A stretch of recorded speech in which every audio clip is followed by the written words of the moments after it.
This week on PTL, we break down the battles of the unbeatens. We put Wild Turtle skills up against a 100-mile-per-hour fastball. And we debut the newest product line from PTL. So bring it in, gentlemen, because Primetime League starts right now.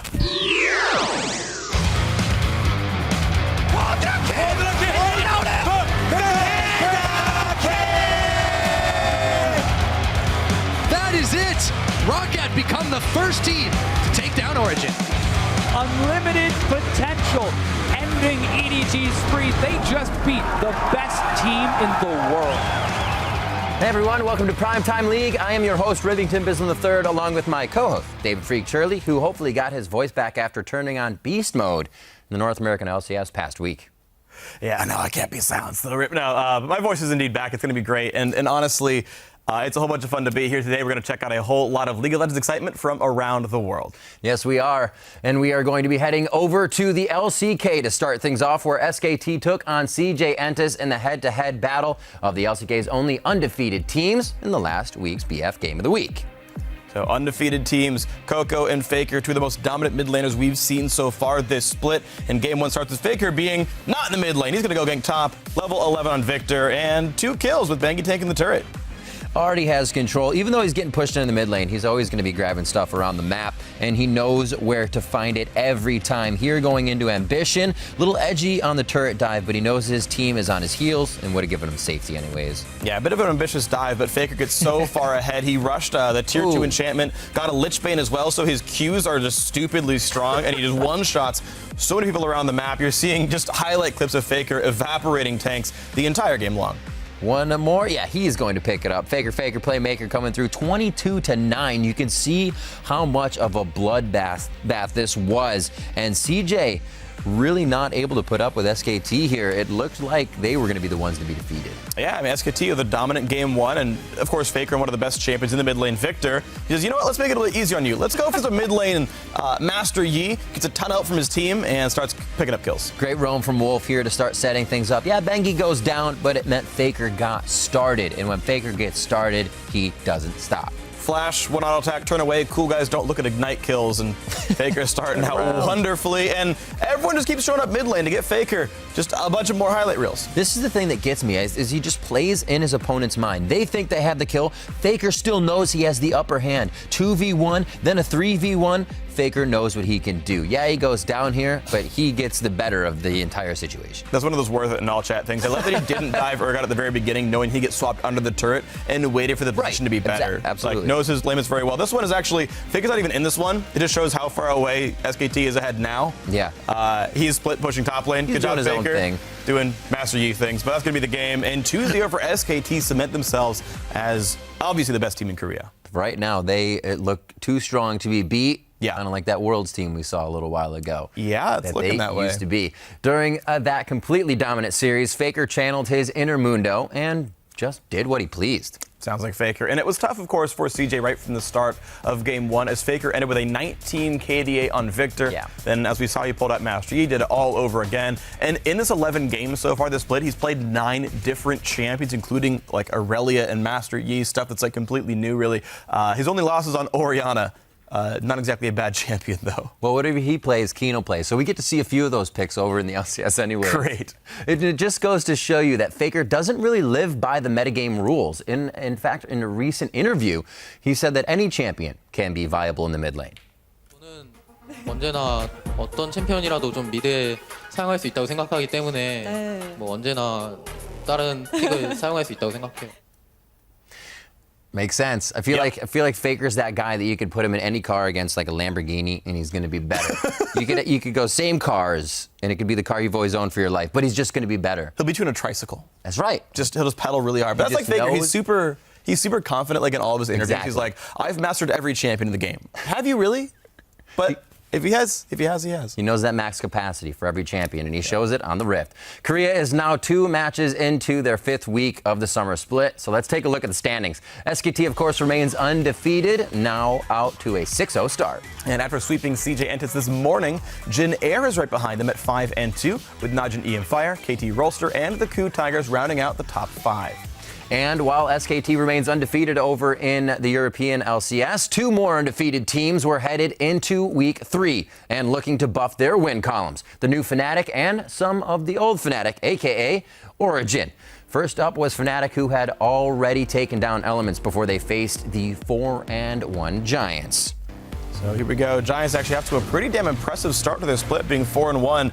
But Rainover and Huni, what duo would you expect from Fnatic? Great flash to prevent any further damage after the W stun, and then decides, yeah, it should be enough. I feel like Huni always gets these plays. Just when you think you can take down the Huni, somebody else comes in to help him out. And once he gets going, Huni just keeps going. Just like we were saying about FLICKR. Can't wait for that matchup. Yep, helps out. Febevin, Huni dives into Audrey, and I thought he was going to ult back here, but it's actually uncoded. He just runs to the right, and nothing even bad happens to him. Quick dash, quick slow. Thank you very much. Easy time winder to get out. He knows. He gives the Huni holler there for a quick second, and a very good game so far. Here, able to engage right onto the tank, as you were saying. The cooldown echo coming into play here for And Fnatic. that was really nice. The double stun, and then he R'd back just for damage. He was not in danger of dying, but burst is nice. So full CDR goes for even more ability power.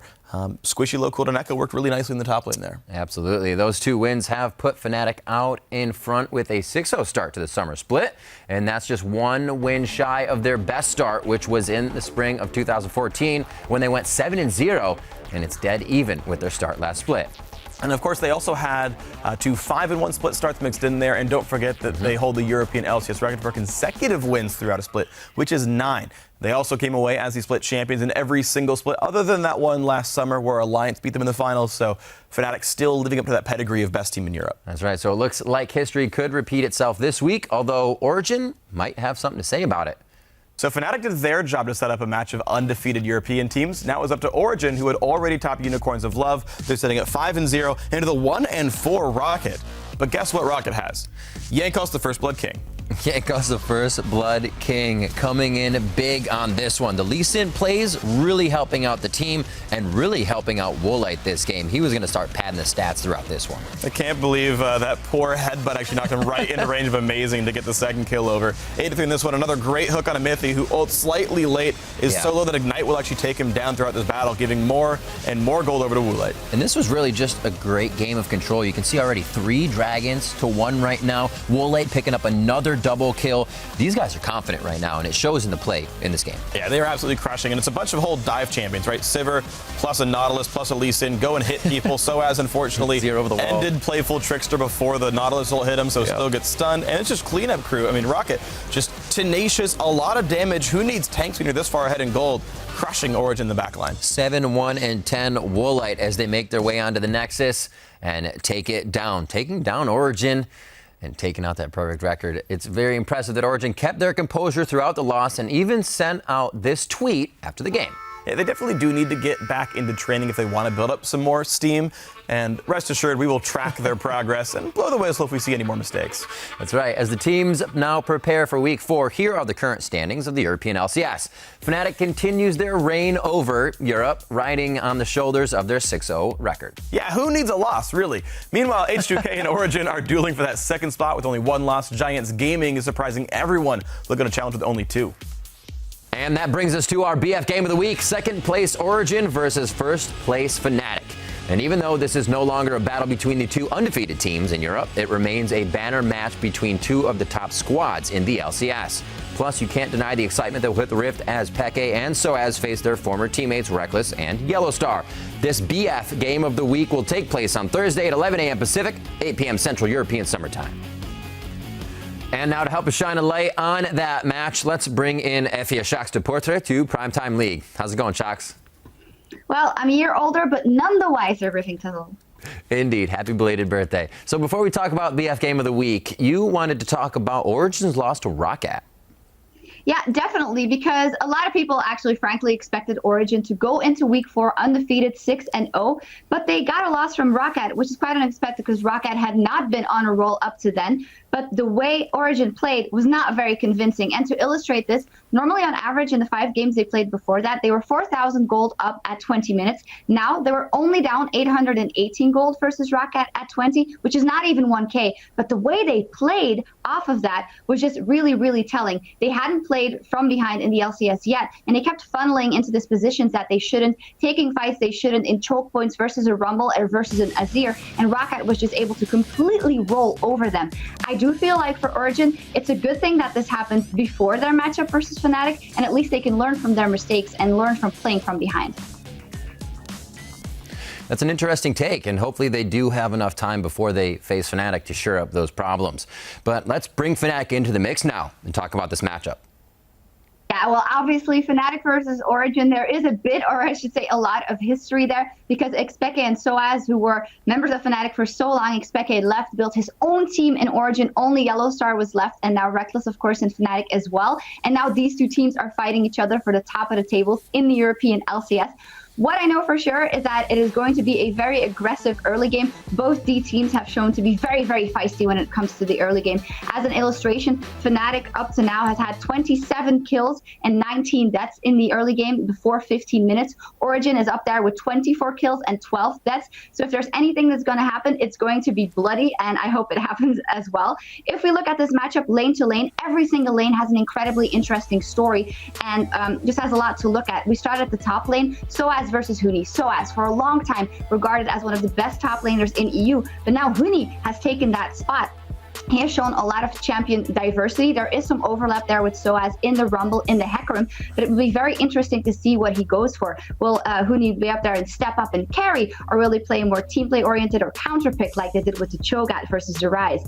A lot of that will depend on the jungle matchup as well. Amazing versus Reignover. Reignover and Huni is one of the best top laner jungle combos, in my opinion, we've seen in Europe in a very, very long time, and Reignover is always there to help that top lane and the rest of the lanes. But on the other hand, Amazing has also shown to be very, very aggressive in the early game for OG. So I'd love to see how that plays out. And then moving on to the mid lane, Xpeke versus Febiven, the Fallen King versus the Prince, the heir to the throne.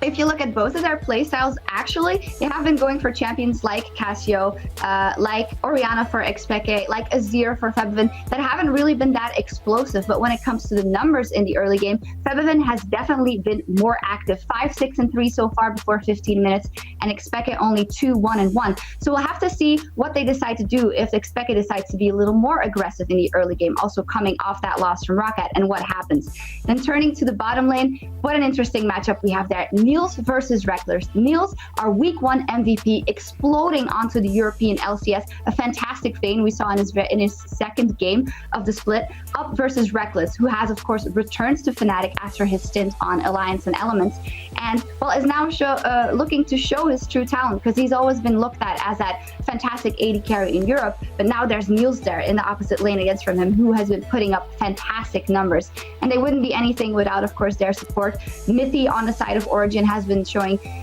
immense mechanical prowess and shot calling, but if you talk about shot calling and decision making, there's Yellowstar on the other side for Fnatic, who has stuck with that team, has stuck with that organization, and built it back from the ground up. So there are just a ton of interesting storylines to follow here. An amazing rundown of the lane, Shocks. Thank you so much. Now, with all this in mind, how do you see it playing out? Well, I think Fnatic's going to take it, Riv. Fair enough. All right, Shocks, thank you for joining us. We look forward to that game tomorrow. Yeah, Riv, I definitely can't wait. Fnatic versus Origin. I wish it was right now. I'm so excited. All right, now let's find out what it means to talk like a pro. It's time for Mic Check. No regrets, baby. No regrets, baby. Let's get a win. I didn't get LeBlanc, though. Yeah. GG. Full regret. I'm not here to appease Reddit. I'm here to get wins. Oh, yeah, baby. Nah, I'm here to... History facts. I'm here for Reddit. They said if you're gonna take off your shoes, you need to put them on before you go and shake hands. We can take it to the next level, Sven, and play without pants. No, you're not allowed. Oh, you need to take out pants before, like when you're hitting the Nexus. Oh shit, you gotta get them on. Meditating does help. Just sit back and just close your eyes, and just feel nothing. Just feel nothingness, bunny. You're too loud, dude. Shut up. They're doing it, they're doing it. Go, fight. We need to go for a win. I stun. Finish. She's dead. Got Victor. Nice. Nice. Next side. End the game after. Oh shit. Get it, Swagger. I got him. Yeah, get him. Push mid. Yeah, end the game. Good job, guys. But we'll win because we're better. Are you sure about that? Yes, we'll win They are because we're kind better. of first place and beat TSM yesterday. Yeah. Yeah. Oh, the dive mid. Careful mid. I'm okay. I'm coming mid. Coming. Oh, nice. Oh, my wow, god, really? nice. Good job, Danny. I have a Cloud Neon keyboard and Chrome's mouse. That means you're ultimate jungler. Yeah. Now you are a god. Yo. Yeah, we're only down 1 kill. I'm clean pink here. They have words on me, by the way. Okay. Yeah! Nice shot. Good job. Nice. Phoenix, cut. Good job. Alright, let's keep focus. Keep focus. Exposure. Hello. Exposure. Exposure. Hi. Exposure. Exposure. What's happening? I don't know.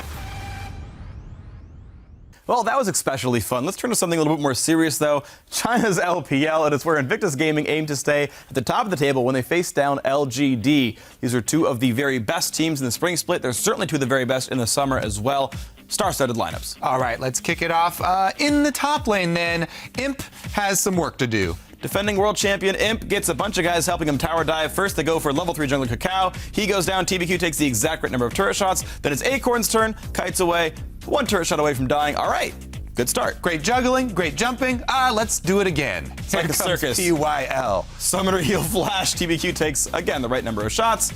PYL, unfortunately, lets a jungler die, but Imp gets the kill. Hey, he missed his Q, hit a minion. He deserves to go down for that. All right, 3-0 Imp. The game is actually 4-4, so it's entirely Imp who's carrying this roster here of LGD, but it just keeps going better. There's his 4th kill. Kakao forced to run away. All right, that's pretty much the whole story of that game. Imp went off. Imp on Tristana, great game LGD. Let's go into game 2, though. And Invictus looking to fight back. And this game overall is absolutely incredible. It's Yasuo versus Echo in the mid lane, and it's amazing to watch. Yeah, not only the team fights, but you need to go back and watch this entire game. It was so exciting. Really great display of skill, as seen here. Rookie versus Godv in the duel. Godv dodges the stun, and a nice ult from Rookie dodges the knockup, so there's still no Yasuo ult used yet. Rookie goes in, exhaust wind wall here, blocks the back half of Q, and then just gets the shield in time, and TBQ wins in the fight. Yeah, didn't matter that he missed his knockup there because Rek'Sai is here to save him, gets the ultimate, all planned. That's how you win duels. You bring in another person. TSM knows about this one.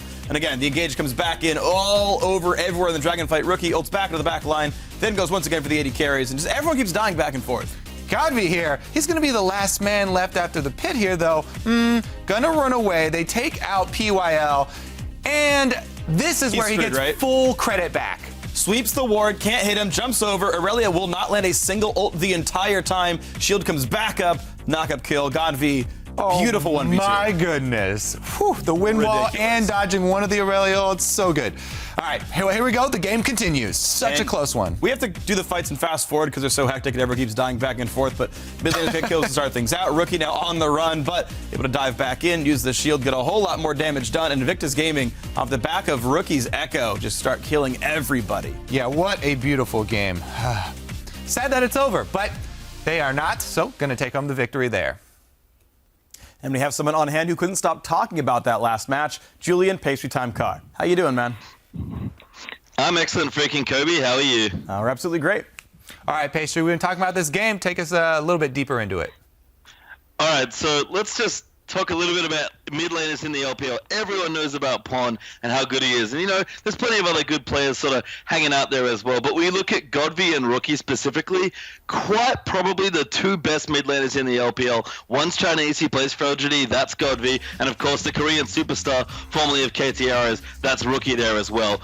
Rookie is mechanically brilliant, a massive lane bully, really likes to get aggressive in his lane, and of course, mechanically proficient. Godv, very similar sort of player, has kind of been known to style on people here and there, but he's just got aggression when he wants it, but he's very calculated and very precise. So lo and behold, somebody locks in Echo for the first time. It's IG's first pick to give it over to Rookie, and Godvi thinks about it for a little bit, goes back and forth, and decides his counter pick is Yasuo.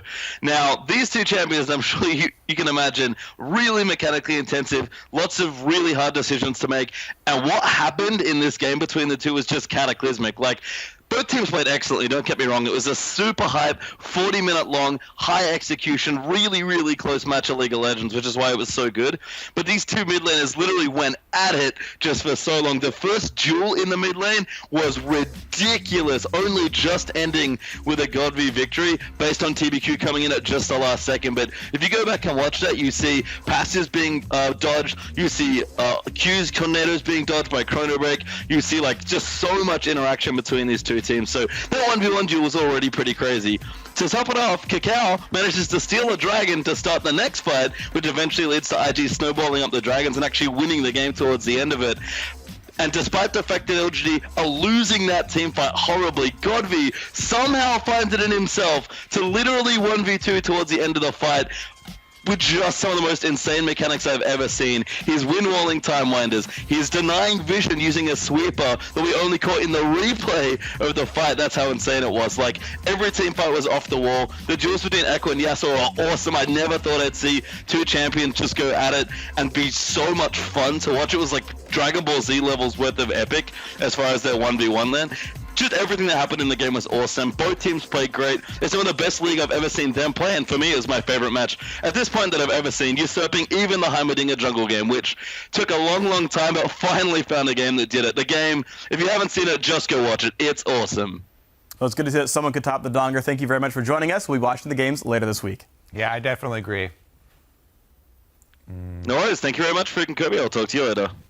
And of course, we've got more Chinese LPL after that series. Invictus hoped to tie Edward Gaming in first place, even with the 1-1 score, but OMG had plans of their own. And finally, OMG actually looked good. These guys were so hyped beginning of the year. They picked up Uzi. They're going to be amazing. This time they changed up the roster, and Uzi finally does look good. Yeah, speaking of Uzi, he's on Sivir, but amazing. It's a duo lane here, and Amazing's able to set him up all game long. Turn it to trio lane, flash in by Jue, and thank you very much. All right, that's going to be the good start to there for Uzi, and he does not stop. Pop the ultimate and chase down Rise. They even gave Zatai Rise, exactly. These guys still win the game.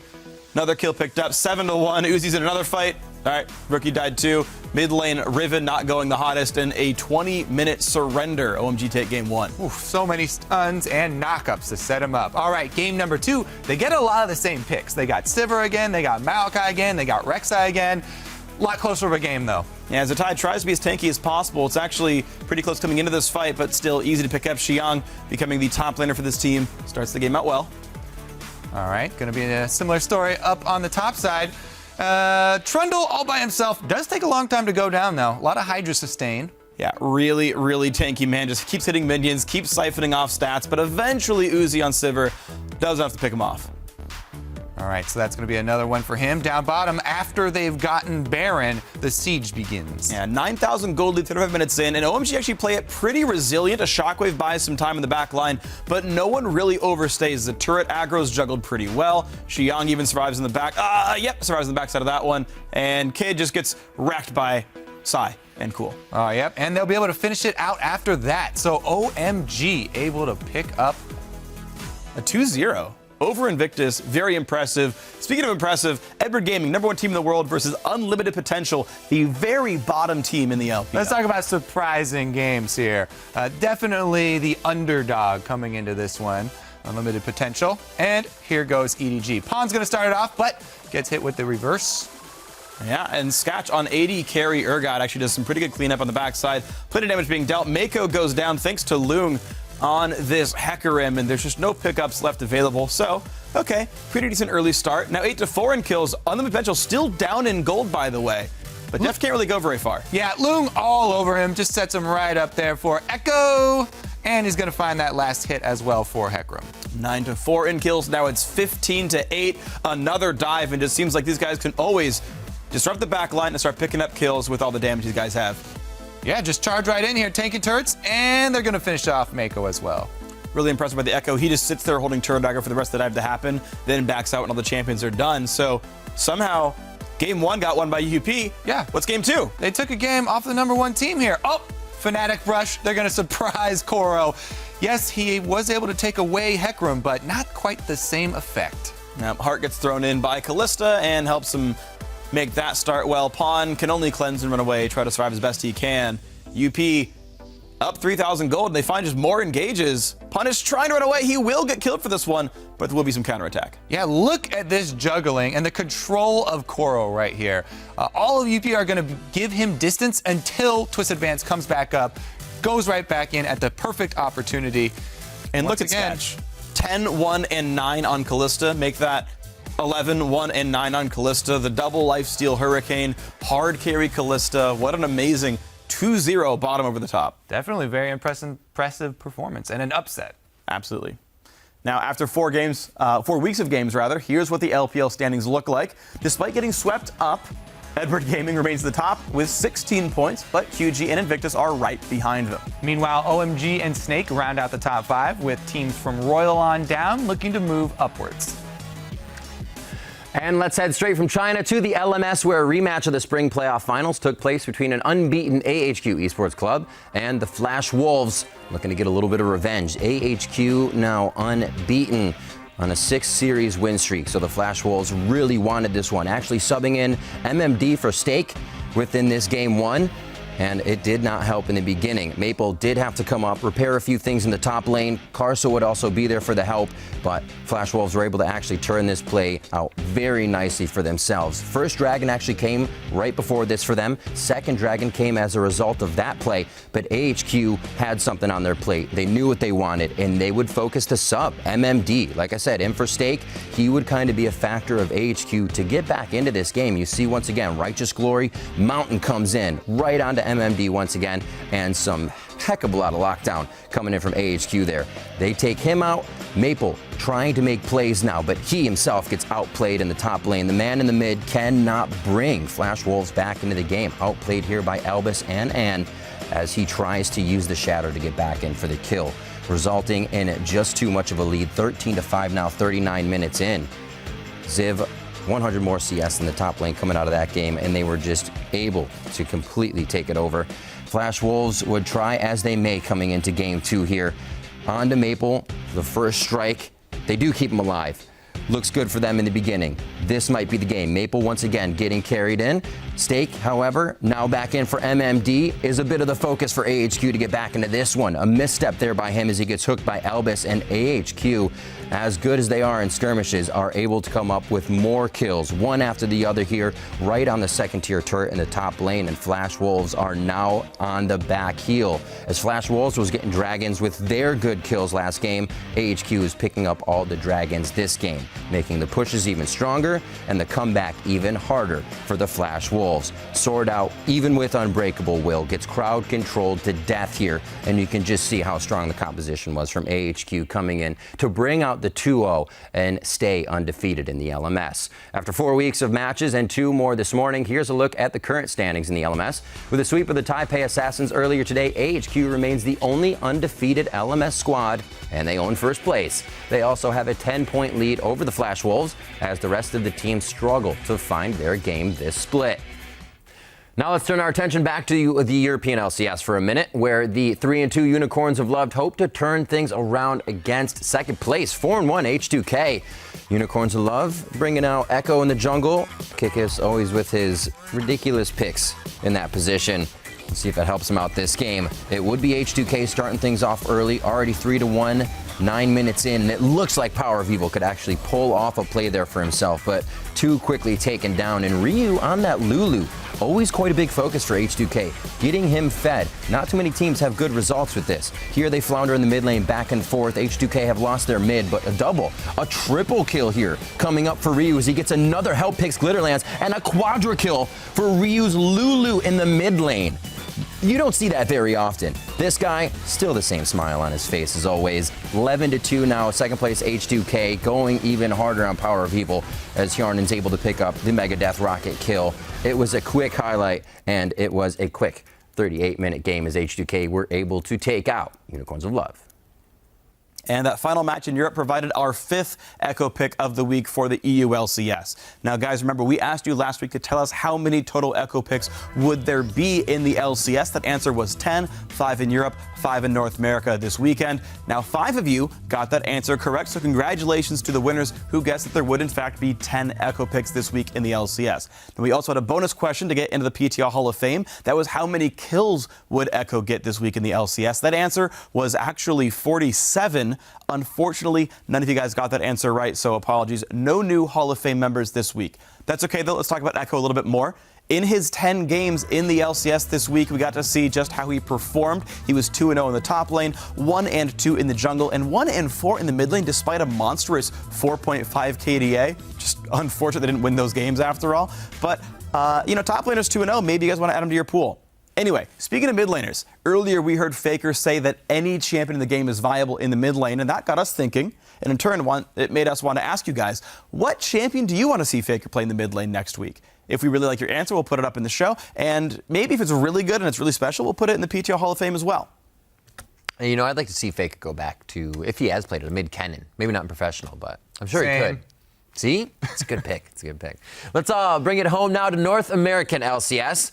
Taking a look at the matchup between 3-1 Team Solo Mid and 3-1 Dignitas featuring Bjergsen on Echo. Not too many people were faring too well in the champion, but still were able to make some plays. Yeah, they're still working out the kinks on him. Bjergsen did have a pretty good start to this game. Lustboy, not so much. Going through the wall, trying to be tricky over Raptor Camp. A Shifter uses everything in his belt to get out of that one and First Blood, which helped a lot in this game. Lustboy takes that magical journey straight to the afterlife. Here comes the Baron, though. Dignitas are able to get it, but TSM chase him out. Chase him out. Gamsu, a sliver of health here as he walks away from this fight alive. Dignitas, this is usually where things go really wrong for them, but they were actually able to coordinate this Baron very well. Yeah, Barons were actually the thing keeping Dignitas in this game. Here's another thing keeping them in the game. Decisive shot call, pop the Sivir ultimate, and chase TSM. Oh, Tempered Fate may have been more helpful to Wild Turtle as he splits from the team here. This allows Dignitas to start cleaning up. Yeah, then Bjergsen goes in by himself, then Dyrus goes in by himself. One by one, all the carries from TSM each go down, and Dignitas are going to take that straight up the middle. Dignitas just saying, take a ticket, please. We'll get you next. They're able to get on the Nexus in just about 40 minutes, 16-14. As you can see, that game was still pretty close on the edge. Two more teams that were battling it out at the top of the North American table were Gravity and Counter Logic Gaming, both looking for a spot at first place. Gravity coming in 3-1, CLG 3-1 as well. Somebody's got to get knocked down here. We start things off towards the top lane, and Aframu coming up big on the Bard. Oh, yeah, we start things off really early. Even though Gravity had the positioning, CLG had extra levels on them, and with Aframu's clear calls, they turn this one around. CLG off to a really big early lead here. Cosmic plays coming in from the Afro man himself. Now to the bottom lane, Haunter again getting focused. An arrow to the backside, and he's done for. Yeah, at this point, CLG took their early lead, and they were able to take control of the entire map.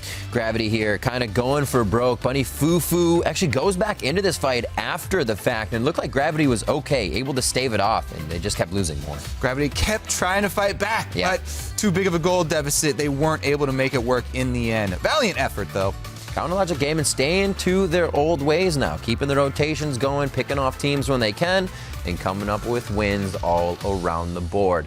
Continuing the dog pile in the top of the standings, Team Impulse looked to play spoiler to Liquid's first place run and drag them into the middle of the table. Would it be possible? 3-2 Impulse versus a 4-1 Team Liquid. Oh man, yeah, Team Liquid are on fire at the beginning of this split. Quas also on fire as he gets burned up. Doing what he can to stay alive in this one. Impulse continuing to have a bit of a lead. Quas wants to get a ward out to stay safe, saying, I think it's still dangerous up here. He was right. Still on fire, and he goes down again. Here's the bottom move, though. Rush is able to get the kill. However, Lee Sin pretty deep. Can he escape? Quas says negative. The onslaught of shadows. The shadows cake him out in the end. Here we go, Xiao Xiao. A little bit of misfocus here. Impulse wanting to find the fights a little too much. They left their carry behind. Piglet's able to hop away, and Adrian tries to do the same, but short hop, not able to get the distance. A very short hop. And after taking down Team Solo Mid, one more win would send Dignitas into a three-way tie for first place, somewhere they haven't been for nearly a year. But a win for Gravity would keep both teams tied for second. Coming into this dig 4-1 versus the 3-2 Gravity. Dignitas now with more Helios. Oh, and now with more ill-advised dives. Just walking around, wandering under the turret here, all level 5, and they just get taken apart. It could be something that happens when you change the jungler communication. Yeah, the game looked good against Team Solo Mid, but Gravity knew where to pinch, and they were hitting all the right places. Yeah, that dive worked out. All calculated there by Bunny Fufu. Even though he missed the hook, took a bit of damage, nobody goes down. And, you know, after that turnaround dive and a successful dive bottom, oh, man, that's beautiful. Keen coming flying through on this one with the Cataclysm and flag and drag from the backside. Dignitas thought they had the engage, but they got counter-flanked. It was just not looking good for them this game. Gravity had the edge, they had the Nexus in just 35 minutes. One of the faster games on the week. Yeah, really solid gameplay there from Gravity to close that one out. They've been showing great with their new changes. With 3 weeks in the books for the NALCS, here are the current standings. CLG and Liquid are locked in a tie for first place at 5-1. And Gravity, Dignitas, and TSM are all tied up for third place. And if you want to strike out for adventure and join your fellow LCS fans for the NALCS games this week, you can. Viewing parties are happening across the country, from Seattle to Georgia. So head over to loesports.com/VP for more information about attending or hosting a party of your own.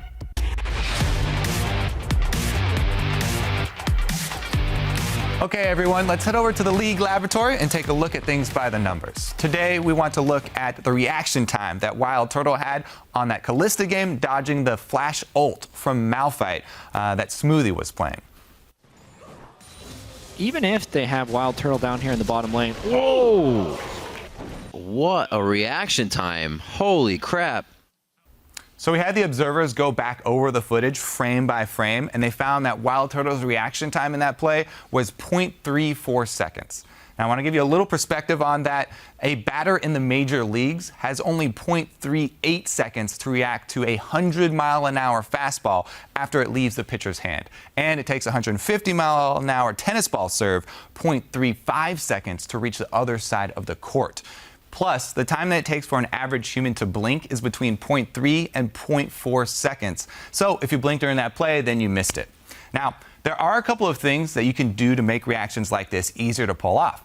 One thing that Wild Turtle is constantly thinking about are possible moves that his opponents can take. Now, from the moment that Malphite enters the brush, he's thinking this guy's going to ult me, and he's expecting to flash it. So he's already decided on what his response will be, and he doesn't have to take time after he sees the visual cue to decide what it will be. Now, when we perform experiments, we call things like this a simple reaction because it is considered to be predefined. So always think about the possible moves that your opponents can take, and that can actually speed up your reactions. Now, the other thing that you can do is turn up your sound, because auditory cues are actually processed quicker than visual ones, because the conversion from a photon hitting your eye to a bioelectric stimuli takes a lot longer than the conversion of a pressure wave hitting the hair follicles in your ear to a bioelectric stimulus. Now, this may be contrary to popular belief, because everybody knows that sound travels much slower than light through air. But since you're sitting so close to the source of the signals, the travel time is insignificant compared to the extra processing time of the chemical reactions involved in processing a visual cue. You would have to sit like 25 to 30 meters away from your computer for that to actually even out. So I would definitely say, after looking at the numbers, that Wild Turtle deserves credit for his reaction time. Very impressive.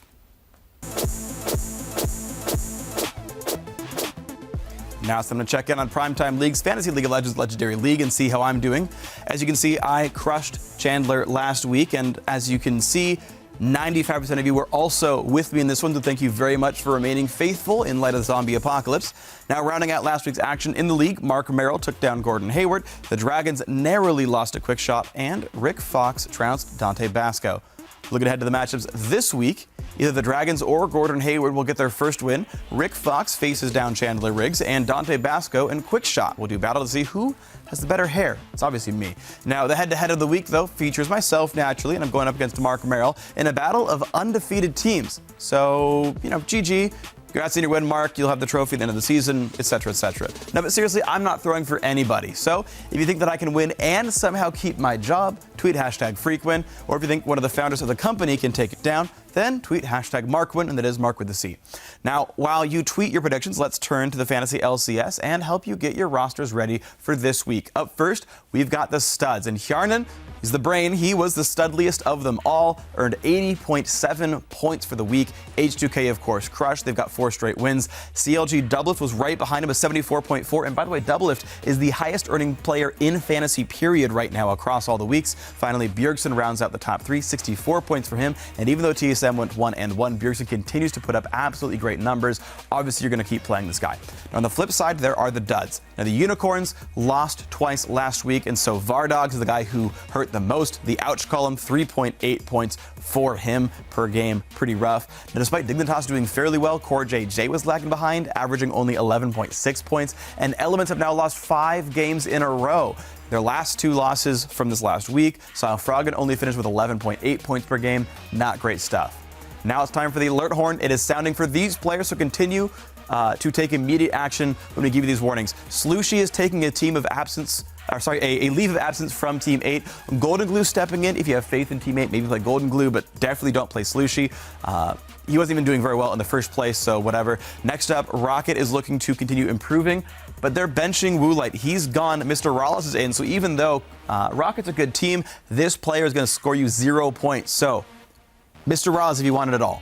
Next up, Copenhagen Wolves. They have been struggling. I know I pimped them out a lot early on, but they are 2-4 so far this split, and they play H2K and Fnatic. This is not going to go well for Copenhagen Wolves unless they pull off miracle wins. If you believe in miracles and fine, otherwise, probably bench these guys. Next up, we've got Sleepers, who we should awaken this week. First up, all of Rocket, every single member, including Mr. Rollis. These guys are in the exact opposite situation of Copenhagen Wolves. They're 2-4, but they play Elements and SK Gaming. In 2014, that'd be scary. 2015, it's a cakewalk, a lot of points likely. Next up, Inox, the mid laner of Enemy Esports. Even though they went 0-2, he was the 7th highest scoring mid laner across both LCSs. Pretty incredible. Also, Otter, 6th highest AD carry. Really awesome. Enemy Esports overall plays 40-minute long games on average, and these two guys kind of carry all their points. I wouldn't recommend the rest of any esports. The other players aren't putting up the same kind of point totals, but these two guys actually make a fair bit of sense. They play Cloud9 and Impulse this week, which means they're likely to pick up 1, maybe even 2 wins here,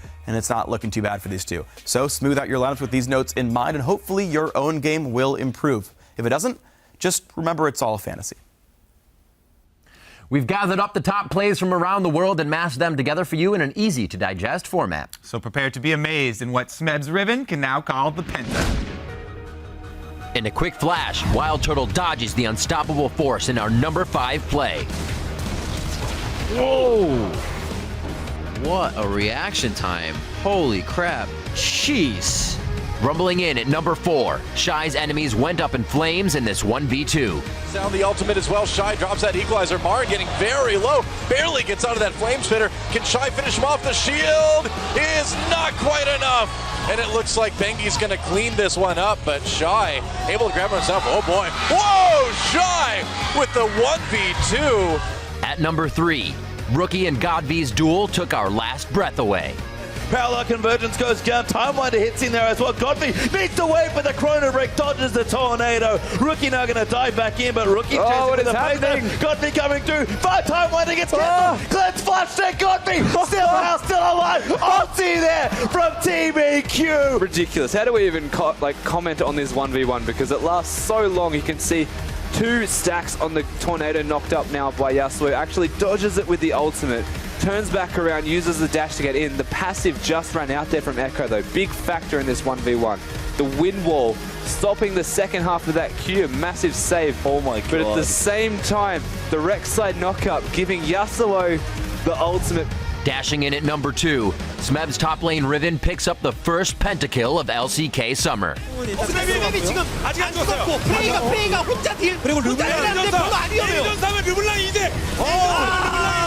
안 되네요. 네, 그래도 코르키. 끝까지. 코르키가 있긴 제이슨, 있어요. 트리플 킬. 자, 쿼드라킬.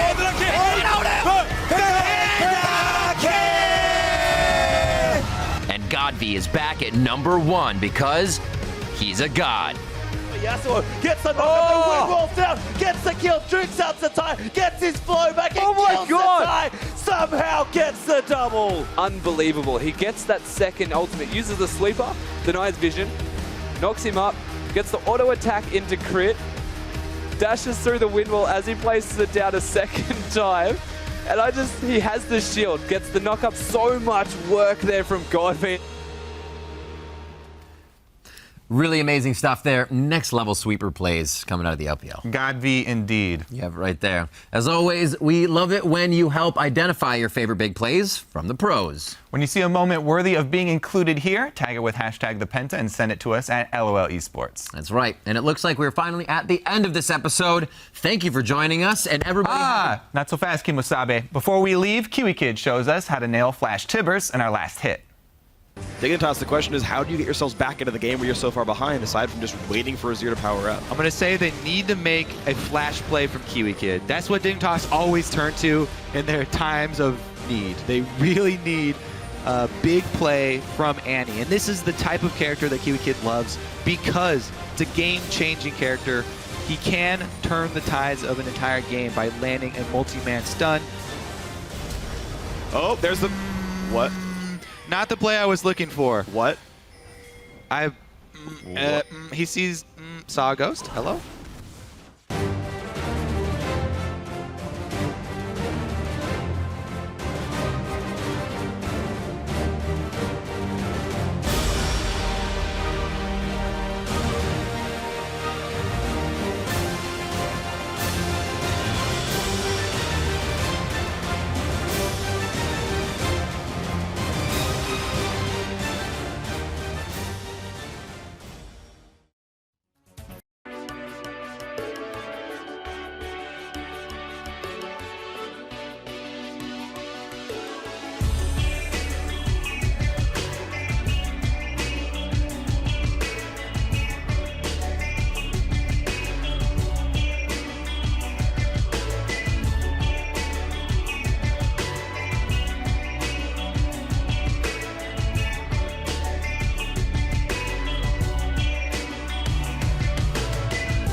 playing Fnatic, it's gonna be really scary for me. I think I'm gonna be nervous on that game.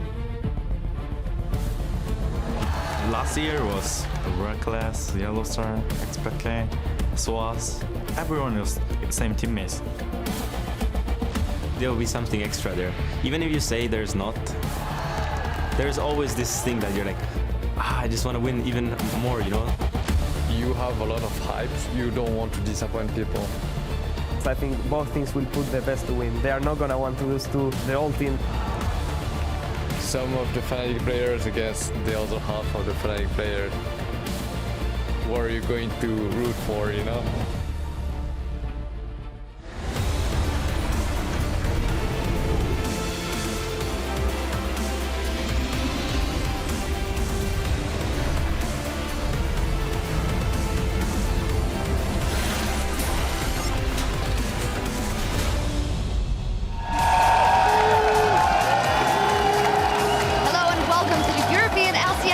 In Berlin, Germany, where the action is ramping up as we kick off week 4 of the summer split. The crowd is hyped and ready to go for our big matches today. As you can see, the studio is packed and everyone is ready to go. A lot of fans waiting outside just a moment ago. Some OG fans there looking to cheer for their team in Game 3, that is versus Fnatic, and their Giants playing a little bit of football. I bet they're smelling good doing it as well as of this point. Wow, some great moves. And their Gambit, on the other hand, talking some strats with Sean's, their new coach, of course, gearing up for that very first game of the day. Their Betsy goes to Pepper, talking a little bit to his AD carry Forgiven, and their Pyra getting a little bit of powder, and the Fischio putting the moves on whoever. Well, anyway, I'm Ifje, Shock supporter at the helm of the analyst desk, and here to lend a hand this week is Season 1 World Champion Lauri, Cyanide Happening, as well as our very own Mitch Kreppel Voorspools, and Trevor Quickshot Henry. I just want to say that I really look forward to see all the good Fnatic members back on stage, and Lauri here, I guess. Yes. Well, not quite ready to go yet, but as the halfway point of the split draws closer, let's take a look at those standings. They're no longer the same, no longer OG and Fnatic undefeated at the top, but Fnatic there, 6-0, followed by H2K and Origin at 5-1. I just think it's a bit surprising that suddenly H2K is among those teams in the top 3. Everybody was always looking at Fnatic, at Origin, undefeated, but everybody seemed to forget about H2K. Yeah, then looking a little bit deeper in the table, Giants, who have been on an absolute surge with some other teams not being able to find their footing. I'm thinking of SK, I'm thinking of Elements. Yeah, I think on the side of the bottom half of the table, for teams like Gambit, Elements, Rocket, they're still trying to find their footing, still trying to figure out what's working. And for SK, they've got to fix what's broken because there's so many problems within the team. They're losing multiple games based on different reasons. So 0-6 could be one of the worst starts to a split for SK. Yeah, Cyanide, what's your impression of the standings? OG, of course, maybe unexpected at Summit at the top of the tables. I did expect Origin to do good, of course, because my bros expect and SOAS being there, so I believed in them all along. And of course, Giants doing pretty well as well, like 4-2. And of course, SK and Gambit just very, very disappointing. Yeah, we will see how that turns up today. We do have some bit of news on the front of Rocket as they have changed their AD carry. Mr. Rawls is now in there instead of Woolite. They did pick up another winner there last week when they were still with Woolite, but they found it more important to change their AD carry going into this week, Krepo. Yeah, just Rawls is joining right now in for Rocket. It's just a safer version, I feel, of Woolite, and that's what they needed. They don't need any more flashy plays because they have moments of brilliance, but I feel, yeah, they were dropping the ball in the mid-to-late game with Woolite in particular. I think so too. It's good to see Mr. Riles back. He did play with MYM in the previous splits. He was actually playing with Wicked's team Denial, who just recently qualified for the Challenger Series. So Mr. Riles has been keeping up in terms of competitive play, and we'll see if he can perform to a satisfactory level for Rocket on stage. Yeah, I'm actually really excited to see this new Rocket as well, because I feel like half the games Rocket lost was just because of Woolite standing on a lane and getting caught or just running in a team fight. So with Mr. Alice, maybe they can have some more satisfying performances. Yeah, we will see. They have a lot to play with as they have patch 5.11 hitting in what they're playing on today. One of the biggest things in there is, of course, the LeBlanc nerf. Yeah, it really is a big change, but not to damage. So the missile speed on LeBlanc's distortion, her W's been dropped relatively significantly. It means that she can be targetable when she tries to jump in and burst you, and it allows their opponent some counterplay. Keep in mind the damage has not been altered. So if somebody is a very confident, comfortable LeBlanc player, I still think we could see her, just not the same amount. She was banned 19 times out of the last 30 games. Yeah, and we also saw in 5.11 right now a little bit of a tweak on Caitlyn. her headshot got changed a little bit to penetrate more bonus armor. So for later in the game, that will do a lot more damage. And you might see the likes of Forgiven finally picking her back up because she's that high range, 80 carry bully that he might use to get that advantage, play that signature Forgiven push and poke style. But in addition to that, we can't forget Ryze. Ryze so far, and you talked about bans earlier, LeBlanc was banned a little bit, but Ryze has been banned or picked every single game since his buff. And I played a couple of games with Solo Q earlier today and just showed me again why Ryze is such a monster, and you really don't want to give that away unless you have a counter ready. Yeah, and the other thing that is also going to be interesting to note is the fact that Gragas and Rek'Sai went unchanged this patch. And, we did see a small nerf to Gragas last week. It didn't affect him. Still 100% picked or banned in the European LCS. And I'm going to be interested to see how the priorities change in 5.11, considering some of these picks have been modified a bit. Yeah, and I'm quite sure that Gragas Rek'Sai is going to be a high priority in our game of the week, Fnatic versus Origin at this Game 3. And before we get to the rest of the schedule, let's see what the pros in the EU LCS think of this marquee matchup. Origin against Fnatic, two of the best teams in EU LCS. I don't know. I think, I don't know, it's just a match we're all waiting for. We just want to see it, I mean, obviously Origin has probably the best chance in Europe to beat Fnatic right now, but I still think Fnatic is a better team.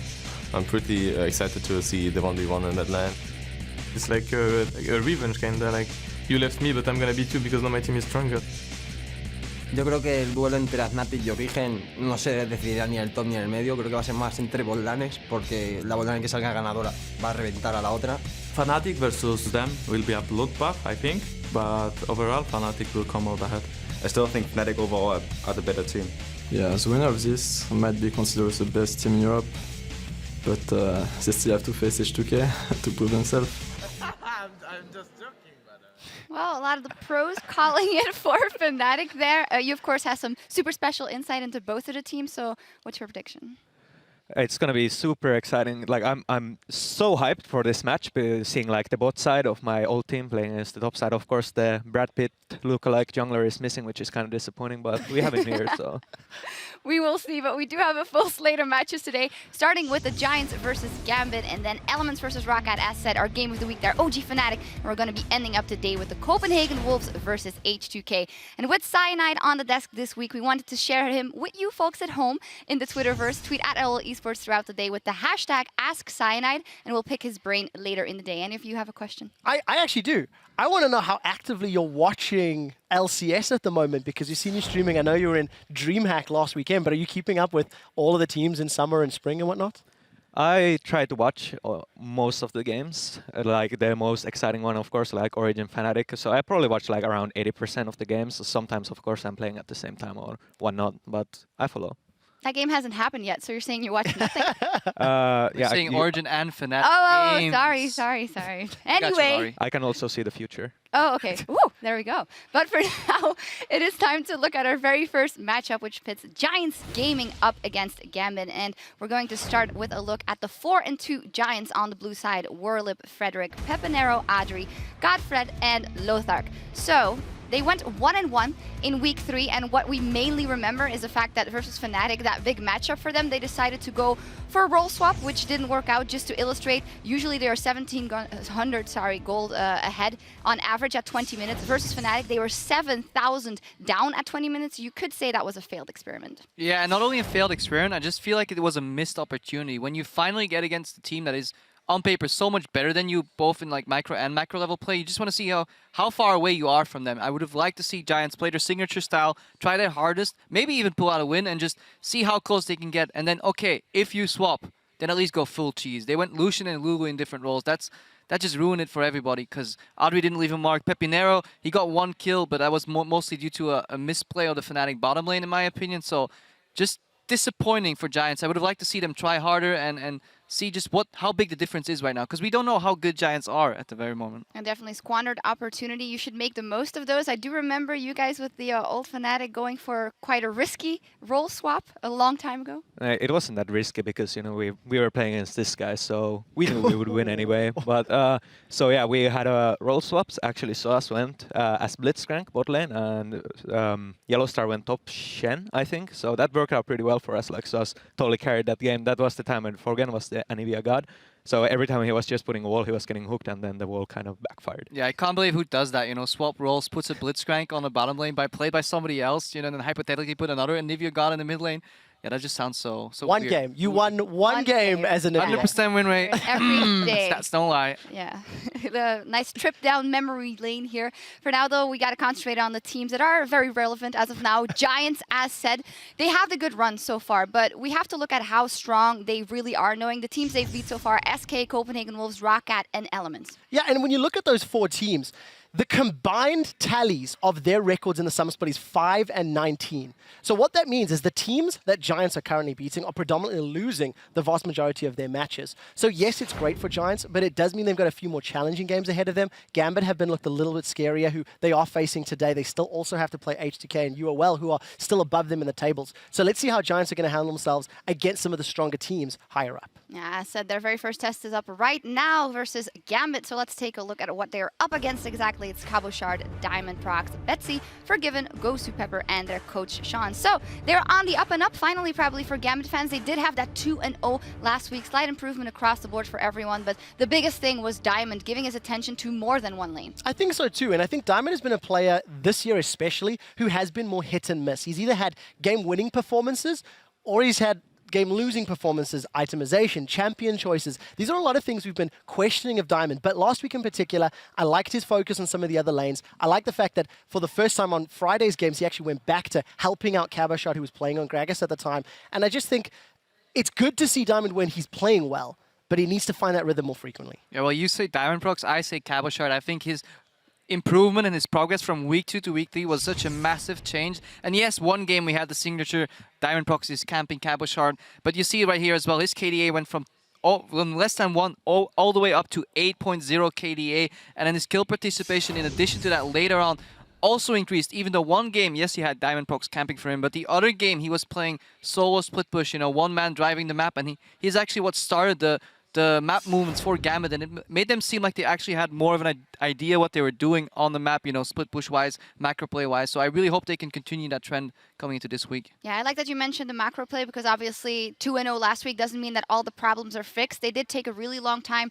to beat out Copenhagen Wolves there. Still, in the bigger scheme of things, a lot to work on, but they did get their coach. Sean's now is going to stay with them, is, appointed steadily. It really is, and I think you can actually see the improvement that Sean's has had, especially in the picks and bans phase for Gambit. From week 2 to week 3, there were some very big problems in week 2. They looked a lot better in week 3. I also think from a decision-making, the Thursday to Friday victories, Gambit also looked better with a one-day turnaround. So with Sean's being more settled in, we heard from Forgiven's interview at the end, he was praising Sean's ability in and out of game, and we just need to see a little bit more time. It's week 4 now. They've got some wins, maybe a little bit more confidence as well.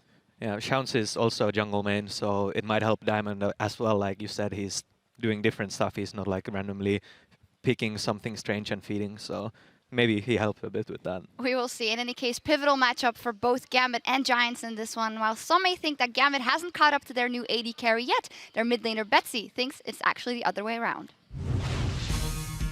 I don't think we're adapting to him, actually.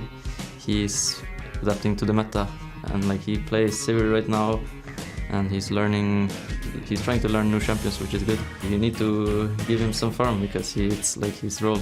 But other than that, I think he's doing fine and he's adapting to our team instead of us adapting to him. Hello, ladies and gentlemen. I'm Devin Pyrotechnics Young, and of course, I'm here with the one and only Dynamic Dane, the man we call Martin Deficio Linga, as we get ready to load up for Giants and Gambit picks and bans. It's good to have you back, Martin. Did you say 3 weeks on coming up with a beautiful name for me? I've never heard you call me that before. It's actually 2.5 weeks. 2.5. That's very true. I took a couple I'm off. happy to be back, by the way. It's nice. Very happy. It's good to be here with you, of course. So, with this game starting up, they pretty much blew everything out of the water on the analyst desk. I think there's really not much else to say. I'm really excited to see how Giants do perform here because this is their real test. And it's weird because it's against Gambit, a team that up until last week didn't have a win on the board. Yeah, it's kind of weird following both teams, honestly, because, Giants Gaming, coming into this split, we didn't expect too much. Then suddenly they won 4 games against some of the bottom teams, but same goes for Gambit. They beat Copenhagen Wolves and they beat SK Gaming last week. So they've now managed to get a few wins on the board. That's super important. Let's see what we have for the pick and ban phase between the two teams. Well, starting off, trends continue. Gragas continues to be the #1 picked and banned, picked and or banned, that is. And Morgana's off the board too, and this is important because Godfred's only finally gotten a win on that champion. Yeah, 4-0 on Morgana. Jax could also come in as a Gambit ban against Whirlip. I think he's shown at least a few times now that it's still worth banning it. Cabochard, however, is one of their top laners who also plays Jax and could either potentially take it away from Whirlip or maybe know how to counter it and play around it. I mean, Jax is obviously very weak against the lane swap, so I feel like there are ways to play around it. And if you know he's gonna pick it, well, why not try and bait it into it? So now Maokai being banned, so Jack's still open. Still is open. And the Maokai, of course, he also had some success on, so they want to try to steal that one up. The Hecarim banned away. It's really only been picked once by Cabochard. They did get a win on it. What do you make of that one, though? Well, with Hecarim being nerfed here on 5.11, the fact that Home Guard is not that effective on him anymore, or well, not as strong as it used to be. You're not going to have the Home Guard and just one-shot the enemy AD carry as we used to see. I think still it's a respect ban against Cabochard, and it's because he's been one of these carry top laners. So a lot of focus there. Ryze as well being taken away by Giants. Clearly don't want to first pick it. Kalista is still open. They first picked it for Adri before when it was up there. Otherwise, we typically see Sivir coming in if Kalista is banned away. Yeah, we haven't really seen too many Sivir bans. Let's see what Gambit decide to answer with their last. It is going to be the Jax, so more respect towards Whirlip. Okay. Let's see what Giants first pick. Look at what Gambit is doing. Gragas was the first ban for Giants. So what normally happens is you ban the Rek'Sai on purple side, otherwise it's going to be the first pick from Giants. But now with Kalista being open as well, with Alistar being open, you have so many very, very strong picks that Giants can only get one, and Gambit should be able to secure two of them. I don't really know if Forgiven wants to play Kalista though. Otherwise Giants might get away with this one and get both Rek'Sai and Kalista. That should never really happen in a pick and ban phase. You're right, and now with the Rek'Sai taken away, that means the jungle tier falls a little bit further down. Frederick actually hasn't played all that much Rek'Sai this split. It's pretty much been picked away from him constantly. So I'll be interested to see it, what they do decide to make of it, or what they do with it exactly. And on Gambit's side, what they answer with, a lot of power picks, as you said, available.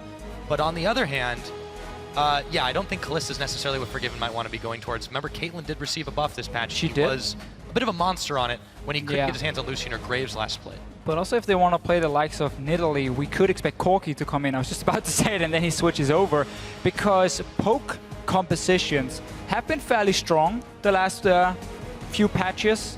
As Giants well know. Giants know it, of course. They've been playing some of them. Also, Jace has been buffed on this patch here. He's a very, very strong pick. I don't know if Betsy wants to play it in the mid lane, but if you run a comp with like Nidalee, jungle, Corki AD carry, and Jace in the mid lane, your poke is absolutely insane. And then suddenly a Kalista doesn't look that scary to you. It's going to be tough for Ariel to get in there. She does have the ulti though to start a fight, and you always have to respect it.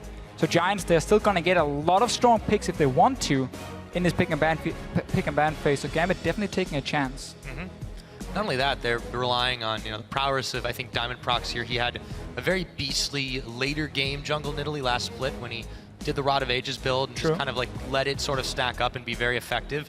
So it doesn't make it as one-dimensional. And on the side of Giants Gaming, they go ahead and take the Alistar that was left through for the next phase. And Orlov is going to be trying his luck on this Rumble this time. Okay, so lucking in Rumble. I think Giants are looking towards some of all the poke here from Gambit and say we need some sort of way to start the fight and get damage on that back line. So we have the Alistar now who can go for the likes of Righteous Lori. Then he can be the engage you need, and you have the Rumble ulti as well then to try and snipe that back line for Giants, because Rek'Sai obviously is not really a main engage champion. It's more follow-up with the tunnel here. It's a little bit too predictable. But Gambit, let's see if they stick to this poke composition they've already been building with the first two picks.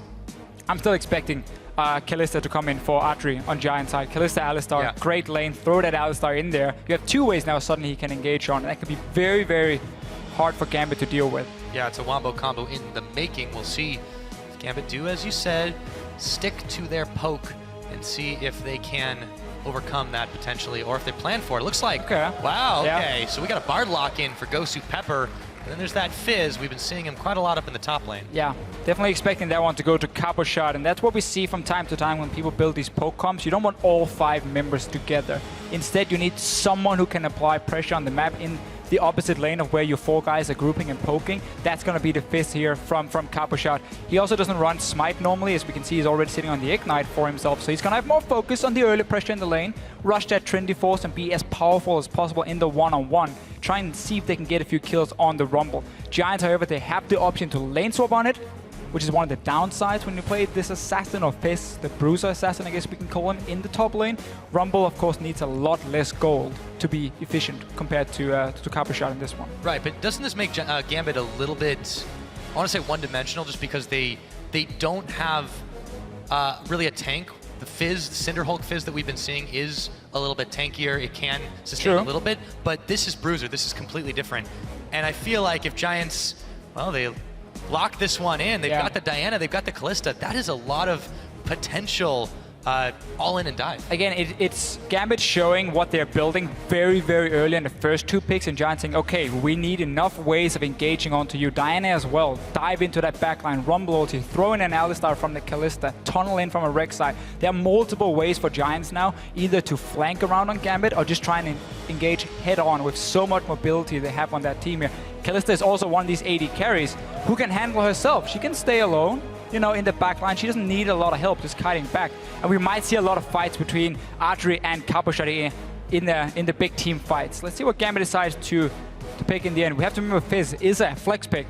Betsy can play it in the mid lane. Very true. Otherwise, the likes of an Azir could be an option. We have seen Lulu before as well in these kite compositions. When you have Bard and Lulu, that is so much kite coming in. I mean, Bard Q, stunning 2 targets, even his ulti can be used in that case. You can tunnel out or magical journey out and the team can follow, and if Giants trying to follow you, you just land the stun on the way out here, hit 2 people, and suddenly all the poke is going to connect. I really want to see how Gambit will play around this mid game where Corki becomes very strong, where Lula has 1 item completed and they have pretty good poke damage. And of course, if Diamond is going to go for his Rod of Ages Nidalee there, becoming a bit more of a bruiser, but still, of course, going for a lot of AP. Give him a bit more scaling, too. So I really do like that we have these very clearly defined compositions for these teams. Oh, yeah. We're pretty very different. Pretty early. Very different. In this situation, just given what we know about the teams and how they've been performing and the level they're coming up to, who is this riskier for? Giants or Gambit? So running a poke composition is always extremely risky in the case that you tend to lack something to make your comp all around. In this case, you have like no engage. Your engage is going to be Bard landing his ulti and then like Fizz teleporting in. Like that's how you're going to start a fight, basically. That's not really enough for Gambit. So they rely on being able to group up, land this poke in, not fall behind, so we can get engages coming from Giants left and right, and they just fall flat on their face from Gambit's side. Yeah, we'll see if that's what happens or if maybe it's the other way around. In the meantime, why don't you guys tell us what you think? Tweet at LL Esports. The hashtags are GIA win or GMB win. We'll have to see if Gambit's going to see another mid-split win streak. They're already off to 2. Let's see if they can get a 3rd here as they load up against Giants Gaming. We're on to the Rift. I'm really excited to see the 2 different comps here and how they play out. We have seen a lot of Corki from Forgiven. It's the only AD carry he's managed to win on here in and he tried a lot in the Summers, but he's tried a lot of different ones. There's a lot of talk last split about Forgiven and the lack of champion pool. It was Graves and Lucian every single game. Now Graves have been nerfed quite a lot. Cinderhulk as well didn't really favor him. So Forgiven has been trying different ones, and now Gambit, as we said, poke focused, a lot of kite coming in, split pushing from Capushot on his own, and I really want to see what Eddie can do in this Bard as well. It's always fantastic to see that champion. I know Crepo shares the same opinion, and I've tried to listen whenever Crepo was talking about Bard, because that guy knows like everything about the champion. Whenever Crepo starts talking about Bard, I just kind of like, I try to listen and then I just hear the sound of chimes.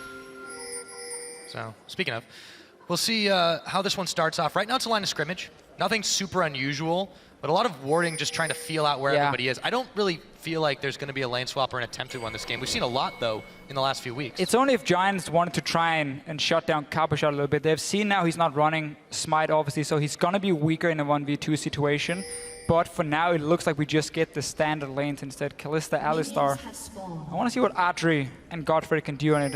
Another support for Godfrey now. There's not Morgana. Has been banned away, of course. And the only one, as you said, in Champs League he's managed to win on. But really, this pick and ban phase for Gambit, they gave away so many power picks to Giants. 4 out of 5 picks from Giants here. Some of the most contested one. Or was it 3 out of 5 with Callista, Alistar, and the Rek'Sai. Even, I guess, the Rumble is up there. Not to mention, it's really difficult if you want to play these comfortable choices to not give that up. But that shows that either Gambit are very, very confident in their comfortability, or they're just not respecting Giants here. And again, Giants, they've not won against top-tier teams. This is a test for them.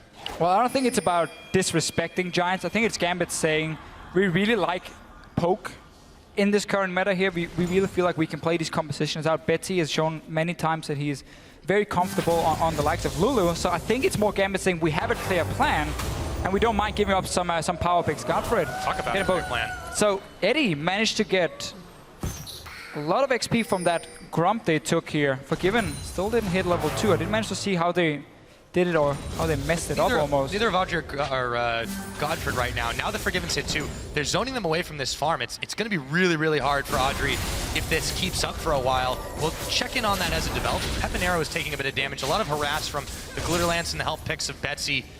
So right now, Gambit's lanes are doing quite solid. Cabochard pushing it on the top. Yeah. This should open up avenues for Frederick to roam around, but he's a little bit more preoccupied right now in his first jungle clear. Jumping over. We have seen him go back to the style of let's camp a little bit for Cabochard. Let him play some carry top laners. And we know it's going to be super effective. He's going to find Frederick here, who's taking a very slow route. He's cleared almost his entire jungle. And now he's have to fight Diamond and the blue buff. This is not going to be good for Frederick. He's got his red ticking away, but Diamond should be able to slow him down a little bit. Lets the blue reset. And Frederick, the rest of Giants, they are not off to a great start. Let's see if Diamond jumps in. No, Spear's not going to connect. The Sand Shark will manage to get away for now. Let's see if Diamond procs continues that harass up. I'm really interested to see not just his build path, but how it develops as it goes. For now, all the lanes pretty much pushed in except for the middle. See Frederick hovering around there too. Diamond, though, still in the area if they need a counter gank. Yeah, very much. Let's see. Frederick coming down. So they're level 1 or level 2 here for Gosu Purple. Obviously, he got a few chimes, so he got a bit extra XP. That's why he got it first. But Forgiven, he's in trouble. Oh, he is burning away, and Frederick will come in and snipe him with the Praise Seeker. Now they're going in onto Gosu Pepper. He won't last long. Goodbye. And Audrey will pick up another. Giants now off to 2 kills to none. Oh, and that was after Gambit getting a good start down the bottom lane. I just talked about how Gosu Pepper got a bit of early XP from roaming around the map, picking up the chimes there. Then he shared the Grump with Forgiven. He went aggressive. That had a good start, but now caught out very far up the lane. Great gank coming in from Frederick as well. Just looking at the situation saying, well, you haven't been out to ward for a while, so it's probably clear for me to just walk straight in. And you pushed all the way up. 2 kills.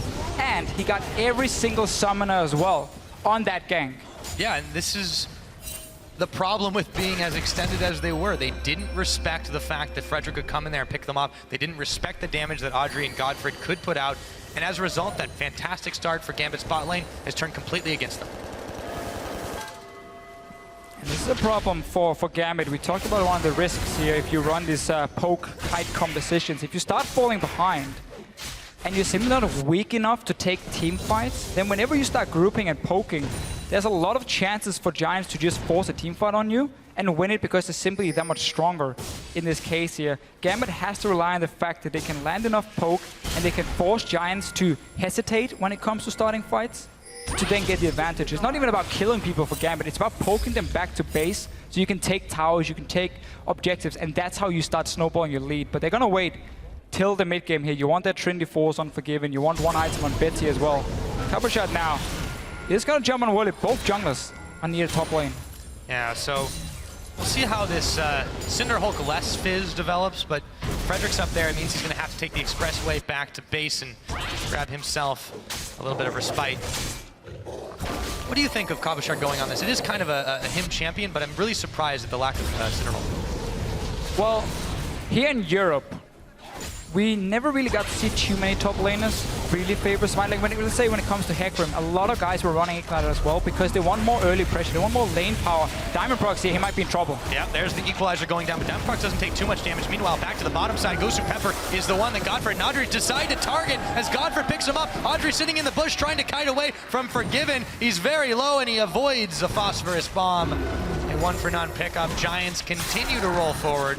Gold's still pretty even though. It is so hard to play against a lane like Kalista, Alistar if you start falling behind. They can just constantly force fights and trades on you.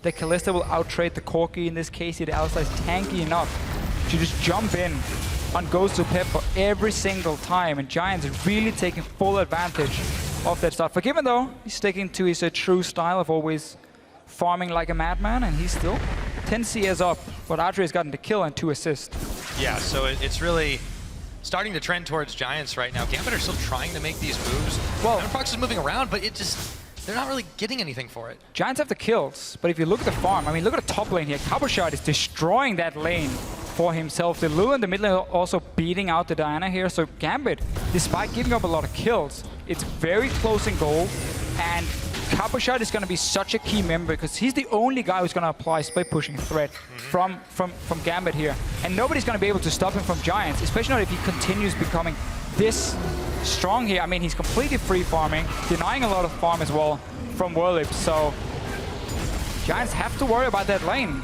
Yeah, well, he's got minions at his back. He sends out Chum the Waters. Whirlip is actually going to have to flash this. So Cabochard, as long as there's no help from Frederick, Whirlip is in a world of hurt. You know, what's worth noting too, this is the first time he's played Rumble this split. He's really looked a lot more comfortable on, obviously, the Maokai, the Jax. That was banned away, and you can see with good reason for Gambit. Yeah, Jax is one of these picks where we think, oh, okay, you don't have to ban the Jax, you know. I mean, he's been playing all the champions. Maybe he won't pick it.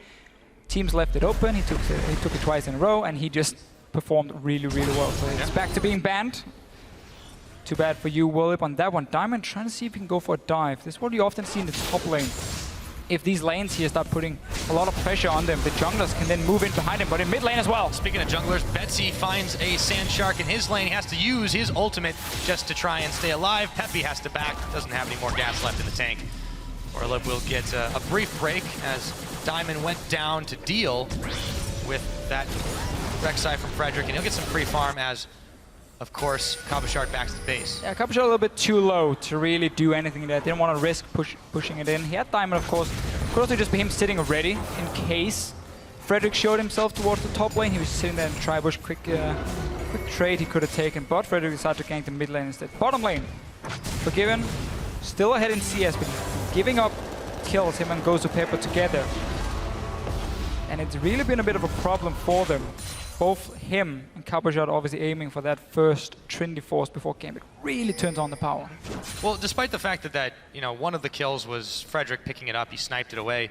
Yeah, it really has been. This 2v2 has just not gone Gambit's way so far. They're waiting on their power spikes. They're waiting to become more relevant so that they can contribute to this, what will Gambit hope to be a never-ending poke war that they come out on top of. But Giants, they really want to get the ball rolling on this. Gold, as you mentioned though, still very, very even. That farm advantage up in the top contributing a lot. The farm advantage in the mid is also starting to widen. It's pretty much even everywhere else, but that's mostly for the fact that Forgiven and Ghost Pepper have had a rough time.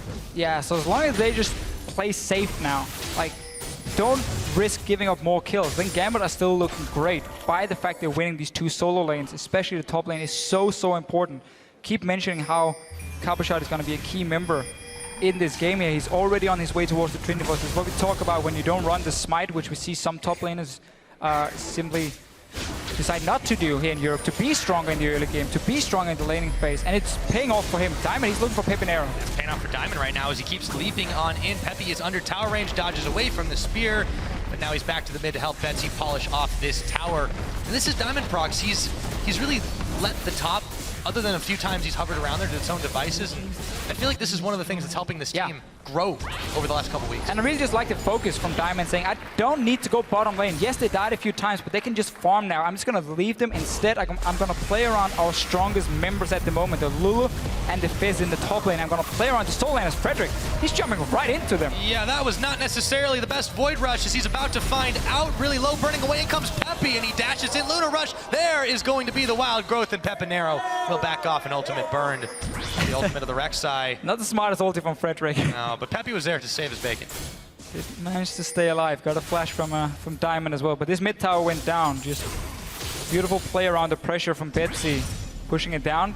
Also, you can see the wards in the jungle of Giants. That's what happens when you lose this mid lane. Suddenly, you can invade in. Whirlip, he's in trouble. Yep, Equalizer is down. Or is Cabochard in trouble? Very, very low, but Whirlip realizes he can't take this fight. He's overheating. He's got the shield on. Diamond, though, has him in his sights. Will he be able to finish him? Yep. He just directs him into the jaws of Cabochard for a kill. And once again, Gambit know they can play aggressive in the solo laners because Diamond is always going to be around. They have deep wards into the jungle of Giants because they just managed to take that mid lane tower, so they opened up multiple ways to get into Giants jungle. And they're playing this pressure early on super, super well. And really also using the early power of this Nidalee pick. And we can see Diamond going towards the Rod of Ages like he normally does as well. It's going to make him also a bit stronger in the small duels we're going to have in this game here. Yeah, it also gives him a little bit more late game power as well. Stay alive a little bit more, have a little extra mana and AP, all that good stuff. See how this goes in the mid lane though. Without a tower, Pepinero is going to have to probably be calling on Frederick's help a little bit more. Right now, despite the kill lead, as you mentioned, Gambit Gaming's farm has really been off the charts, and they have amassed themselves about 1,500 ahead at 12.5 minutes. We can really see how Frederick, he's looking to gank some of these solo laners here, but he never feels like he has a good chance to do it, because every single time there's zero vision on where Gambit is on the map, like where Diamond is. So if you just go in as this Rek'Sai here, you risk getting counter-ganked by the Nidalee. So you can see the pink wards from Gambit plays very defensively as well, basically blocking all the vision for Frederick. So he never knows when it's safe to go for a gank. So he never knows when he can help his laners. So he's forced to play more passive, and that hurts everyone on Giants. The only winning lane has been that bot lane, just from the kills. Now they're starting a dragon. It's risky though. They're going to start going for this one. Let's see if Gambit can react in time. Forgiven will send out a big rocket just to see this going down, and there's no response, nobody in time. First dragon goes over to Giants Gaming. Now maybe they'll have a little bit more confidence with that AP boost. They've got Chum the Waters going a little bit wide on Werlib as Kabashard and Betsy look to chase him down. Back to tower, slowed up, has to flash, Pix is on him, Wild Growth, in comes Cabo, and they will be able to Urchin strike him down. 2-0 on the Fish. So like the Dragon Call before here from Giants, they had the winning bottom lane that pushed it up as well to the tower so they could instantly just rush it, and you have that Kalista build up the Ren stacks. Of course you can secure the Dragon. That was despite not even having teleport.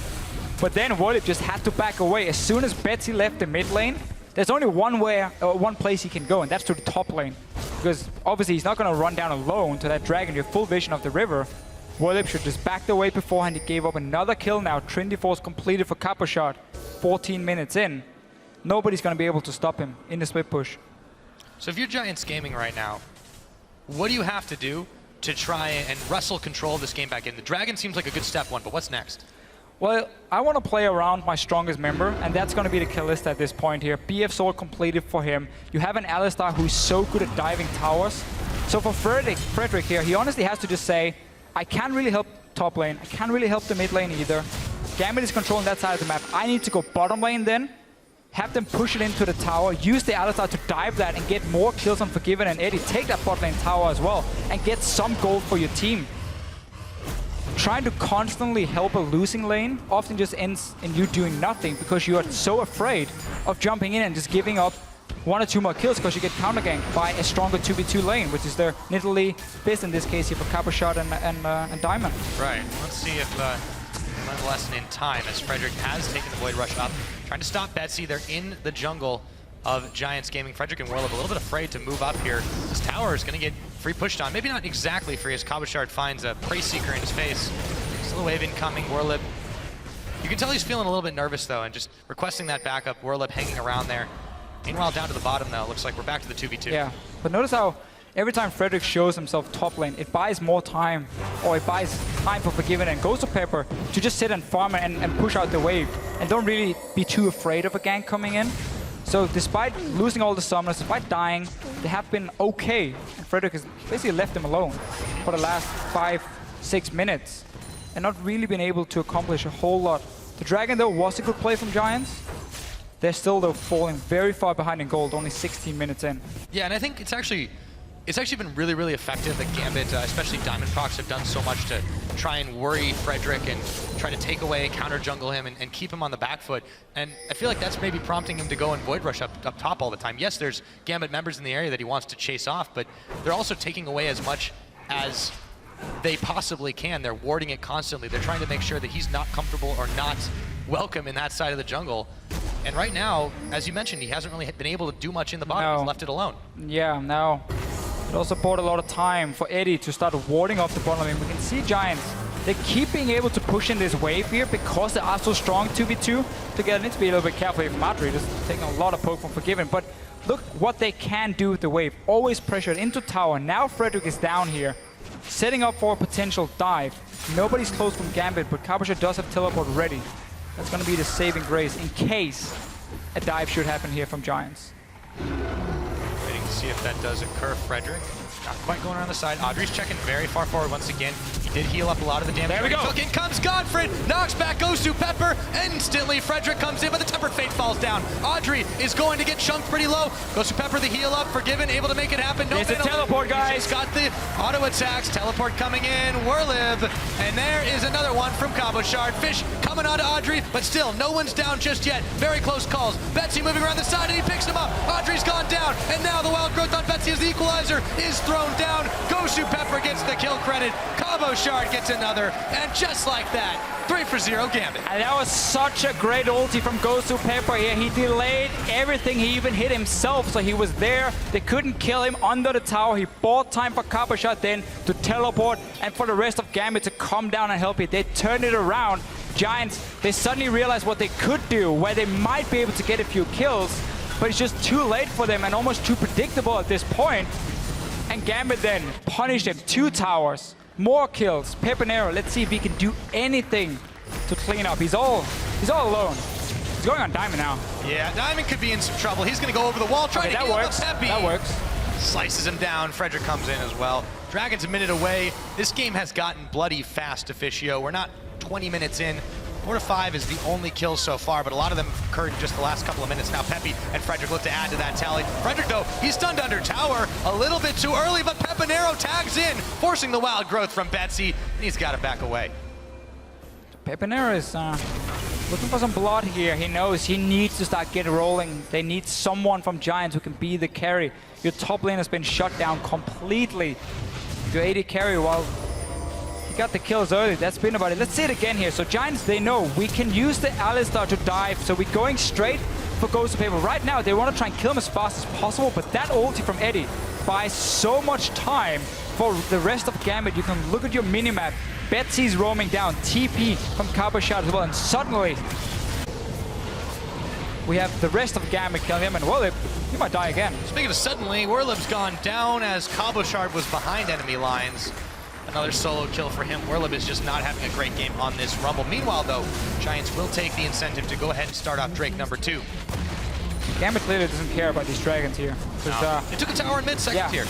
And I honestly understand 100% why Gambit is not risking taking any fights, because, as we mentioned, Adrian and Godfrey were super strong from the early kills, so no reason to fight on the bottom lane when you have a 4-0 top laner who can just keep getting kills on the enemy Rumble, and you just play around that top side. Diamond, Betsy, and Cabochard, those 3 guys are the carries for Gambit in this game here. Exactly, and to top it off, you know, this is the comp that they built. They said, let's not fight.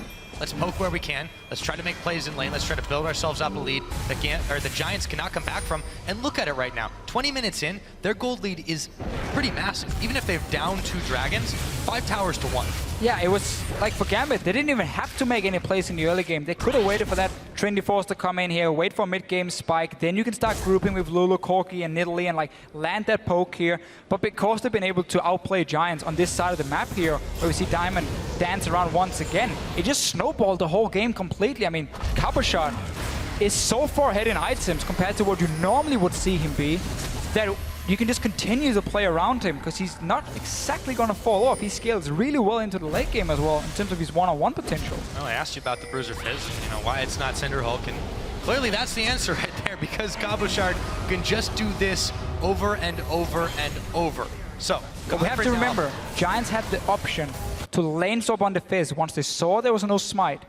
To say, we don't want to risk a one-on-one lane. Also, with the Nidalee being there so strong in the early game, we don't think we can take that 2-on-2 fight.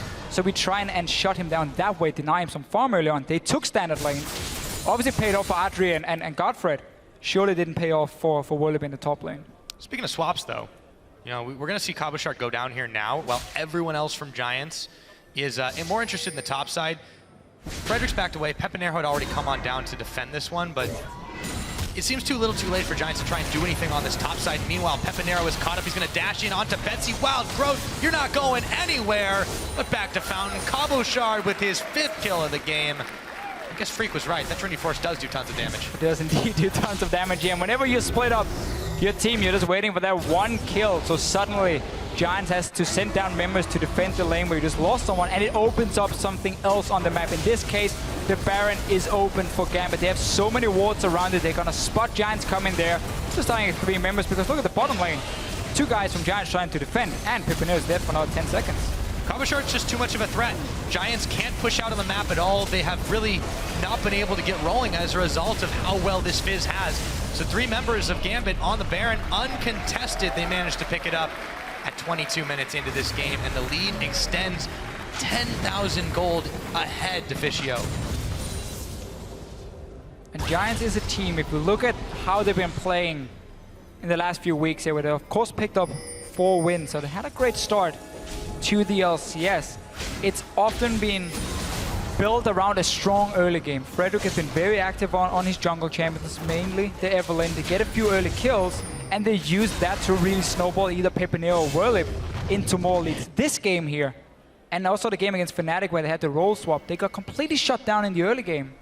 And now we're seeing Giants then struggle to adapt and say, okay, we're losing this one lane here. What can we do instead? Like, do we just keep walking up there trying to gang it, or how do we adapt? How do we try and get back in this game? They had very few answers to what Gambit were doing, and it was too late. Once they decided, okay, maybe we can get something on the bottom lane. And then Gambit expected it, had everything ready for it, and it just ended up even worse for Giants. Yeah, they just have really not been able to get anything done as a result, and I really want to put a lot of it on, I keep going back to this, onto Frederick just not being able to do much in the early game. It's cost Giants so much this time. Cabochard jumps onto Pipinero, teleport coming in, but he might be dead before he gets there. Playful and Trickster, down goes Peppy. Could Cabochard 1v2? Urchin strike in, and Whirlip is in some trouble, but so is Cabo. Into the brush, shut down by Whirlip. Toasted in the very end here. Whirlip managed to get a kill, but look once again, you send down more members than you have to, or well, you're basically forced to send down more members than you would normally to defend one lane, and suddenly the cross-map objective is open. Gambit gets 1 tower, pushing on to the next one, and this is where their poke comes in. We talked about this 4-1 setup they have. So many members who can hit the towers, so much poke. Adri, he's going down. Oh, goodbye. Betsy will be able to pick him up now, still with the Baron empowerment.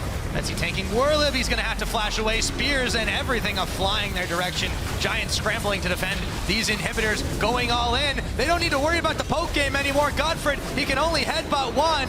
Pipinero is gonna get exhausted, but he managed to take out Betsy all the same with that. Gambit decide not to push their luck. They're gonna back away courtesy of a magical journey over the wall.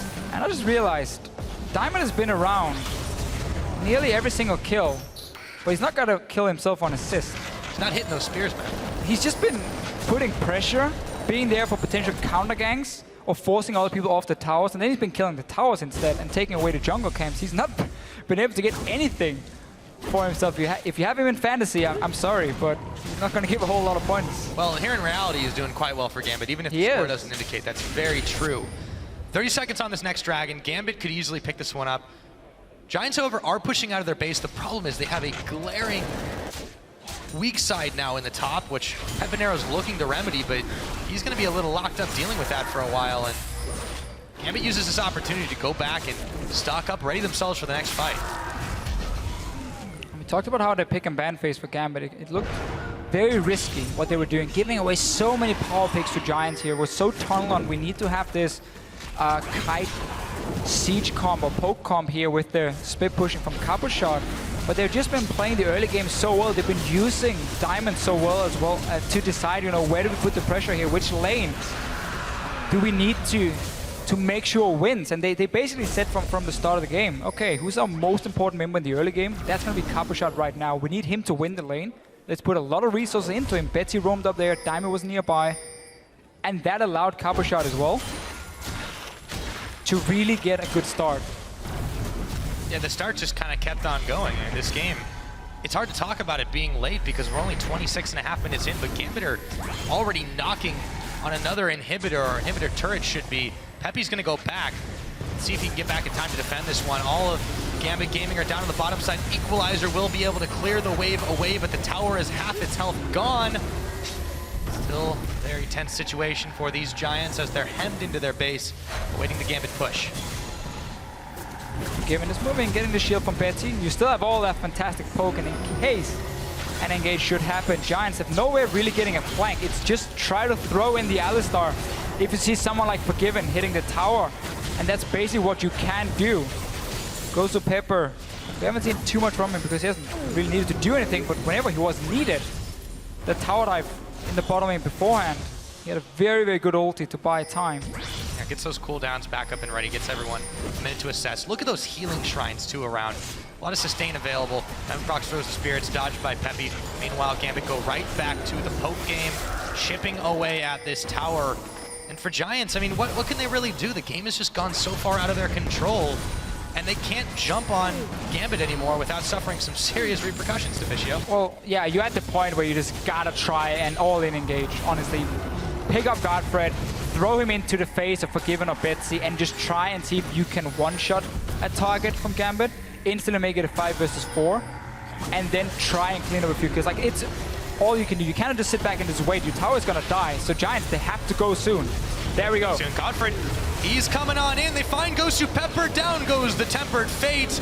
Gives a second to reset. Gosu's gonna heal up. There goes the equalizer. In goes Pepinero. They don't have the damage in there. Is the cow thrown in? Diamond Prox jumped out, taken down by Audrey, but Giants are gonna pay dearly as Kabashard picks up Godfred. Gosu Pepper around the side. The rest of Giants, however, they're melting right now. Frederick, Werlip, Godfred, all gone. Audrey might follow too. Kabashard, he's got the spear sticking in him, but they don't hurt that bad.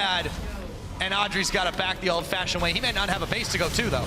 Oh, Gambit just gonna look to end the game here. They got super minions already. 4 guys still alive. Giants, they had to try it. They just had to go for an all-in. It didn't work for them. Too little, too late, it seems. Teleport comes in from Kabashard after he backed the base. Nice little cheeky maneuver. He wants to pad those stats. Audrey dashes away, but not in time for Forgiven to take him down. And now the Nexus will fall as well. Sub 30 minutes as Giants continue to try and keep it alive, but no longer. Gambit Gaming pick up another. Eddie not happy. He had to die in the end there. Or goes to Pepper. I'm so used to calling him Eddie from back in the day here, but Gambit really had a clear plan in the pick and ban phase. They knew the Giants would take all these strong picks because why not? I mean, if you see Rek'Sai, Kalista, Alistar, you want to get them because these picks are so powerful in the current meta, but Gambit had a clear plan. 1-4 setup, a lot of poke, a lot of kite, knew exactly what kind of champions they wanted for it, and they knew who is the important guys. Who do we need to make sure get ahead in the early game to be able to snowball this game? It was mainly Kabashard in that top lane. Giants didn't realize it. There was no early help from Werlip in the start before it was really too late. There was no lane swap on Kabashard despite not running with the smite.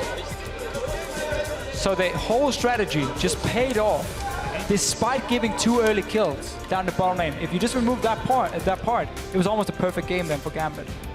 Yeah, and honestly, I feel like Gambit's been in need of something at least close to a perfect game. They're still coming off I would almost say a very ugly win when they played off against the Wolves the other week, and you know they've started to look a little bit better. It's been improving for them now that Sean's is a full part of the team. Yeah. You can see they're getting a little crisper in their play. Diamond, they trusted him to play this in Italy. No, he didn't get a lot of kills, but they did exactly what he got 3 assists in and the also, Kabashard absolutely went off the hook this game, and that's what allowed them to pull off that 4-1. Just like last week. Very cut and dry. Yeah. I mean, he was an OP5 in the last week simple. here. Betsy said it in the feature before this game here. They're talking about Forgiven, how Gambit were not adapting to Forgiven. He was adapting to them as a team. This game here shows it, because it was not about Forgiven in any way. They didn't gank for Forgiven. They didn't try and get kills on Forgiven. No, they went back to what worked for them in the spring split. That is a lot of pressure on the top side of the map where Kabashard is sitting. Make him your big carry on these massive bruises that can really snowball out of control, and Forgiven can then play the standard farm-focused AD carry. Don't have to do anything in the laning phase other than just stay alive, basically. And that was the whole strategy for Gambit here. And they did it also last week. So they've clearly gone back to what worked a split ago and now picked up 3 wins in a row. Yeah, so with all of that, and you know, Forgiven, he improves from 0 Forgiven to 3 Forgiven. So with that all done, we're going to go ahead and send it over to the analyst desk. We'll break down that game. Gambit pulled out a big victory. Thank you so much. Deficio, he's got a lot to say. Glad to have him back. We have a lot to say as well. Let's start at the, picks and bans, because honestly, in the beginning, it did seem like Gambit was giving up a little bit too many power picks. Yeah, I really think that the comp of Gambit was really trash, and Giants comp was super good, but they just like picked 4 lanes, and Diamond was just camping the top jungle warding or whatever, and then it was just a Cabochard show. I feel like Giants' composition was good up until the last pick. I think, as Deficio said in the game, Gambit was Giants were telegraphing what they were doing. Gambit was telegraphing what they were doing, but then the last pick, the Diana for the Giants, I really feel it should have just been a champion that could wave clear, go even in the mid lane, allow Giants to play around their strong side, and then eventually, even if the Rumble Fizz matchup is losing, just teleport them down and try to dive the bot side. I feel Giants really dropped the ball on that because we saw early in the game, Betsy was constantly pushing in Pepinero. He was getting a little agitated, eventually lost his tower, and we saw in the player cams as well, he was getting upset. Whirlip, he was playing aggressive and constantly dying while his bot lane was actually winning. So I really feel it was too much of the same. Too much of this dive skirmish type of thing when they could have just picked a wave clear mid, relied on the fact that Kalista will always beat Corki in lane in this matchup if you put some jungle pressure there. And the opposite happened for Gambit. They were behind in bot lane, but they didn't care. They just played passive, stay even, and the other side of the map was winning because Betsy was pushing in mid lane, Cabochard was destroying top lane, and in between that, just like Sai and I just said, Diamondprox was just warding and just putting control in top side of the map. Yeah, let's break it down phase by phase when it's coming to this game. You started by mentioning the bottom lane. Of course, we had there Alistar, Kalista versus the Corki and the Bard, who you love so much, but it didn't go well for the Gambit at, well, from the start in there. Yeah, and that manifested eventually in a first blood, and that's our first replay. We can already get that on your screen and talk a bit about that. Just this matchup, if Bard and Corki kind of want to push and poke, but they're at risk of always getting flashed on by the Alistar eventually and getting aggressed on, especially if Rek'Sai is like joining you from your backside and you can't ward everything. So Forgiven gets flashed on, and at this point it's over right now. Even if he flashes out, Rek'Sai will come in and clean up. And that's kind of the problem for Gambit. They didn't do a camp, or they got help on the camp, but they were pushing in, sets up for a very easy gank, and they didn't play passive enough on their weak side. This is a mistake by Gambit, but they learned from it. Forgiven never died again in this laning phase. He played passive. He said, okay, my job in this game is to go even. I let Cabochard carry, I let Betsy put some pressure. They 2-man invade, force Pepinero out of the game, and it snowballed. Yeah, and Diamond as well, just like probably 30 seconds before that, he saw Rek'Sai on the blue, he stopped him from doing the blue, putting pressure. Like, that's a really good move, because then you see where the jungler is. He even warded the blue, so it's pretty obvious Rek'Sai is going to go like bot side, and they still died. So yeah, that was a tiny mistake from Gambit, but they adapted. I feel like Giants were constantly making the same mistake over and over again. Yeah, one of those mistakes that got made over and over again was in the top lane. Didn't opt to go for the lane swap. They had to rumble. First time there's this split going on there for Whirlip versus Fizz. And on average, Whirlip is up 15 CS by 10 minutes. He has not been behind in CS at 10 minutes in this split, but he was down 30 at 10 minutes versus Cabochard's Fizz, who, as said, got a little bit of help, or a lot, by both his mid laner and his jungle. But it seems like, why do you keep giving that up and allowing that game to snowball out of control for the enemy top laner? I just think Giants lost track of the plan, and Gambit stuck to their plan. I mean, we're constantly highlighting these mistakes here from the Giants side, but we have to compliment, of course, Gambit on how they decisively stuck to what the idea was in the game, right? Get these two solo laners ahead, supplement that with a poke jungler, and eventually take the towers. And that manifested eventually in that sick play, or like the skirmish in the bot lane party. And that's the second replay. We can get that on your screen as well right now. That's where finally Giants lost control of the game, and Gambit ended up winning it. Yeah, here we see the fight. Gosu Pepper just is disengaging with the Bard ult, and then Fizz gonna TP in soon. As you can see, they see it as well, backing off, but it's just too late at this point. Fizz is like ultra strong, and Diana is like not doing anything. But neither is Diamond, but still, Lulu is just massive coming in. Yeah, you see Diamondprox dueling Nidalee, doing the Pepinero on the top lane, and this allows Betsy to roam, and once he comes in, he has so much crown control, and as you just said, like Fizz in the backline, once you let Cabochard teleport in the backline with that item advantage already, it's just so hard to win that fight. And Gosu Pepper, he did what he had to do. He bought some time with the Tempered Fate, and that was like the final play. At that point, the game was pretty much over, and controlled finish by Gambit. Last week against Copenhagen Wolves, it took them so long to close it. It was slow, it was messy, it wasn't organized, and we see again progression from Gambit, so things are looking good. Definitely very fast to close that out. As a footnote, Cabochard 92 kill participation at the end of that game, highest this split. So, well, that is definitely a good pick for him coming out. As for us, we're going to take a short break as Elements' Roccat set up on stage. But stay tuned. The action continues right after this. Hey, Capo, you need vision. I need what? Hey, Capo, you need movement speed. Hey, Forgiven, wake up. Hey, wake up. Oh, he is burning away, and Frederick will come in and snipe him with the Praise Seeker. Now they're going in on a Gosu Pepper. He won't last long. Betsy moving around the side, and he picks him up. Audrey's gone down, and now the wild growth on Betsy as the equalizer is thrown down. They don't have the damage in there. Is the cow thrown in? Diamond Prox chunked out, taken down by Audrey, but Giants are gonna pay dearly. Gambit Gaming pick up another.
And welcome back, everybody. Before we get to our next match of Elements versus Rocket, I do want to remind everybody at home, it's currently Team Up Week, and it's almost time to Pool Party, where the community and you will be earning points by playing League of Legends with your friends. The more points that you earn, the more rewards that you guys are going to be unlocking. These range from IP boosts to summoner icons to reskinned minions with some super cool summer hats. Now, if the community racks up enough points, the upcoming Pool Party Mundo skin will actually be unlocked for everybody who participated during Team Up Week, which is happening right now. And all that will be unveiled when patch 5.12 goes live. So for a little bit more information on how to join in, all on the summer fun, check out leagueoflegends.com. Remember to wear your sunblock, get those hats out, and we'll see if we can unlock that Mundo for everybody. For now, we're going to throw it over to the guys at the Shoutcaster desk for that next match. Thanks very much, Quick Shot. As summer's getting into full swing, it's good to see that all. Now, setting up behind us as we speak are our next two contenders. It is Elements and, of course, Roccat. Let's get right into it with a look at the Elements, of course. In the top lane, we've got JWoww. In the jungle, it's Dexter. Froggen's the mid-man. Tabs the AD carry. Promiscu the support, and, of course, their coach. Yeah. Nip. And Elements. We were trying to look for some positive points on Elements, and it becomes very difficult because this roster here has really not, found any synergy in the start of the summer split. They made a few changes again. One of the big problems they have, first bloods. They're giving up 5 out of 6, or 5 first bloods in 6 games. And those are all the games they lost. Yeah, all the games they lost. Clear indicator so far. And this really just highlights Elements, how weak the early game has been for them, because they pick these compositions as well. They need time to scale up. They're low on weight clear. They're very hard to execute. And then they start falling behind. And it just becomes so difficult for them to do anything. The only win they have so far was against against Gambit in week 1. Yeah, it's really been a rough ride for them so far. All things considered, picking themselves into a corner is really not the best way to try to throw your opponents off, so that's a big part of it. Froggen, he's been a bit of a shining light this last week. His Echo performance was actually pretty good. He had some success. He really wasn't able to impact the map, though, and he seemed to be the only source of wave clear on the team. Yeah, it's been a Froggen thing for a while now, how he's doing well in his lane, like one-on-one. His Echo has been very, very strong once we've seen it. He got a few early kills from it, but it's not enough to really carry, the rest of the team here, because it's really him and then Dexter. If you look at who can do something in the early game, Dexter's of course trying to help every single lane here, and Froggen then winning his own lane, he needs to then try and snowball the rest, especially towards the top lane here. I think top lane is so important in the current meta.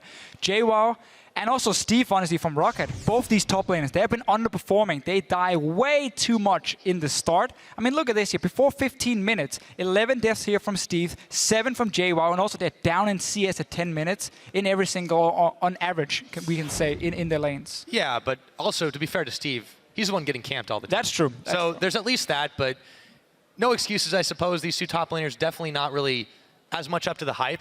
But now that you talked about Steve, let's go ahead and look at him and the rest of the lineup on the side of the red. It is going to be Roccat. So that is Steve in the top lane, Jankos in the jungle, that's Nuke Duck in the mid, Vander is their support. The coach is Yamato Cannon. And it sounds like we may be forgetting someone. That's, of course, their AD carry. They've swapped in. Now it's going to be Mr. Rales, formerly of MYM. Yeah, so Mr. Rales here just managed to qualify to the Challenger Series with the Wicked team, Team Denial here before, but now Roccat has picked him up, and I think this is a good change. I think this is what Roccat needs, because beforehand with Woolite, they would play pretty well, honestly. They would have fairly close games, but then individual mistakes would cost them in the late game, where we often talk about, Woolite mispositioning.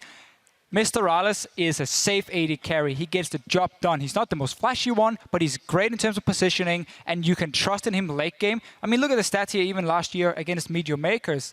He honestly did pretty well, despite being on the worst team in the league. Well, not flashy is not necessarily a bad thing, because it's usually Woolite's flashes that got him into danger in the first place. So hopefully it's Roccat exactly what they need.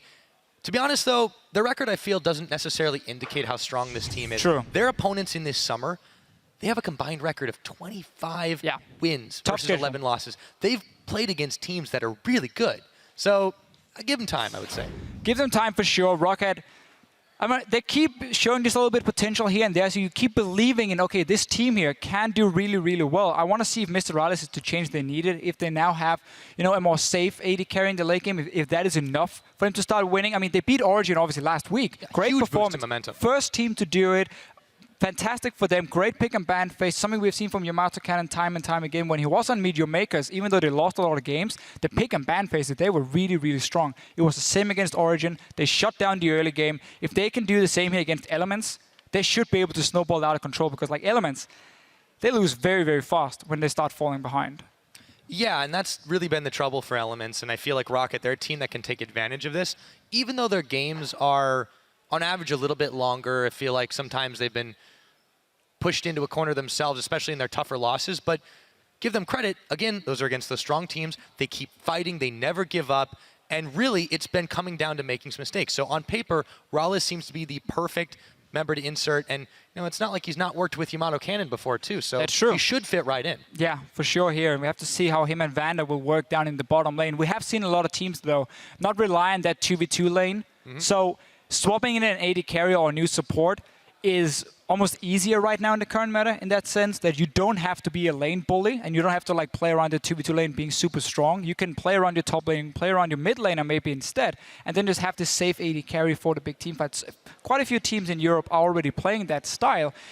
Then we simply have to go back then to the top laners because we're just talking about how you can play around that side of the map. Steve and JWoww, we showed the stats before here. They die way too much in the early game. They fall behind in CS. I want to see if any of these two teams here will focus on that lane and try and get their top laner rolling, and we can finally see what they can do with a goal lead. But that's always the question for Elements, isn't it? Where is Dexter going to go? Because it seems like he's always needed. Just about every lane you have. And, you know, yes, he's been trying to go up top, go down bottom a lot and help out all over the place, but it doesn't help that his team keeps picking these scaling compositions time and time again. They're very low pressure. They don't do much in the early game. And it's just been a formula for teams to beat them. So I want to see if they can mix this up. They're trying different things with different comps, but they're still playing the same style, and that's got to change or they won't start winning. Well, we heard multiple players now talk about how they knew they had some had some problems. They knew there were things they needed to sort out. Pick and ban phase was one of them. You need to look, you know, when do you pick certain champions? How high do you value something like maybe a Kalista or a Sivir pick here? Because a champion like Sivir would be the perfect one for Elements. It's going to add in everything they need here because it's strong throughout the entire game, mainly also due to her ulti. Of course, late game, her damage is fine. She adds wave clear, which is so important and what Elements often lacks here. I would like to see them put more focus on just like that simple champion. It works for me in Riot Rumble, so it must work for Elements. Well, it's so simple to combine with so many different things. Sivir's that AD carry that everyone's always saying it fits into every comp. You throw a Maokai up top, that's almost never banned, right? And you can just get so much work done between that. I feel like, yes, Froggen is performing individually okay, and Dexter's performing individually, but they have to enable the rest of their lanes to do well.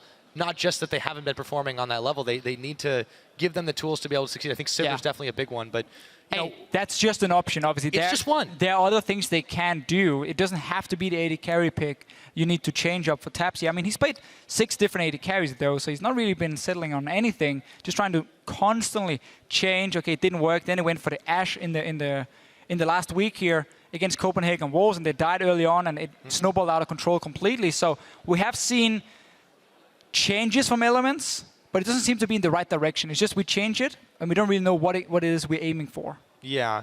And let's shift gears a little bit, too, because I was harping on Dexter a lot. I want to talk about another jungler that's had a lot of impact in the LCS in recent weeks. This is, of course, going to be Jankos. So he used to be called the First Blood King, and for a while, everyone kind of forgot his nobility. He tossed his crown away.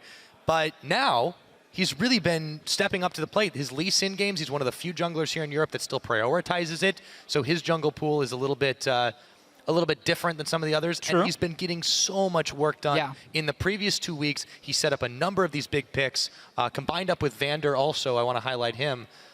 Between the Nautilus, Lee Sin, it's really been amazing what they've been able to accomplish, and worked especially well against Origin. The fact he's been so strong on Lee Sin just gives another element to the draft of Rocket here, because they can ban away, let's say, Rek'Sai. They can force the Gragas ban then, and they are fine then first picking, let's just say, an Alistar. And then they can always take the Lee Sin later because he's not that high up the priority list for most teams. And that's super important for them because Jankos is so good on this champion here. Against Origin, it was him and Vander early on. There was the big part of shutting down the early game here because they simply managed to catch out Amazing and Mythy multiple times. It was Nautilus and Lee Sin they played. And that worked so well for Rocket. So let's see what's going to happen here. Elements, of course, on the blue side. We'll have a potential first pick if there's any really strong power pick open. Well, they're going pretty quick, the bans are rather. The first one off the board is going to be Azir. We've seen a fair amount of that prioritized by Nuke Duck. It was a little bit hit or miss. He had, a good game against Origin. It wasn't really the standout factor, but not so good in his previous game. Interesting to see that they chose that first, though. Well, I think for Elements, they also want to see what Rocket is banning here, because you want to get into that situation where either you can just get a Rek'Sai Gragas and they don't get any tier 1 jungler, or you end up trading them. Elements here, banning the Jace. It was buffed. Yeah, I mean, I think on paper it looks very, very strong. The extra damage he gets at the last few ranks of especially Shock Blast, and now banned away against Rocket here. Both junglers, Rek'Sai Gragas, will be open. Sivir is also open, and once Kalista is banned, her value goes up. And is there anything else Elements really needs? No, and I like it. I like it. So let's see if Elements can turn the tide here with that Sivir pickup. We'll see. We've yet to see what Rocket's going to answer with, but also on the bans too. There's some interesting prioritizations. The Jace was mostly a patch ban as well. The Rumble against Steve. I mean, on the other hand, banning away Frog and Zeko. You can see which teams are paying attention to what right now, and there we go. We've got ourselves what might possibly be a Cinderfish, and of course also the Rek'Sai, which should prompt the Gragas from Dexter's side. Should be a Gragas from Dexter here. No real surprise, at least, if that gets locked in. But yeah, Rocket just standard, almost want to say like top tier bans. You take away Kalista, Ryze, so on. And Echo has been, as we talked about, a very strong champion for Froggen in the mid lane, so their bans makes a lot of sense here. I would almost have preferred to see an Alistar come in as a pick, but they're probably afraid that JWoww could also take away this Fizz. He played it last week, so they decided to say Alistar is not our top, we don't need the Alistar, we can go Nautilus as well for Vander, so instead we try and grab away these two carry picks. Right, but there's a couple problems with that, right? First off, they could have done it with their other pick, because Rek'Sai Gragas both open. Unless you're playing Gambit, most teams will take the Rek'Sai over the Gragas. So I think for Rocket, that one is fair enough, but it does give the Alistar over to Elements. That's my other point. Now you've got a Sivir Alistar lane to deal with. What is Rocket going to do against that? A Sivir Alistar lane, well, you need some sort of wave clear if you want to take the 2v2 lane, because what ends up happening, if you have, let's say, if you have a lane with no wave clear against it, the Alistar Sivir will push you into your tower over and over because Sivir is so good at fast pushing, and then once Alistar hits level 6, you just call down your jungler, you tell your top lane, be ready to teleport, and Alistar just goes in, he starts to dive, pops his ulti, and you can very easily punish people for being stuck under their own tower. So Rocket instantly replying, saying we need Corki, and then just by having Corki, honestly, is enough to somewhat keep the waves away, at least once we start hitting level 6 and he can farm with rockets. I want to see what support gets locked in. Nautilus we have seen quite often for Vander if he can get onto the big tank, but another part coming in. I mean, it worked last game to prevent the all-in dives down on the bottom side, so we'll see how that shakes up for Elements versus Rockets duo lanes, if indeed we have the 2v2. It's the same lane here, but we saw last game how the Corki party, they want to try and obviously have these quick trades with some fairly long-range poke, but also try and push the lane. They won't really be too easy against the Sivir. And also you have to be a little bit afraid of what Alistar can do in terms of setting up a gank for the enemy jungler. Yeah. But I'm really looking forward to see what's going to happen down this bottom lane here. And if Elements can start playing around some proper wave clear from a Sivir. Yeah, so they have that Sivir for that wave clear. We've also got a Vlad locked in here for Froggen. And JWoww, I think we could probably see this one coming with the Ignite teleport to Hecarim against this Cinderhulk Fizz. This is going to be an interesting top lane, I think. Yeah, so if there's a summon advantage in the early game for JWoww, that can be very important, because what you often look at here, when you have these two aggressive early junglers in Gragas, Rek'Sai, you got two top laners, Bruisers, who want to fight each other, who wants to try and snowball. That one offensive summoner on the side of Elements can be the deciding factor in a 2v2 fight very early on in the game here. So we're going to see more focus on the early game from JWoww. Trendy Force Rush, you have that Ignite here, so you have some extra power. Steve is more looking for Cinderhulk and scale a bit more towards the late game, and that can be super important in terms of how they play it out. It does also mean for Rocket, if they do decide to lane swap, obviously having that smite for Steve is gonna make him a little bit stronger, and he should be able to pick up a little bit more extra farm. He can double jungle fairly effective as well. So now the Lulu's locked in for Nuke Ducks. Safe choice to lane against Froggen, who's had a little bit bigger bit of impact than Elements as a whole. What is this Rocket lineup altogether looking to do, though, Deficio? Well, I feel like we have a bit the same style as Gambit, just not with an Italy pick, because once again, it's Bard, Corki, and Lulu. So you have this group together with great poke, great disengage, and you have a split pushing champion that can snowball out of control. So we're honestly seeing almost the same comp as what Gambit was running. Difference is Elements here, because they're also running the Gragas and the Hecarim top, they have a bit more punch in the early game to try and punish Rocket's start if they want to do standard lanes. And I really want to see Dexter put some time in that top lane now. Use your Ignite Hecarim, get his Trinity Force. It is 5'11", there were a few changes, the home guard is not as effective, but he's still a fantastic strong pick. It's more than just home guarding in and trying to one-shot an AD carry. Yeah, we'll see if they're able to use it to its full effect this game. So for now, though, we are loading onto the riff. We want to know what you guys think about this game. Will Elements be able to snap the trend and turn it around for a win, or will Rocket come up with this one? Tweet at LOL Esports with your hashtags ELWin or ROCWin, and we'll see who does win as we get ready to start this one off. So, similar composition for Rocket as Gambit had. Elements looking to try and get the horse a-running. They'll have plenty of tools to do it as we get loaded up to start up the game, number 2, going into week 4 of this European LCS Summer Split. Look at Steve here early on, starting at Dorn's Blade, and not the Flask we see from time to time. So he's ready to fight from the get-go. He might still be forced into a lane swap depending on what Rocket decides to do, or what Elements decide to do with their dual lanes. See Promiscu here in this Alistar. It was his best champion, honestly, coming into the LCS. He's always been one of his favorite champions. 100% win rate so far. Obviously insane KDA. He had a fantastic game against Gambit in week 1 on this Alistar here. Yeah, stand-up performance that time is... And this guy's been underperforming. Yeah, he's had a lot of trouble in other things. We saw some replays that his Bard play really not on point all around the board. It's just a little bit of trouble. Let's see what happens here as Jankos goes a little far forward. He finds everyone from Elements. What will they spend to try and catch him? It looks like so far nothing. Couple wards go down. That's about it as Elements send everybody up. Look to try and scout out the lane swap. Rallis, Vander, and Steve are all hanging here. We might get a fight indeed. The crowd certainly wants it. They're chanting Steve's name. It's Promiscu, Froggen, and Dexter all hanging out in the brush. Tabs soon to join them. Steve's going to back away here. Looks like we might have Rocket's duo lane up in the top side. Yeah, you can see even the ward they placed at level 1. They were waiting in that bush as well.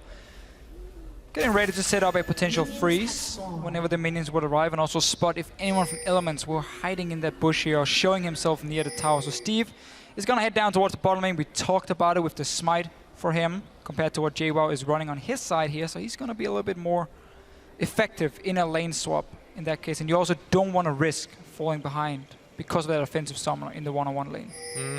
Looks like he will end up joining Jankos over by the Gromp. Meanwhile, lane swap is completed on the top by Rocket, but of course, not so much going to be happening with Elements. And speaking of Elements, take a look at Dexter right now. This is a man, we talked about how much of an impact he's had to have in the early game, but that just illustrates it right there. 93% in the first 15 minutes. He's involved in almost every kill that Elements have. Almost every single kill Elements have in the early game is started by Dexter. He's the guy who tries to carry the early game for them, but often he gets into situations where it's just too hard because he has like multiple losing lanes, so there's no wave pressure. They're forced to sit on the tower and farm, and then it just becomes very, very difficult to be a jungler. We saw Frederick in the last game, how if your lane start getting pushed into the turrets, you fall behind in vision, you can't even go for any ganks because you have to respect if I can get counter ganks super easily. Vander will get the golems, is pretty big for him. Good little XP boost, and he walks down to spot, but he did manage to get the blue buff. Both teams here starting on the weak side with their junglers, being down on the opposite side of where your dual lane is with the 2 members, but both of them got away with it. So they're just gonna have a fairly standard start to the lane swap. Yeah, this is nice too, especially for Vander. Not only was he able to grab a little bit of extra XP and gold there, but his item choice too, with the lane swap, with the free lane that they're currently having for Rocket, means he's not gonna have to worry about trying to harass for a little bit of extra gold. They're actually gonna send Jankos and Steve up here. Are they interested in doing a 4v0? Well, Looks like it might happen. Yeah, we're just going, once again, fairly standard 4v0. Both lanes were pushing down. Nobody got a freeze going. And therefore, you have to send in your top and jungle just to secure or make sure that nobody can teleport in and get some farm. It does mean that Elements will have control around the dragon, obviously because they were on the bottom side of the map, and they're just playing out the poor Rift Scuttler here, and maybe going for an early gank. Nukedog has been pushing the lane against this Vladimir, as we often see early on. And here we go. Yeah, here we go indeed. This is going to be an easy summoner. Nukedog will flash immediately. However, a lot of investment from Elements to try and take him down there has really meant the tower hasn't fallen. I feel like it's not going to be a problem here because Rocket are taking their time as well. As long as they get it down, you know, 10, 20, 30 seconds after Rocket does, they're probably even going to get it close to the same time. It doesn't really matter too much. Now it's just about bouncing the wave back. You want, of course, the tower to kill all your minions here, so the next wave coming is going to push towards your tower, meaning once your top laner goes back up here, he gets a bit of extra farm. And there, both towers going down. Nice and even. Elements get a good bounce on that one. 2 minions were left from the side of Rocket. Not really going to do a whole lot, though. So, we talked a lot about how these 2 top laners, you know, you want to get them rolling in different ways. JWoww with the damage to be able to utilize that Ignite TP Hecarim to its fullest, even as nerfed as it's been. And for Steve to get nice and tanky, so he can pretty much be diving the backlines with impunity. But how does this 4v0 really affect that plan? Who's it slow down the most? Well, slowing down, I mean, for Rocket, it was not about, you know, slowing down. Well, I guess it was honestly about, you're right about that one. It slows down elements, obviously. The fact that they're running the offensive summoner. Maybe he'll turn the heat back on. Train a little bit, but yeah, no. It was basically to try and slow down JWoww on this Hecarim here. Don't put your Smite Fist into the one-on-one lane instantly. Don't risk losing that 2v2. But because Elements now have been able to take the bot lane tower, they don't care about Dragon clearly early on. Instead, they've swapped taps to the top side and gonna fast push in, because that's one of the problems for Fizz. He doesn't really have any proper wave clear. So as long as it's not the Corki or the Lulu, then Elements can keep using Sivir to fast push in the towers, but that's why they try and move taps around and follow Steve. He's gonna lose a few minutes on the tower, but he's gonna try and catch as many as possible after taps just pushed it in. Yep. Both the top laners will try to fight for some scraps. JWoww's going to get a few fed to him, however. He's got the help of Promisq on the bottom. Vander, meanwhile, will go a roving, try and get some Dragon Vision out. He's pinged immediately, though. Froggen knows exactly what's going on there. We'll see if he actually does get pincered a little bit. Promisq's coming up, back around the side of the Dragon, but a Magical Journey will mean Vander is nice and safe. One of the nice things with Bard here, when you go in and you place a few deep wards, there are plenty of walls you can jump over and get out of the enemy jungle. Instead, though, we still have JWoww down here on the bottom lane farming. We saw before the Promisq was sitting there once the wave hit the tower. He's already hit level 4 though, and he's feeling pretty good from JWoww's side. It's getting more difficult then to go for straight dives and kill them.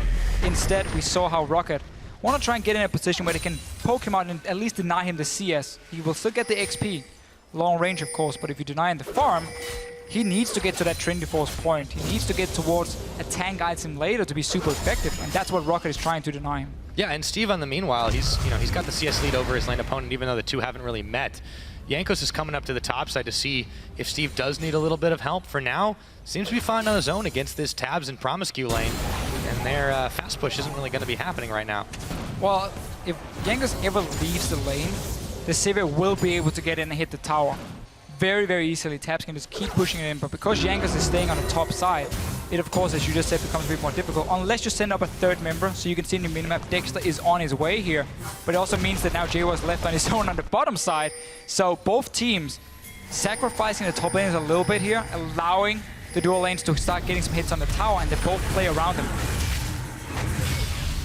Jankos knows that Promisq's around, but not sensing a threat, just goes and clears out his Krugs again.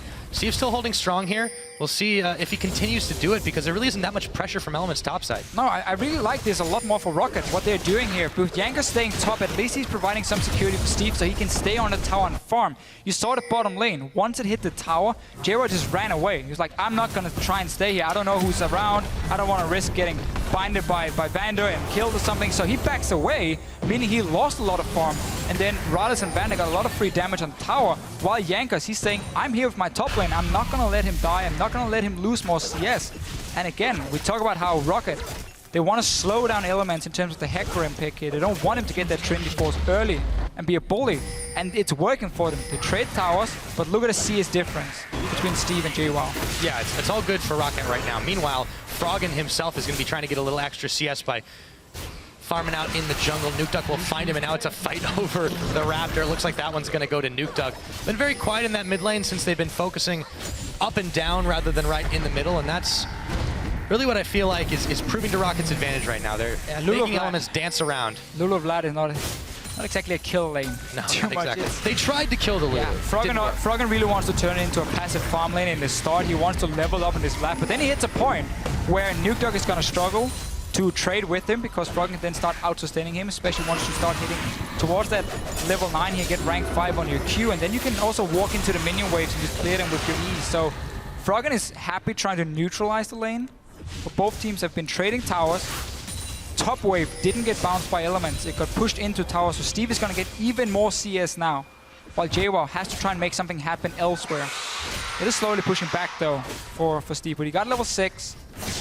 A lot of gold in his back. Let's see what JWoww can do once he comes back.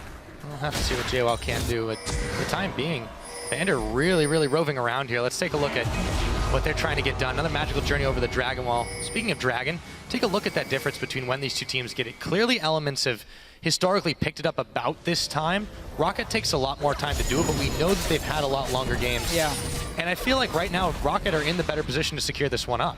Rocket also gotten a lot more Dragons than Elements. If you look at the first 6 games, the Elements is only sitting on like 5 Dragons total. One of the the worst records of all the teams because they simply just fall behind in the early game and they never get to really start any fights or get vision control around them. This one here is a bit more even in terms of that, but we see advantage for Mr. Rales, we see advantage for Steve in the top lane, and Rocket is now back to standard lanes, trying to secure some vision. We can already see pink wards in the river.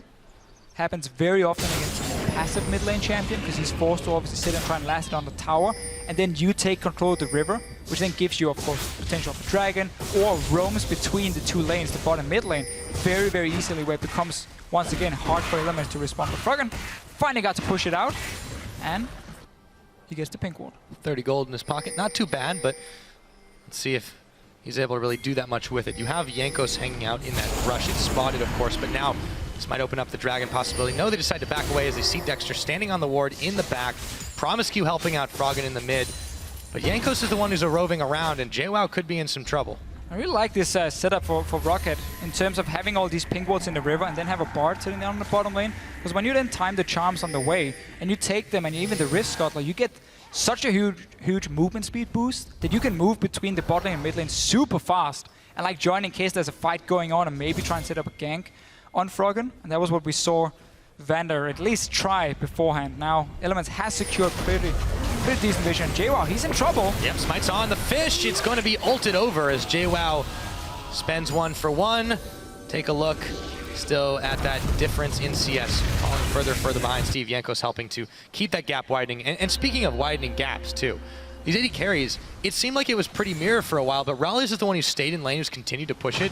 Well, Tabs has kind of been running around, and as a result, he's fallen a little bit behind in farm. Yeah, Tabs was also left a little bit on his own in the start when he swapped to the top lane. Had to be a little bit careful not going for any too aggressive plays before he had some backup from Promiscu. Cost him a little bit, and also at the same time, Rocket has just been in control when it comes to how do we want to play this swap here and what is our goal early on. This is what we can say Giants failed to do in the last game, where they said, okay, there's this top lane, we need to be very careful. He's going to rush a Trinity Force, he has the Ignite here. Don't give him a chance to get a one-on-one lane. So they swapped it around. They made sure they could deny farm and get farm on Steve instead. Exactly. And that's really paid off. So the Smite so far, because he's now got the Skirmisher Saber, he's going to get the Cinderhulk soon, and then he starts scaling into late game. And he can become a bit of a backline threat. He's going to have decent damage, but he's also going to be very tanky, so he's going to be super annoying to deal with for Elements. Right, and this has also allowed Jankos to go a little bit more of a damaging path too. He picks up the Warrior enchantment on his Stalker's Blade, and yeah, okay, maybe you don't want to put all your eggs on a Fizz as far as tanks are concerned, but they've also got the Lulu, that's that artificial tankiness of the wild growth. It's, I feel overall, a very safe team when utilized properly. The Bard, Raleigh on this Corki. It's so hard for anyone on Elements to really take out anyone individually. Sure, and it's going to now be about this mid-game spike coming up in a few minutes for Rocket. We always talk about with Corki. It almost gets boring mentioning it time and time again, but that's really where the champion shines. And they're slowly toward it. They have the first item completed for Nuke Dog, so we can soon start seeing Rocket decide to group up. And you have this Vladimir sitting in the mid lane, which was one of the last few picks for Elements. We often talk about when you play against mid-game comps that want to siege and poke, you need proper wave clear. Vladimir doesn't really offer that because he has to stand in the middle of the wave.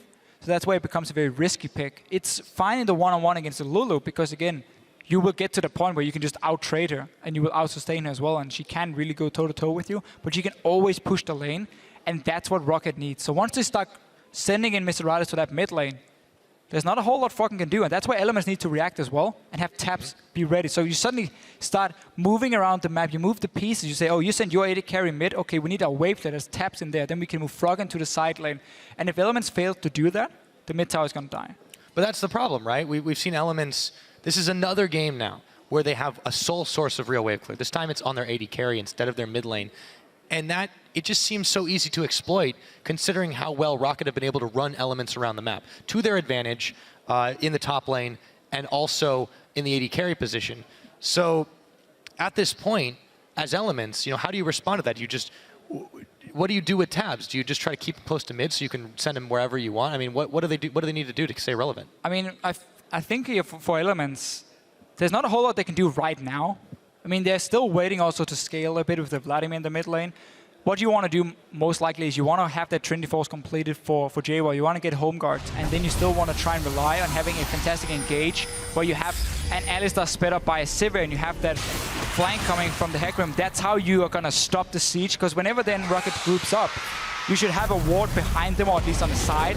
That gives you a chance to engage in from JWoww's side, but that still requires a bit of time, and that's why Rocket's early start was so smart in saying we're going to delay this Hecarim from getting these items. He's not going to get an early home guards. He's not going to get an early Trinity Force. So we can group 15, 16 minutes in, and we don't have to worry about that engage coming from Elements. Because that's what it's going to be about. Can Elements start the fight, or will Rocket just sit there, slowly poke Elements away, and just say, okay, Tabs is not here. That's a tower for us. And then rotate around, get objectives, and so on. And yeah, we talked a lot about at the beginning how this looked, you know, reminiscent of Gambit's composition. I feel like it's also a lot safer than that. So altogether, this puts so much pressure on Elements to try and force something that is also less likely to work out, that they're in a precarious situation now. Neither team has really attempted the Dragon just yet, not seriously. I feel like it's probably going to be a while, because Rocket are still happily, you know, farming themselves up and getting themselves ahead as far as the CS and item count goes. I don't even think Rocket needs to worry about a Dragon, honestly. It's more for them about getting to siege on towers. They don't have to take an open fight, where Elements still has a good chance, where they can use that mobility from the Sivir to dance around, use your Alistar really effectively. The Dragons are going to be more for Elements to try and force big team fights. They can play around it. But for now, we just saw Tabs move to the mid lane, instantly just clear one wave, respecting the fact that Mr. Alice would most likely show up, and he did show up. But instead of, because the rest of Elements have gone to the top side of the map, Froggen just killed the Rift Scuttler, while Dexter is taking care of the red buff. Elements just completely give over a free Dragon to Rocket. Yeah, not in the right place at the right time. Rocket will take advantage of it. So, number one is secured 14 minutes into the game. The gold is still very close. There's about 1,000 in the lead for Rocket. 2 towers to 2. Tabs is forced to flash away from the Tempered Fate. It's going to be a summoner for an ult. Not a bad trade if you're Rocket. And right now, they're stacking pretty deep on the bot side. We'll be able to clear the wave away when they want. But it does leave the middle exposed for Elements to get a little bit of revenge. Both teams making a few small misplays on the map. The Elements giving up a completely free Dragon to Rocket. Didn't have to do anything for it. Just lost the red buff, which you don't really care too much about at this point. And at the same time, then Rocket, I guess, super small mistake. Gave Elements a chance to get a few hits on the mid tower, but that was about it. Nothing really came from it. So they can be still fairly happy. You have your Corki now. Trinity Force is completed. You wait for the boots to be upgraded. Then you just send him mid lane. Once you push out the bottom lane, because you need someone from Elements to be forced to go back down to the tier 2 tower in the bottom lane and defend it. So you open up this mid lane here.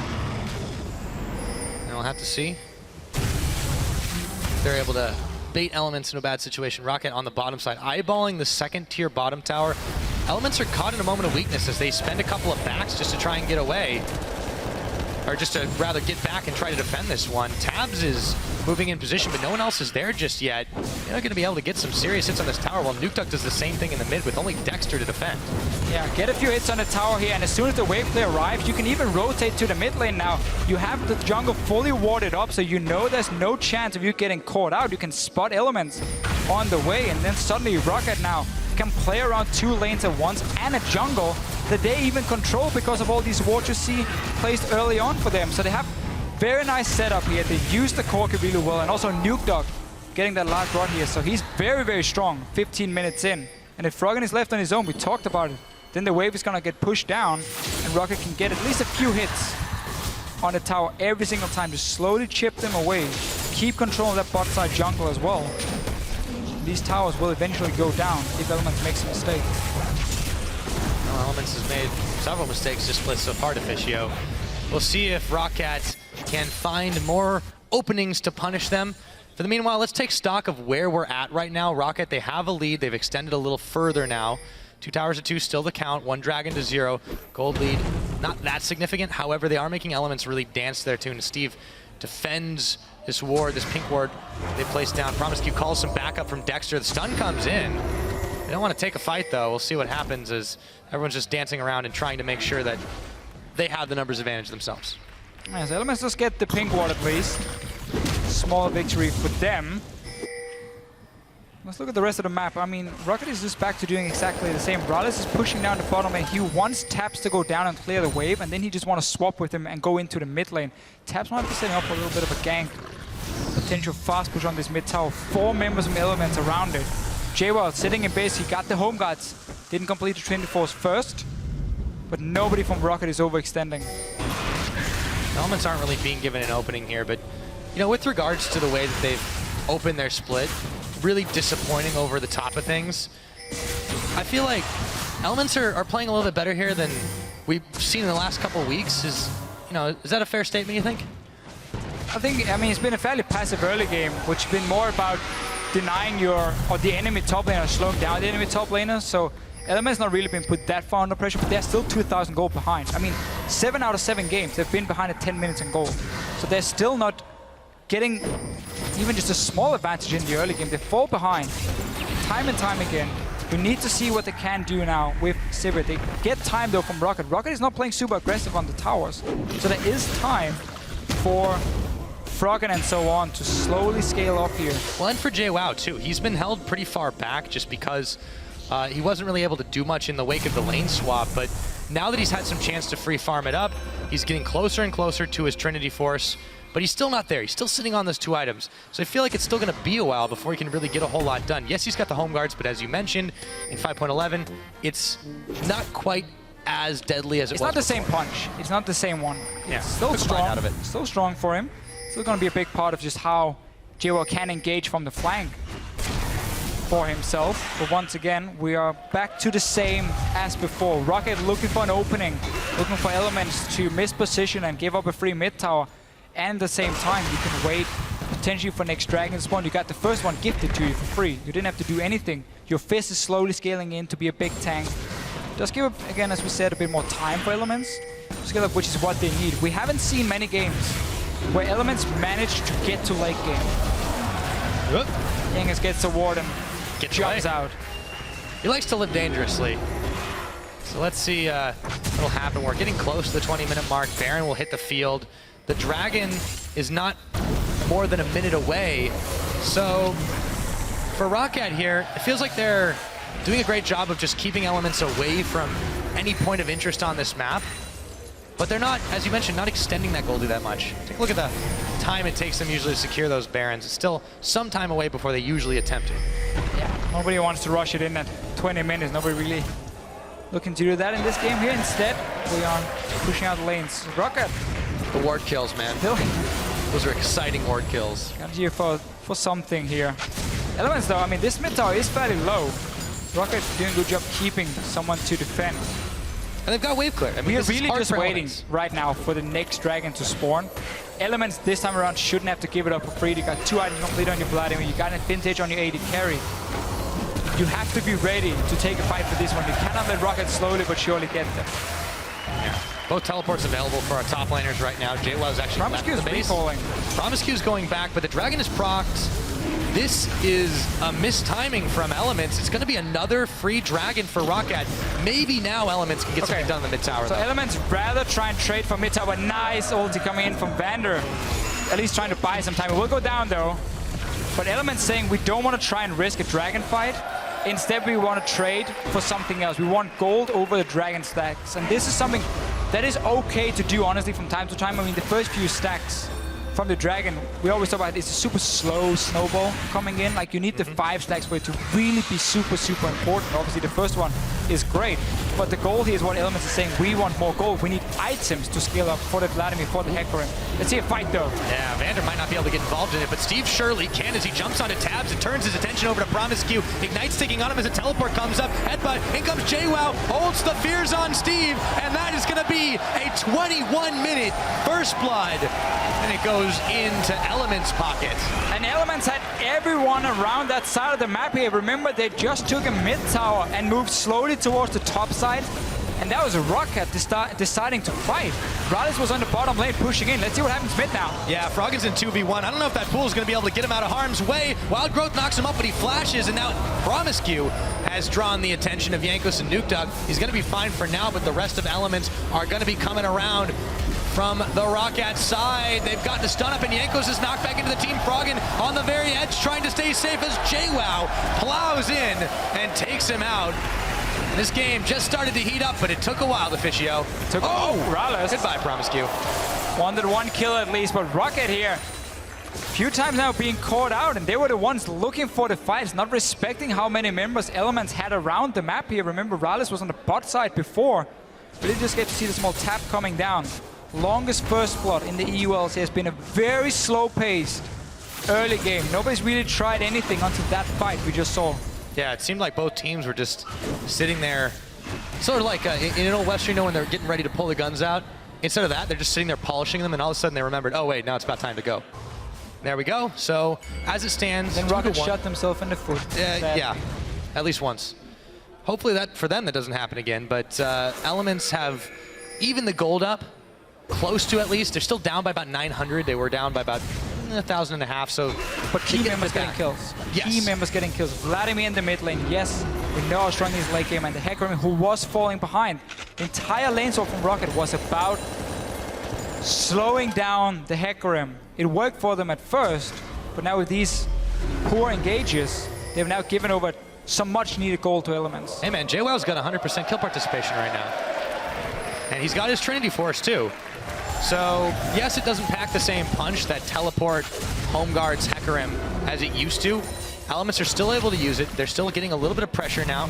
Tower was down in mid, of course. They've cracked the outer ring a while ago, trading it for that dragon. But Roccat, with their 2 dragons, what can they really get done here that Elements can't? It doesn't seem much right now. No, again, the 2 dragons doesn't mean a whole lot for Rocket. So honestly, looking back at it, Elements saying we'd rather trade tower or 1 tower for 1 dragon was not the worst trade, as long as they can go back and now fight for the next few dragons coming, so you don't get in that situation where there's this ticking time bomb coming in where you have to suddenly worry about a potential 5th dragon. We might see another fight though, Pyro. Yeah, we might. Looks like it's already in progress. Froggen is the target, but they don't have enough to polish him off. Look at Steve though. Steve is going around the side. Tempered Fate's gonna stop tabs in his tracks. Earth comes up, doesn't connect as the timing was a bit off, and JWoww running in the back, can't get anything done. At the end of the day, both teams had to back off. Nothing killed but wards here. You see a bit of the plan there for Rocket's comp with Steve coming in from the flank, and then you land the ulti from Vandal to really buy him time to get to that back line. Mistimed it though, so it was ulti from Fizz and the Bard together. End up doing, well, they got a flash from Tap, so they got something. But Rocket trying to force a fight. What they really want with this composition though is to sit down and push down these towers. Exactly. For themselves. You got the Corker, you got the Lulu, disengage from a Bard, like even trying to defend a tower versus Bard when you can land a Q connected between you and the tower itself is super, super hard to sit and wave clear from. So Rocket has not been aggressive enough at doing that, seeing as this mid tower with a Vladimir is still alive. Yeah, and it's really big credit to Tabs for being in the right place at the right time there too. I feel like Elements is really now starting to utilize him a lot better.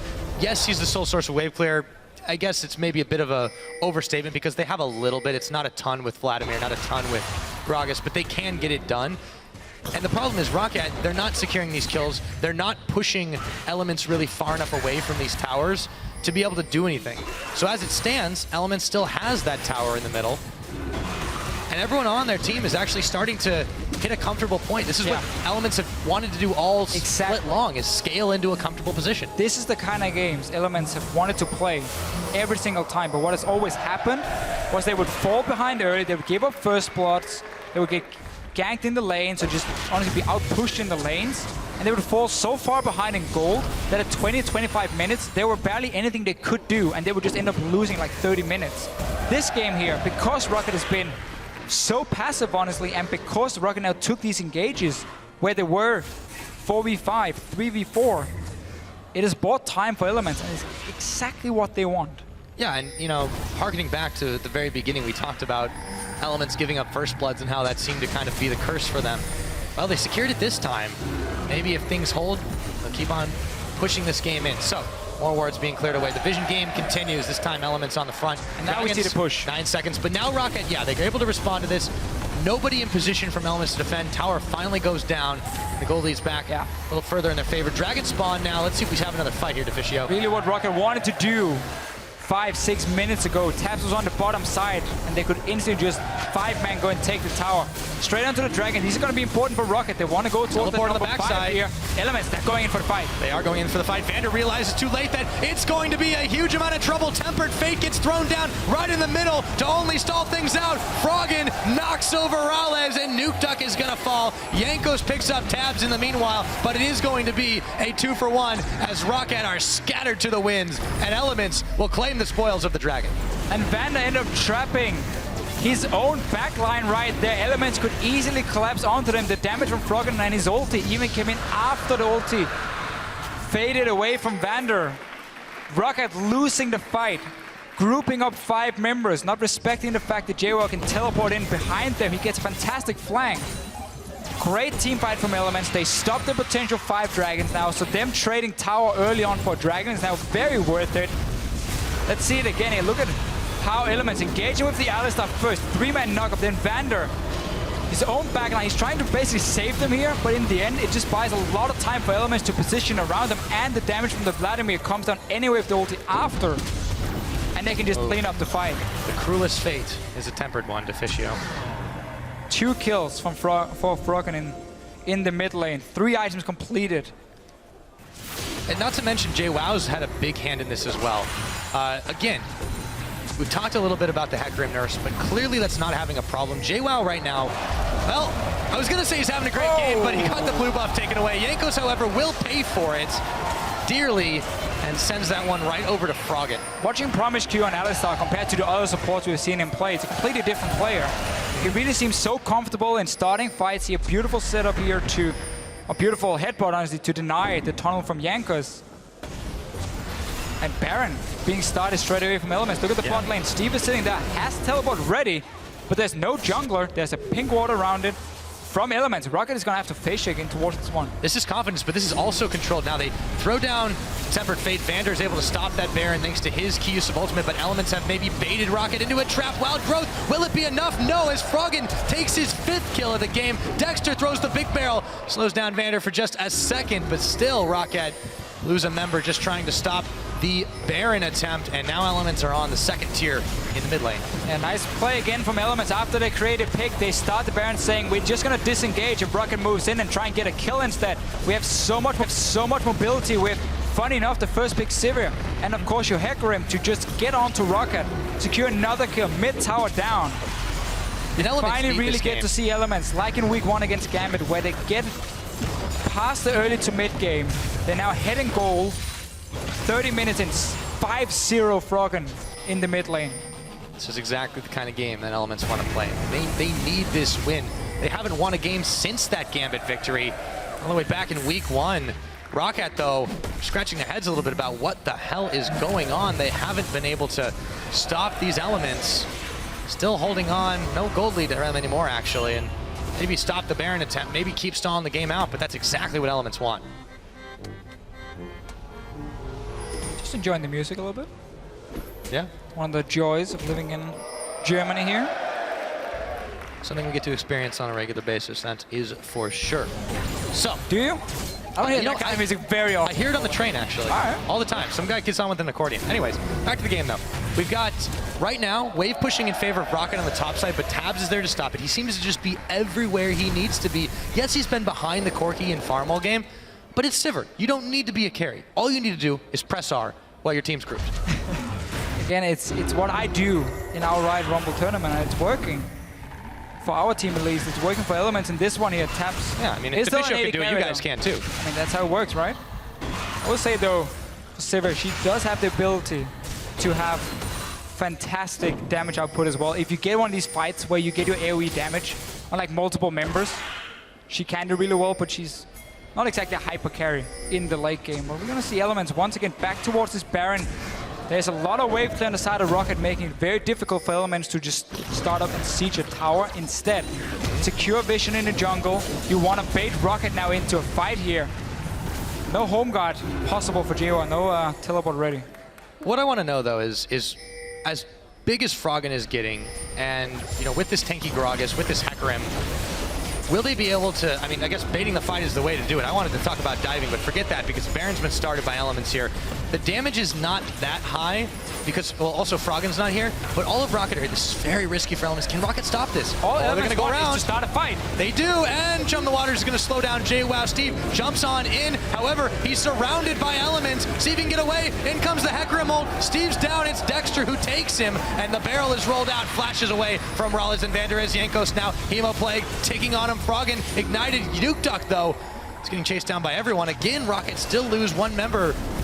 And it seemed like Steve was not on the same page as the rest of his team. Well, the thing is, Steve never really has a chance here because Rocket's composition is built around your group, you poke down, and then you have a teleport flank coming in from Steve. But he can't do that without teleport, and he can't do it if Elements are the one who's controlling the pace of the game. They're the ones who start the Baron and say, come at us, just run straight at us right now. We're gonna disengage the Baron, we're gonna pop Sivir ulti, and we're gonna dive straight at you. You saw them, they even left the ward alive in the Baron pit. And this is not even about us getting Baron, it's about us getting a chance to get you out of your own base, away from your own towers, out in the open, and then we can take a fight. So far, they've been able to accomplish just that. So we're approaching 33 minutes in the game, but we'll talk about that in a minute because this is how Elements managed to get another kill. Well, again, look at it here. So as soon as Rocket moves into the river, Taps pops his ulti, Steve dives in on his own here, but nobody's gonna follow him really on the side. Keep in mind, Jankos went for the warrior enchant, so he's not that strong. He cannot really tank the damage. He has decent damage himself, but he cannot sit in there and help Steve out, and you never get a flank, you never get to land enough poke on the side of Rocket, and you can't really sit and kite back with the Lulu, Bard, and Corki because you're forced to engage near that Baron here. So Elements are just using that tool to their advantage instead of trying to siege against a lot of wave players. Doing the same thing with the Dragon too, and either they bait Rocket into another fight or they get this one for free. This should be a lot easier. JWoww's backing away. He's got teleport, but he's on a ward. Jankos can stop him. There's the smite. They will, however, give up the Dragon for it. Rocket don't manage to get anything for trying to sniff it out. JWoww polymorphed. In comes Promiscue. They're running wild. Jankos forced to flash away. The barrel knocks everyone back as Chum the Waters barely takes a scratch out of Promiscue rather. And Steve running away. Tempered Fate to stop Dexter, but the rest of Elements are still able to chase on. Hemo Plague ticking. Steve, he's down. Froggen with another kill. And Elements right back to it. Will they take a Baron from here, Deficio? Well, they can certainly go down and start and try and force another fight, but then again, play it safe, honestly, because you have been able to bait around these fights or these objectives from time and time again. You don't have to go and instantly rush it. Go back, use a lot of gold. You've been fighting. I mean, you won another fight here. You got a second Dragon as well. But once again, we're out in the open. Rocket is forced to come down and try and stop an objective being started. That's where the Sivir ulti comes in. That's where Elements come shine. Even some miscommunication at the start. Dexter went in with the body slam, didn't really want to ulti at first, then realized, okay, I could have knocked back Jankos and killed him, and then did a bit too late. But in the end, they can still chase up, and poor Steve, he tries to stay alive, but he goes down. That Hemo Plague is very, well, he's very 6-0 right now. Yeah, that is a big Vladimir. Okay, so in all of it, Elements still controlling pretty much everywhere through the river on the map. Rocket falling into the trap, getting baited time and time again. Now let's see what Elements can do, what Rocket can do to try and stay alive. And in the last game where we saw Gambit play somewhat the same comp as Rocket are doing now, we never got to experience what happens when you start falling behind. When you don't use that mid-game spike you get to siege down these towers, well, then you get the problem where the enemy team can always find ways to engage on you by either forcing objectives or just being straight up able to dive you, because they have champions like a Hecarim, have that Sivir coming in, the Vladimir as well. It's going to be nearly unkillable at this time. So Rocket simply missed their very important spike and are now being punished, and have been punished for the last 10 minutes basically by Elements. And you know, the last time this happened to them where they missed spikes, they got baited, they got caught out, and they got dealt with in time is really last week, the day one, their opener, of course, against Giants. So that game lasted, a little shy of 40 minutes. We're getting close to that mark.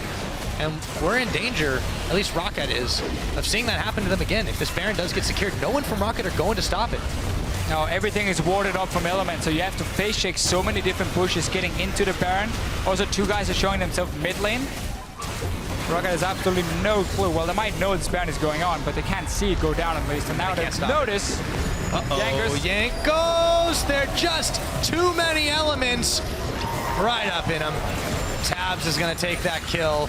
Red buff on top of it, and elements continue the slaughter right now. Extending that gold lead. Steve's on the bottom trying to split push.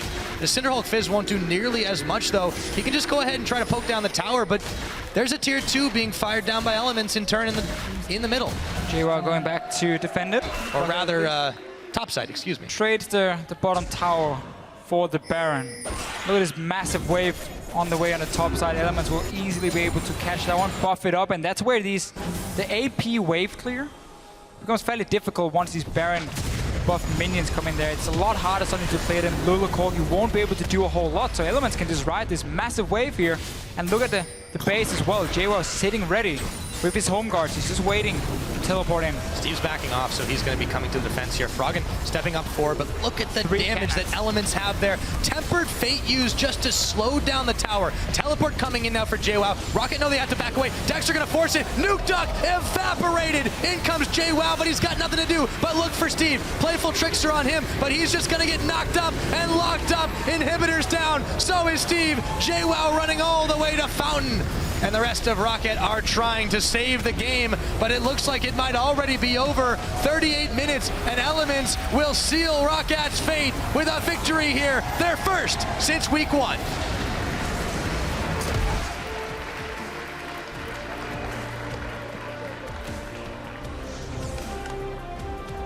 And a well-earned win indeed. As soon as we got past the mid-game here, Elements just took over. Rocket engaged into some poor team fights in the mid-game, got punished for it. Froggen got so many kills, and Elements got to play the map. They got to play out in the open with Hecarim, with the Sivir pick, the first pick coming in for them. And it just worked so well in always diving on to Rocket in these big team fights here. They never really got to use their composition at all, no. Rocket's side. They had a fine start. They were slowing down JWoww. They had the possibility to start grouping on the mid lane, use your Corki Lulu to poke away, but it was just way too slow from them. And then they started taking these fights, they lose them, and suddenly Elements get enough time to scale up, get the map open, and they use it. And for these Elements, happy faces all around as they manage to secure themselves a win. On the side of Rocket, the questions you got to ask, as Yamato, you can see him talking to the team there, and yeah, I think that's the way to describe it. They never were able to get rolling past the early game. They had a great early game. Their 4v0 was fantastic, and they got little edges here and there. They got themselves ahead in key lanes, but they just slowed down, and that is something that a team like Elements wants you to do. It is for sure. It's what they're playing for almost every single game. This time around, had a little bit more wave clear. Still, the Vladimir in mid lane could have been punished, but Froggen got to sit and farm too late. Massive part, of course, in the big team fights of them winning. I think they're all looking at the damage dealt to champions. Froggen right now, if you take his entire team's damage dealt to champions and you combine it, it doesn't even get close to what Froggen did. He's like so far ahead of everyone else. Yeah, but they were using everyone else for utility, right? Like Froggen is like he's an AoE mage. He's a single threat, but he's a huge threat. So that's what they want to do. On the other hand, they had JWoww charging in, and he had a fantastic game too. His kill participation was really, really high. Yes, he only got 2 of those kills. But the Hecarim was a little bit nerfed. He still was able to make some huge plays. Did his job in the Promise Q on Alistar. Yeah. Clearly a comfortable champion for him. And this pick, remember, if we again go back to the pick and ban phase, first rotation for Rocket on purple side, they went for the Rek'Sai, and they took away, I believe it was the Fizz for the top lane. They didn't take Alistar. Mm-hmm. We can see it once. We can see it again here. Yeah. So basically, look at Rocket's side. First rotation for them. Steve and Yankos gets the jungle and top lane pick, so they left Alistar to go second rotation, and that means suddenly Elements never really got punished for first picking an AD carry. Promise You gets on by far his best champion, and we saw how strong he was in starting fights on this Alistar. Yeah, and also, first picking the Sivir, you talked about it in Champ Select. Love it. It was absolutely necessary. They needed the wave clear. We talked about it going in, that they needed a little bit more. Tabs was able to go all over the map. No, he was not, a massive standout, but again, Sivir, you just need to be with your team. You need to be able to hit R at the right time and need to be able to clear waves. Tabs did that magnificently, so it seems like everyone in Elements, this game at least, was able to do the job that they had in mind.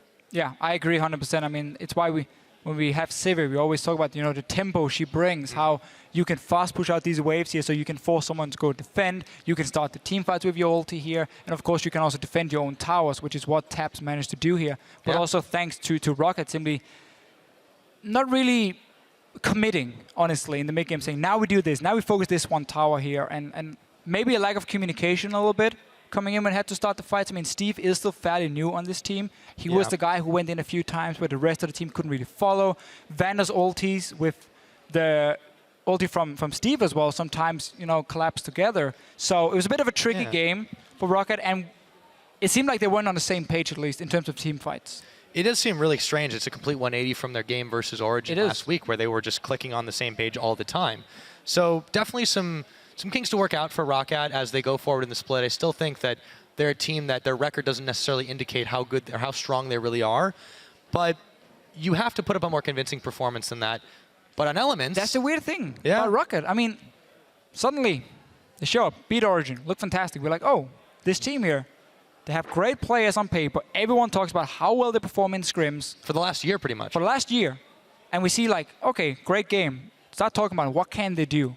And then they go in, and suddenly it seems like nothing really improved for them. And it's so hard to rate where Rocket really sits in the standings. There's one thing that I think definitely did improve, though. If you look at, we kind of got lost in everything that was happening all game. Rawlins stood out, not on his team, but generally just doing exactly what he needed to do. So that worked out well for them in his first game, even if it wasn't quite a win. But enough about that. We're going to go ahead and send it over to the analyst desk. They're going to take a look at Element's first win since week 1. Thank you so much, guys. We're joined here by Froggen and Tabs to indeed talk about that win versus Rocket. Congratulations first up.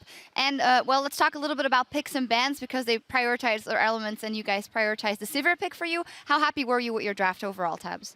Yeah, I think we're pretty happy. We got what we really wanted. The Sivir comp is one of our things we're good at. We can just group and we just press the R button, we just go in and we just destroy them. Right. You say you jumped right in and destroyed them, yet it was really slow, and it was actually the lowest kill game we've had all split.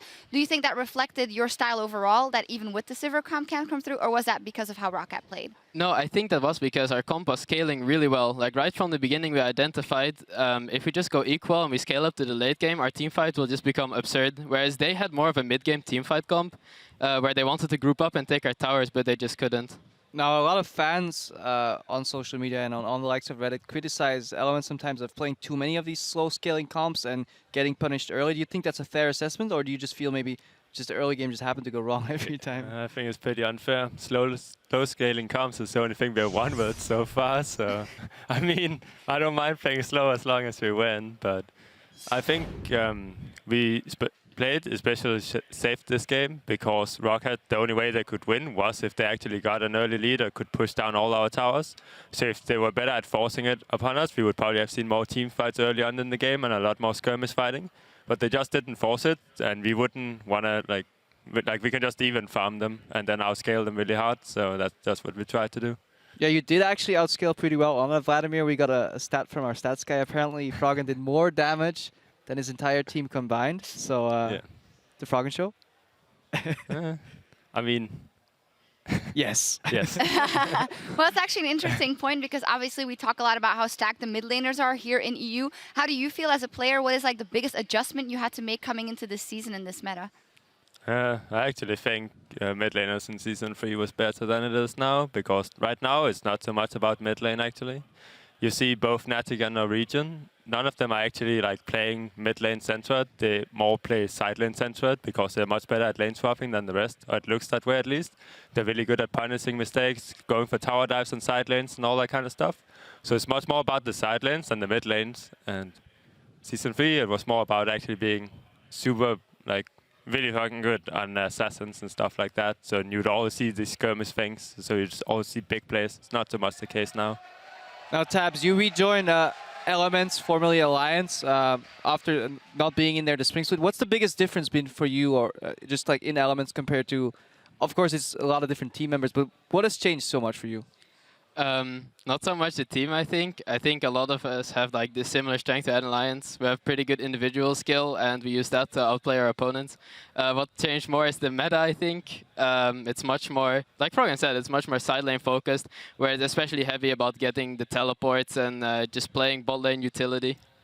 Okay, well, very insightful words from you guys. Congratulations on that victory. I think we see a lot more of you guys in the coming weeks. Well, coming up next for us, though, is our game of the week between Origin and the undefeated Fnatic. Before we look at the two squads, let's hear how the most successful team in Europe spawned its own biggest rival. The atmosphere was super good, so it was a really good time to be in Fnatic. We've been living 2 years together, so basically we're doing everything. We play together, we work together, we do stuff together like gym, going out, eating together. So we're like a family. Over 2 years with other guys, and we were living in a gaming house together, so that's 24 hours every day as well. So of course when you live together, you know, you share your life emphases. For me, FLICKR was always Fnatic. Once we started having the discussion, he told everyone else in the team that he had this emphasis of creating his own thing. It was hard to take in first, but I kind of got used to the fact that he wasn't gonna be Fnatic, so when it happened I wasn't too surprised. I really wanted to do this, to do Origin for a few years already, and I felt like this was the best chance, so I had no doubts on it. I was maybe scared, I was maybe worried, but I had really no doubts on going for it and seeing how it ended up at least, because I would have feel better trying and failing than staying and not knowing how it could have ended. Maybe in 1 or 2 years he will want to retire, so he just wants to actually build his future and have something after he ends his player career. The thing is, if you play for a team like Fnatic, once you're done, it's hard to find a spot in your career where you feel like, okay, here I'm needed, you know. So I could totally understand his choice. And I really admire that, because not everyone would think about, oh, what am I going to do? Because a lot of players are just wondering what is waiting for them after being a player. I just wanted to do it, and I remember asking how everyone felt about it, and everyone was unsure, because obviously it's a huge risk to go to Challenger and to start from zero.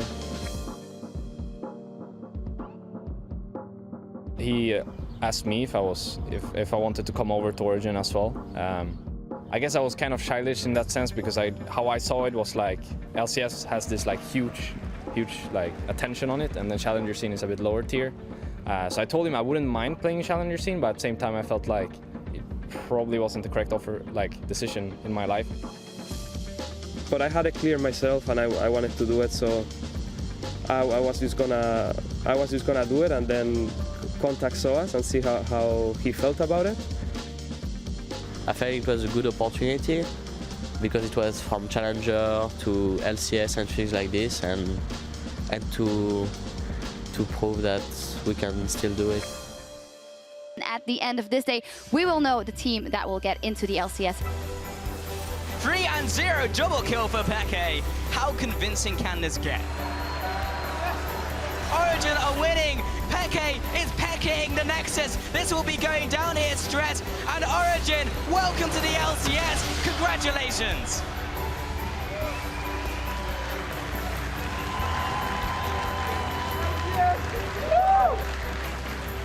I was confident. I knew that they were going to qualify because of the background, of the knowledge. Right now it's new, it's the beginning. It's obviously going to have a lot of flaws and mistakes, but hopefully it comes to a point that everything starts to get fixed and on track, and it ends up being a long-lasting organization. Maybe the EU LCS finals could be Fnatic against Origin, and it would be really awesome because it would just prove that the old Fnatic just deserve the victories of the splits we've done so far. I just hope that we'll become rivals, so it would just mean to us that, and even though we're all good players and enemies on the Rift, we will still be friends in real life. Even if we went different paths now, we have created bonds in between each other that could make us brothers in that sense. And I think that goes for everyone in the team as well. it's just, yeah, it just feels really natural. Like when I meet Peke, it feels like I never, like, we're still in the same team, but I think it's great to have that relationship with other players. Well, I don't know who's cutting onions in here, but welcome back. Origin and Fnatic are gearing up for our game of the week. So we're going to take a look at the matchups with some help from our special guest, of course, Cyanide. How did that make you feel looking at all your old teammates and getting along so well? Yeah, it's of course very nostalgic as well. I feel a bit left out, honestly, here on the desk, but yeah, you know, I still get to see them from time to time. We talk, so happy memories. Yeah, well, at least you get to sit here and talk about the matchup, which is our game of the week, and, well, a huge matchup here in the league. It's even better, like now I don't have to play, I actually get to flame them here, so... Well, we'll see about that. We're going to start by taking a look at a matchup that you know very well in the jungle, Amazing versus Reignover, because Amazing has been so influential for this team and very aggressive early, but Reignover, 2 splits in a row, so good. So what are your thoughts on this matchup? I think Amazing has a lot of impact early, like clearing wards and stuff. He spends a lot of time like wandering around and putting pressure. On the other hand, Reignover tends to farm more, which means he scales better off into the late game. But I think in this matchup, it's very key that Origin win early game, otherwise they're not going to have a very good chances, I think. Okay, in that case, where do you think Amazing will focus his attention on? I think maybe top lane, because top lane right now is pretty important because of the teleport factor. Like if you can get your top laner ahead, then you just make him TP anywhere and win like that. Well, we'll see. We're going to touch base with Twitter as well, because there someone asked actually exactly the same question. Nunos Ite asked, what lane do you think will be the most important in the OG versus Fnatic game? Early game, top lane, you say, but then where do they have to focus their attention on? Well, it just, as a jungler, you just focus on the top lane and then see what goes with the flow of the game outside of early. So I think top lane will be the most impactful, but of course there might be action at other lanes, we'll see. Yeah, well, we've seen how aggressive OG is in the early game. Then last week they lost to Roccat and actually got set behind pretty much early. Do you feel like they don't have the well, necessary tools in their back yet to maybe come back from loss like that in the early game? Like I said, I think they're really good in the early, but later on they don't really know what to do that much. But also, I think the most disappointing decision of Origin this game is not pulling out their secret weapon, aka me, because I think I could totally play AD carry in that game.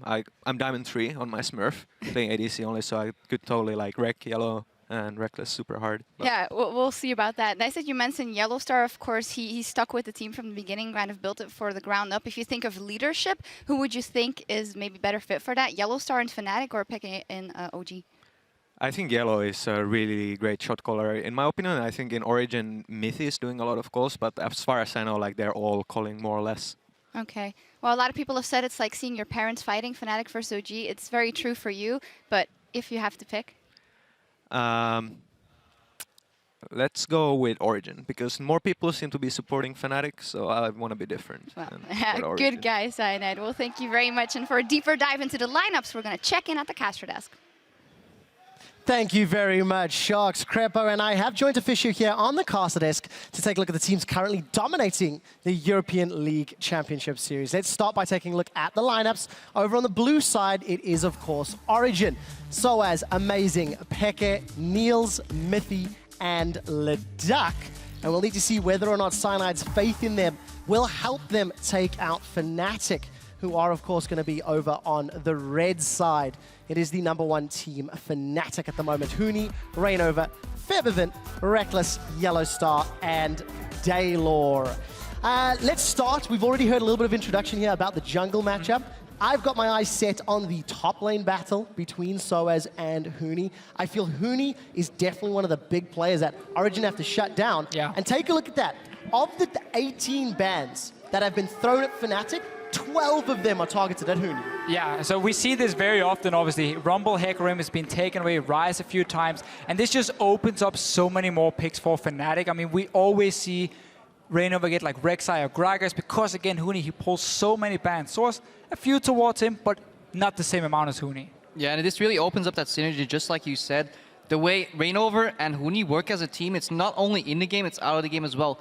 Huni drowns all those bans. That allows Reignover's champion pool to just stay open. He gets that Rek'Sai, and then he can just shadow his lane, go for the counter gank, go for the aggressive gank, get Huni ahead, and then he starts teleporting around the map. It's like a chain of events, and I wonder how Origin, how are they going to approach this in the draft phase later? Yeah, and I want to see what happens with Rumble here for both these top laners. It has been banned all 6 games against Huni. Soa's played it 3 times, and he's been absolutely fantastic on that champion. He's really surprised a lot of people coming back into the LCS. I want to see if that's going to be very, very contested, potentially banned away on blue side because you don't want to first pick it, otherwise it goes instantly. Or potentially instantly on the other side. Well, we are about to get to picks and bans very shortly. I have a feeling that both of these teams have let power picks through in the past, the likes of Rise, the likes of Echo, and they've had counters to them. Yeah. Reminder, we're on 5-11. We've not seen LeBlanc picked or banned. We were somewhat expecting that. Jace banned. Rise is available. We've already touched on the Rumble, and I want to highlight Gragas and Rek'Sai. The one time that Reignover played it, he had 100% kill participation. And we've seen Amazing have phenomenal performances on that champion. Where do we think some of the other focuses could be for these two teams? Well, often in these pick and ban phases, so much depends on who bans the first jungler to see what is the reaction then coming in. We know Amazing and Reignover wants to get that jungler here, but the reason I mentioned Jace before, a little bit out of nowhere, is the fact I looked at solo queue accounts, someone like Huni. Last time in Rise was the thing, he played like 30 Rise games. He now has like 15 Jace games coming in as a Jace top lane here. So I wonder if that's going to be a thing for Fnatic in this game. Yeah, and Jace feels like a Huni champion as well. It feels like he's one of the players that could excel it, and it could even be a flex pick, as you said, of Febiven. Speaking of Febiven, I wonder if P.E.K.K.A is going to play something with more forward aggression. Try to force a little more aggression in that mid lane to, you know, throw Fnatic off their game. We said both teams so far have been not very mid lane centric, but do Origin want to change that? Yeah. I mean, potentially they can do it. Vladimir, as you mentioned, has been the pick often for him, but none of these teams, they don't play around their mid lane, and poor Jace doesn't even get through. Well, you did predict it somewhat, talking about the, you know, the fact they're playing it in solo queue. I want to highlight solo queue, check champions. Alistair and Thresh banned out. I want to highlight the potential of Morgana and how valuable she might be. 13 games here in Summer, 11 of which have been victories across the board, with Yellowstar securing 2 of those himself. Rise banned out from Origin, 1 left for Fnatic.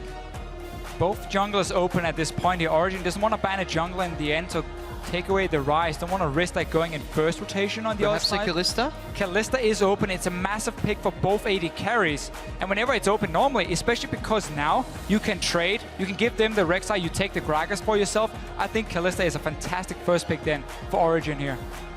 Yeah, definitely Origin, since they have to snowball the early game. A lot of people say if Fnatic goes even until the mid to late game, they feel that they have the better macro gameplay, so they'll get ahead. Or if you pick Kalista early, there's a good chance Fnatic picks up Sivir. If you then don't get a snowball, then the utility from Sivir comes in again. It's trade-offs right here. 2 AD carries, 2 top-tier junglers open as well. Gentlemen, you're both very excited about the flavor of the first picks, but there's 3 support bans. As support mains yourself, this is a strategy we've not seen employed by any of the other teams. What does Fnatic have up their sleeve, in your opinions? We might see the 3rd Bard in a row here, but going back to that first pick, Hecarim, we talked about all these picks, but we kind of forgot about Hecarim since it's so often banned against Huni. But immediate reaction from Origin say like, well, we can't pick Kalista early because then we give up Hecarim against Huni and we might not have an answer left. So I like that they steal it away from Huni, put the emphasis on what the featured matchup is going to be in this game. And also, as we quickly mentioned, how we have this trade-off now in AD carries and junglers, because the 2 most picked AD carries, Sivir and Kalista open, the 2 most picked junglers, Rek'Sai Gragas open here, so you can go for a 3rd option, which is what we've seen Soaz do here. I really want to see what he can do on it. We saw J-Raw had a decent performance once he got to late game at least, but it was shut down early on. Do you think we'll see Huni's Gnar here? I think we're going to see his Echo instead. And now it's easy if he's hovering it. Well, I mean, it could be a flex pick, obviously. He's gone to the jungle, it's gone to the mid lane, but Huni showed the Echo last week. Matchup into Hecarim, though, can be fairly tricky. Hecarim does really well into melee champions. So I want to see if it goes top lane. Well, in terms of performances, Soaz's one-time Hecarim, slightly less impressive than Echo's one-time Huni, or Huni's one-time Echo, rather. We'll need to see where that does shake up. It was the Kalista locked in, so does Niels and Origin consider locking down the Sivir, which we saw first picked in the previous game?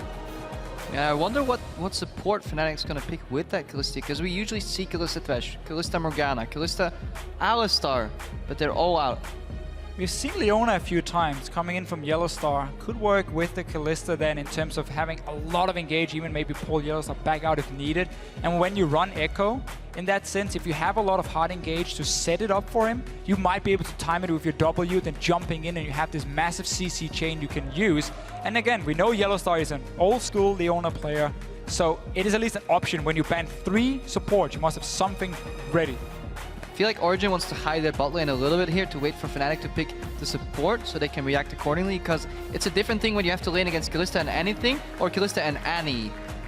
Well, we do see the Gragas. It was locked in there for Amazing, and this will be the first time we're seeing FLICKR playing the King of Shurima on that Azir.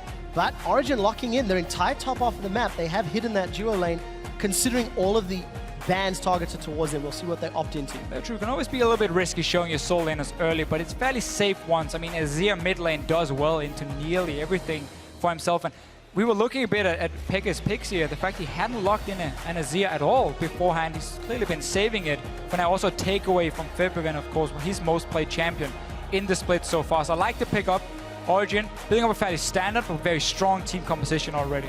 Yeah, I like the Azir pickup too, because we've seen that matchup Echo is into Azir before when I think Froggen played it against Febiven.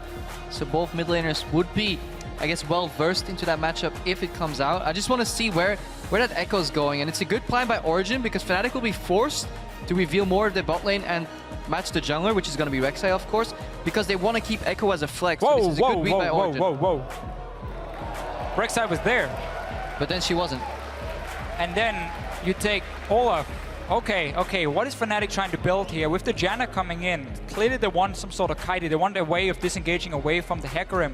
But Olaf, he's going the other way. I mean, Olaf is more or less built to just dive into the backline of Origin. Honestly, against a Sivir, he should be able to stick to her if he connects the first axe, but it's so tricky with Spell Shield, and if you miss that one, the extra mobility for her. I mean, they know, or they expect Sivir to be the AD carry locked in. I want to see what Reignover can do on Olaf here. We've seen it a few times before, but a Rek'Sai not being picked? Yeah, this is one of the first times Reignover strays away from that. I understand that he probably wants a jungler that can stick a little more to targets because they don't have a primary engaged really yet. They want some setup, and I guess if Olaf can slow people down, then Huni can jump in. But so far, I like Origin's draft a lot more. I agree. They have the Azir control mage in the mid lane. They have this aggressor on the top lane that they stole away from Huni. In addition to that, they got a tier 1 jungler. They probably have the best utility AD carry in the game, and Annie to round it all out. Yeah, and the thing about Fnatic's comp that is really just a bit weird for me is how half the composition is running one way and the other one is running the opposite way, because you have some people, Echo and the Olaf, who wants to dive in towards the backline of Origin, and then you have the Janna coming in. If you wanted engage, I mean, Leona was open, Annie was open, there were different options you could have gone for. I think they just want to keep the Kalista alive because it really is that, yeah. Let's not forget, playing Kalista into the likes of Gragas and Hecarim is incredibly hard, especially when they're sped up even more by On the Hunt. And I think we're finally going to see where that Echo is going. Well, it does appear that it will be up in that top lane in Huni's hands once more. Victor to round out the team composition from Fnatic. If there were any other team, you might be questioning. However, Fnatic have shown against power picks, against predictive drafts. Until now, they're 6-0. They've not made mistakes yet. That's true. Fnatic has always been a very good team at preparing and having a strategy ready. Victor coming in, it's a pick we've seen a lot in Korea, a lot in China. Starting been playing a bit in Europe. It's very safe, but into an Azir, I honestly feel like when you talk to some of the mid laners, they say this is one of the matchups they kind of want to avoid because Azir can outrange the Victor, at least early on. Now, I actually like the Azir pick to an extent because it offers a lot of wave clear to keep the early game steady for Fnatic. In addition to that, yes, he's not that mobile in these fights early game, but he has the Janna to peel for him, and he does a whole lot of damage. In addition to that, the Olaf kind of counters the Annie. It was likely that Miffy was going to resort to the Annie. Olaf can just aggress in the front with the Janna shields, force the Tibbers, and then, you know, Ragnarok out of that and storm down and just force Origin on the back foot, and then they can send in Huni. He can dive out with his ultimate again. So very mobile fights, very tricky fights. And honestly, I want to see how the first 15 minutes pan out in this game. Well, we are about to find out. The team comps locked in. It is time to load onto the Rift and decide who's #1 in 2015. Everything was working perfectly for them. I was thinking, damn, they actually play super good. I think Origin's lineup is just incredibly strong because they have like top tier players on every role. I think they really want to win, but I really want to win too. You don't want to disappoint people. Both teams are gonna try hard a bit more. I think it's going to be a really good match.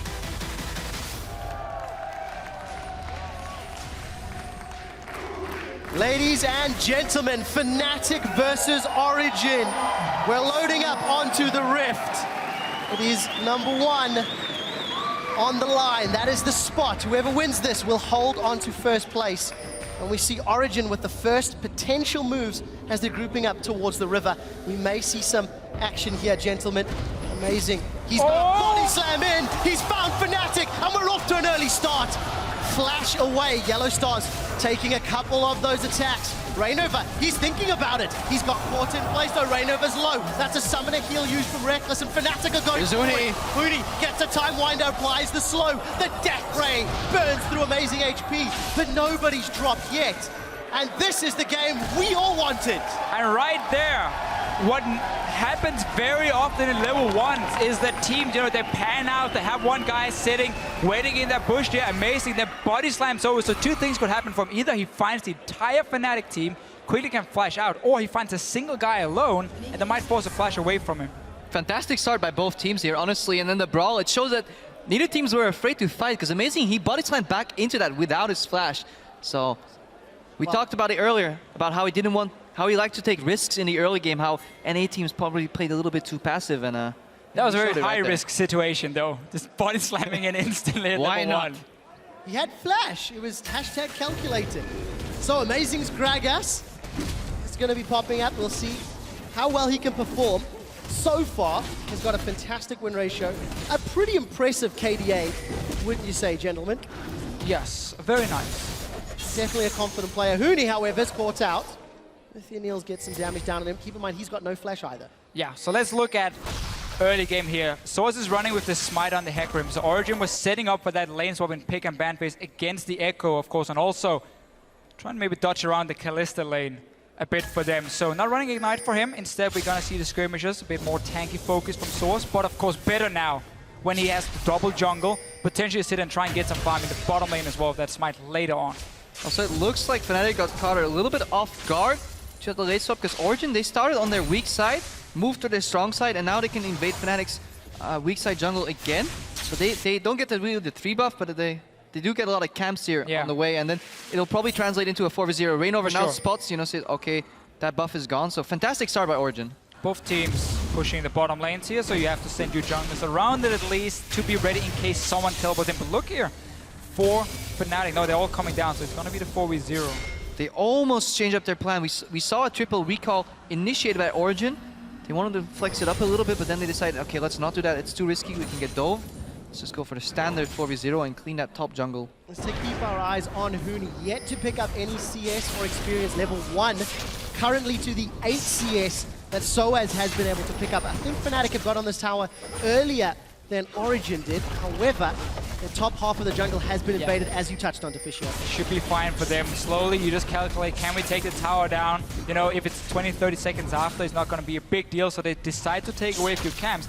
And what can go really wrong now here for Huni is once he returns to top lane, if Origin bounces the wave correctly, it's going to push towards them, and Huni gets sniped even more. But look what Fnatic is doing. They keep him bottom lane to get solo XP, so he's basically saying, you are really far behind, you're only level 1. We take Dragon, you get the farm and XP. And this is what usually happens when the blue team initiates a lane swap and starts on their weak side. They get a lot more experience, get that up on their top laner. They traded tower for Dragon against just a tower, but they get a lot more experience. Soaz was 2 levels ahead of Huni at one point. He has to catch up, and this was a crucial matchup in Origin against Fnatic. And also just a jungle start for Amazing. He was on the weak side of the map. He took the red buff at level 1, and then he just ran out of that jungle to the top side. So there were 3 buffs coming in for Origin here. Fnatic caught a little bit off guard here. Early game. Huni, now he gets level 2 for himself. Very big wave to play with. Huni's going to be very happy trying to play catch-up. Keep your eyes on the minimap as you see the lane setting, but I do want to highlight the fact that Febiven's Victor has got a small advantage over Pekka's Azir. Both of these players, first time on their respective champions this split. A good early start for him, been trading really well the death rates. Not a matchup we see too often here in Europe, honestly, so I'm really looking forward to see what both of them can do. Now, something I want to see Origin do is when they get this lead, this experience advantage, they should get Soaz in the top lane, play passive, move Amazing down to the bot lane and go for a 3-man plus teleport equals 4-man dive on Huni and put him even farther behind. If they can do that, they can really snowball this game. But even now with Fnatic sending Reckless to the top side, we see Huni recalling. There's nobody on the bottom lane right now. All 5 members on the top side of the map. Rainover's in trouble. He's eaten a barrel. Amazing's trying to get in. He should be able to make his way out, but there's support coming from all angles. We do see the undertow connecting. Amazing's going to get interrupted. Doesn't connect connect with a body slam. Now, Origin, turn around. Rainover gets the Eye of the Storm help from Yellowstar. The stun catches onto Miffy. The parallel convergence holds him in places. Huni is now in retreat. Yellowstar and Reckless, I think you're on the wrong side of the river. Force flash away.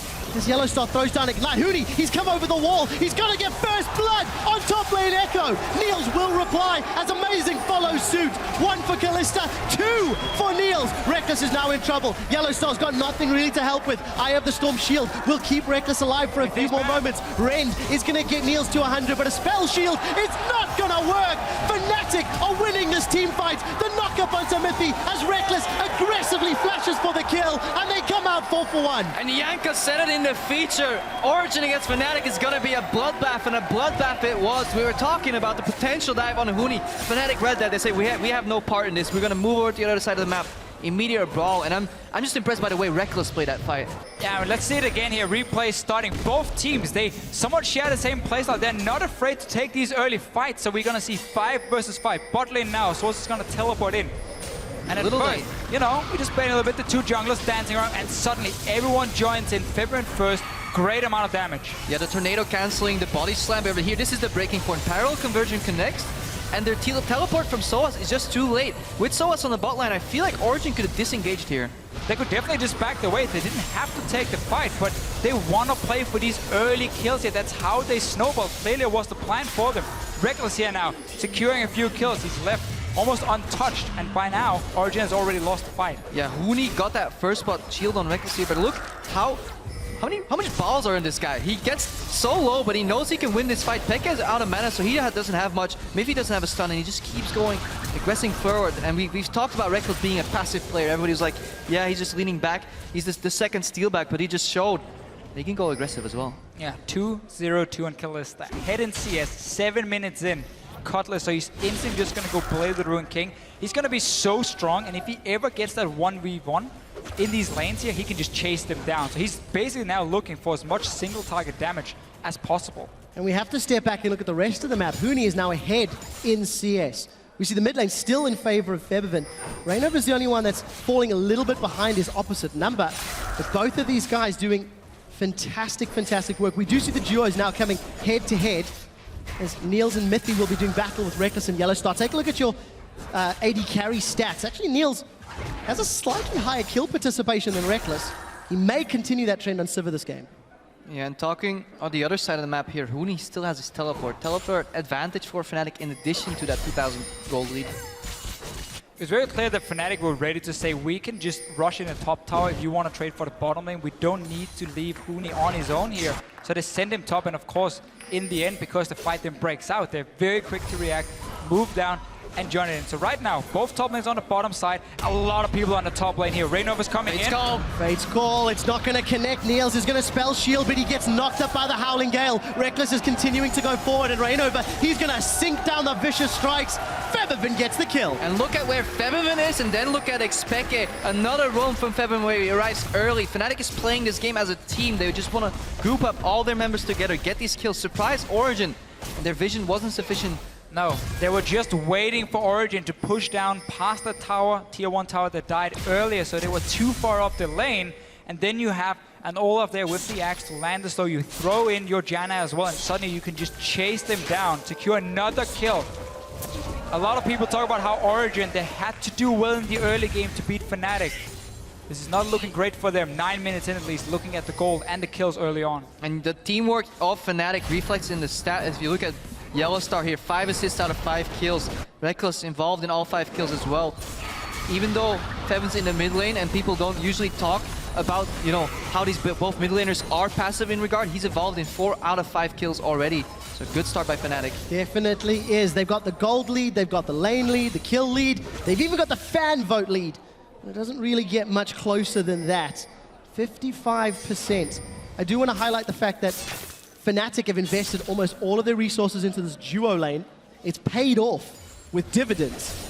And Huni's not done too bad for himself. However, that small CS advantage has been evened out as Soaz has had some time alone in the bottom lane. Yeah, by Fnatic leaving Huni on the bottom side while they took the Dragon, he managed to catch up at least a little bit and now even it out here. And looking at Origin's composition though, despite falling behind, they have a lot of ways to start some very explosive fights, but they require them to have some proper wards for the Hecarim to use, and Fnatic is doing a great job securing a very defensive line already.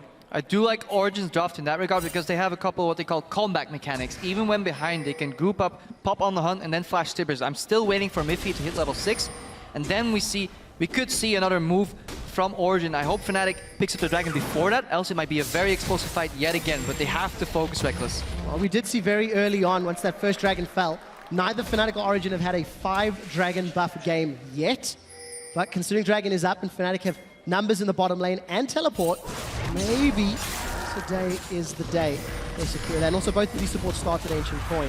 So Amazing gets the body slam at the Yellow Star. Very early, yeah. Maybe primitive Fate's call. He's gonna actually connect with the parallel convergence, but uses that one to get away. So this is what we mentioned in champs, like how Hecarim can do pretty well in the trades because he's a melee champion he's against in Echo here. But what Huni can do is once you hit level 9, you get rank 5 of your Q, you get Morel Nomicon, you can start instant clearing these caster minions and you can fast push down the waves and then start roaming. And instead of trading with Soas, you might be able to join your team before him and not even use the teleport, and that's how Fnatic might be able to utilize Huni and roaming around, because they love to do it normally. Yeah, Huni did equalize that experience disadvantage, but Miffy is getting closer and closer to level 6, and we might actually see a Dragon 10 from Origin right after to come back into this game. Well, we'll find out if they opt to go that way, Crepo. Fnatic still 2.5, call it 3,000 gold in the lead. Fnatic are the ones that have started this Dragon off. Huni's actually going to be able to recall before Soas can find it. It looks like Origin may be a little late to react. Going down. low on mana. Origin is coming in now. Let's find out. FLICKR. He's going to call a Sand Soldier up, and he steals it. He's going to hop over the wall as Rainover goes down. Niels gets a kill. Onslaught of shadows from Soaz. Huni and Reckless trying to peel away. We do see the storm coming down from Featherfin. He's trying to siphon Origin's power. He puts it onto Soaz, but Soaz is still so alive. Featherfin's now in trouble. Out of mana, barrel down. He's dropped. Niels gets 2 more kills. FLICKR will lose his life in reply. But Origin stole the Dragons. Not over yet, Trevor here. Fnatic is behind enemy lines and Origin, they're looking for them. Well, let's see. Reckless is on Miffy. Amazing's on Huni. Where can Reckless get away? He's been stunned up. Niels is going to be able to get one to reply. And Yellow Star keeps him alive. Monsoon saved Reckless's life. And Yellow Star, with his last drop of mana, secures the disengage. 2 for 2 in the end here, but Origin, they got the Dragon. They were looking for a fight like this. Where they could come in with the Sivir ulti in the river, flash Tippers as well for Miffy and Fnatic. They started that Dragon knowing that Origin had full vision of it. I just love watching this game and the way these fights go down because people don't back out fully. We see the Dragon here. Peki eventually picks that up. It was 31 HP. This puts Rainover in an awkward position. So this fight's pretty much 4v5. However, they lose the Gragas ulti. I want you to keep an eye on Featherfin later in the fight and the way he uses his cleanse. Because he just immediately cleanses his stun, gets out of the stun, but then still ends up dying. Yeah, he doesn't really have enough damage yet to flash in and try and blow up multiple people. He's still in the early game on this Victor. He goes down, but then we look at Huni and Reckless, how they take Peki now. I mean, it looks bad. 4 members from Origin on their way. And then, of course, Yellowstar comes in the very end as well. The aggressive play here from Reckless almost gets caught, but watching the bottom right of your screen, Yellowstar here, shield, and Monsoon knocks Niels back, so that's a displacement crowd control effect. In addition to that, it heals Reckless enough for him to escape. And then the zoning tornado to save Huni. Fantastic play by both these teams, and what a bloodbath. Very much so. Very bloodbath indeed, Crepo. What I wanted to say, while the replay was going on, we did actually see red buff stolen from Fnatic. And if you have a look at the graph down on the bottom, average game times and average gold leads. Fnatic traditionally not as far ahead as Origin at the 15 and 20 minute marks. So Fnatic doing better than their records have suggested thus far. Origin has been very good at really snowballing these early leads. They got 2 towers down. We mentioned earlier how Featherfin was roaming from his lane to join in on certain ganks and fights where Peki was just sitting mid lane. It's now resulted in mid tower going down, the Sivir bot lane pushing in as well. No real wave clear from Reckless yet on this Sivir or on this Kalista. So Origin getting some towers that are trying to even out the goal. It's very, very close still, and it's super explosive when you have the Annie, when you have the Hecarim from Origin side. Yeah, we're definitely going to see an explosive mid-game here. Just if you look at both compositions, you can already spell out the way these teamfights are going to go. There's so much outplay potential on both sides, and I just like that they're not afraid to go for these plays. A lot of games, once you start losing people, once they're a man down, they decide to opt out of the fight. But we saw Fnatic, even though Reynova dropped early, they still had the confidence to fight. Gave up a couple of kills, but good micro plays, in addition to good macro plays so far. And we really have to see how Fnatic sets up for certain objectives, because when you're against, of course, this home guard hack room, you always have to respect the potential flank. You gotta have vision on the Annie as well, so you can see the flash tables coming. Yellowstar is the man to save Febiven and Reckless, while Reynova and Huni are diving the backline itself. So Fnatic will have to split up the composition somewhat, and that can be tricky to play if they don't have proper vision down when Origin pops everything they have. Well, we've seen Fnatic pull it off thus far. They still maintain a lead, however that gold lead has shrunk down to 1,000 from 3. I also want to highlight Niels and Reckless, still 100% kill participation for each of those 80 carries. You can really see where the teams are prioritizing their time, energy, and resources. As we've now sort of reset a little bit of the map, you can see Huni pushing out that top wave. He's got himself those home guard boots and Ronanomicon. CDR Echo build Tapping out top lane on the CDR for him. Of course, gonna add a bit of wave clear. It's very important for him as well that he's gonna be able to dive in with his E. He needs that extra, or the shorter cooldown on it, obviously, to stick to the likes of a Sivir. But it's funny with these 280 carries and how you mentioned them, Trevor, because whenever people were describing Niels, before he became a professional player, they always said, yeah, he's just a new Reckless. Like, exactly the same, great mechanics, good positioning, he's just a new Reckless. Now they're playing against each other, and they're the ones sitting on almost all the kills. And now we just have to see who can carry the hardest. Well, we'll find out soon enough, I feel. A small lull, but it's Origin that's making the first invade. They've already secured the outer line of turrets. Fnatic unable to secure the outer mid turret from their opponents. Origin just has a harder first engage. A primary engage on the Annie with the Flash Tibers is just bigger than anything Fnatic can offer. They can throw in a Janna with Fate's Call, but it kind of CCs herself too, so the Tornado follow-up isn't that easy. So a lot more complex composition for Fnatic. But this game's been a bloodbath, but it's been a calculated bloodbath. Every fight has been with a goal in mind, mostly an objective. And this is what separates these teams from some of the teams lower in the standings. It's very true. We have different things they can do. I really want to see for Fnatic then, with these fights, if it's about kiting at first. Because obviously Echo has massive amount of slows and different abilities, and that his W here, if you bait people in towards you, could be a way for Fnatic then to set up the fights. But once again, it's going to be tricky. Reckless aiming for the Hurricane build, so he's not going to be able to bust the big tanks with that effectively. But of course, there's so many members diving onto him, having that extra AoE damage and can be useful. You make a solid point regarding the kiting and the disengage from Yellowstar with the Monsoon, and that's why, in addition to the on the hunt, Miffy's already building a Talisman of Ascension. He wants to get that extra Distortion enchant Maple Lady. Yep. Maybe later. Maybe later. I think I put them together. You're thinking about your lady? Maybe lady. Maybe lady. But yeah, maybe let's see if this Dragon fight is as explosive as the last. Well, maybe Mithy's worth it after all. We did see a lot of poke applied to Huni as he has to phase dive away. But look at the poke that PEKKA is putting down. 0-1-3. Down in CS 30 against Febiven, but need to see Large Rod and Ronanomicon. I feel like Origin has a lot of better zone control. You know, with the likes of Azir, the Gragas engage, the teleport threat from Soaz. I feel it's a lot harder for Fnatic to dance around Origin than it is for Origin to dance around Fnatic. That's what we've talked about a few times now. How Fnatic can execute these fights here. And as we said as well before, if you want to move in towards the Dragon, you need to know where the wards are behind you. You cannot give Soaz a perfect teleport opportunity. He's back in base now. He's waiting for that home guard. Look at those soldiers zoning again. That's the zone control we were talking about. You can't go in there. You just have to back away. If you walk in there as well, the Tibbers is just going to stun multiple members, and it's going to go horribly wrong for Fnatic. Do you feel this goes back to the draft? Did Ducky outdraft Daylor here which was a coach which we always talked about had one of the best drafting phases in Europe? I think it's very clear that Fnatic wanted to try something different and maybe potential counters, but I'm not really seeing them right here. Again, the Rek'Sai was an option for you. They went for the fan off. Let's see what else they got here. They gave away so many power picks to Origin on their side, but we talked about how both AD carries, both junglers were open, so you could go for Hack Room and then still get one of the good picks. So we'll find out if it works out for Fnatic. We just hit 20 minutes on the clock, and that gold lead continues to hover between the 1,000 and 2,000 amount. Do take a look at 20 minutes. Baron has spawned. It's probably very early in this game, but Fnatic over the last 6 games have put a lot more focus on that objective than Origin have.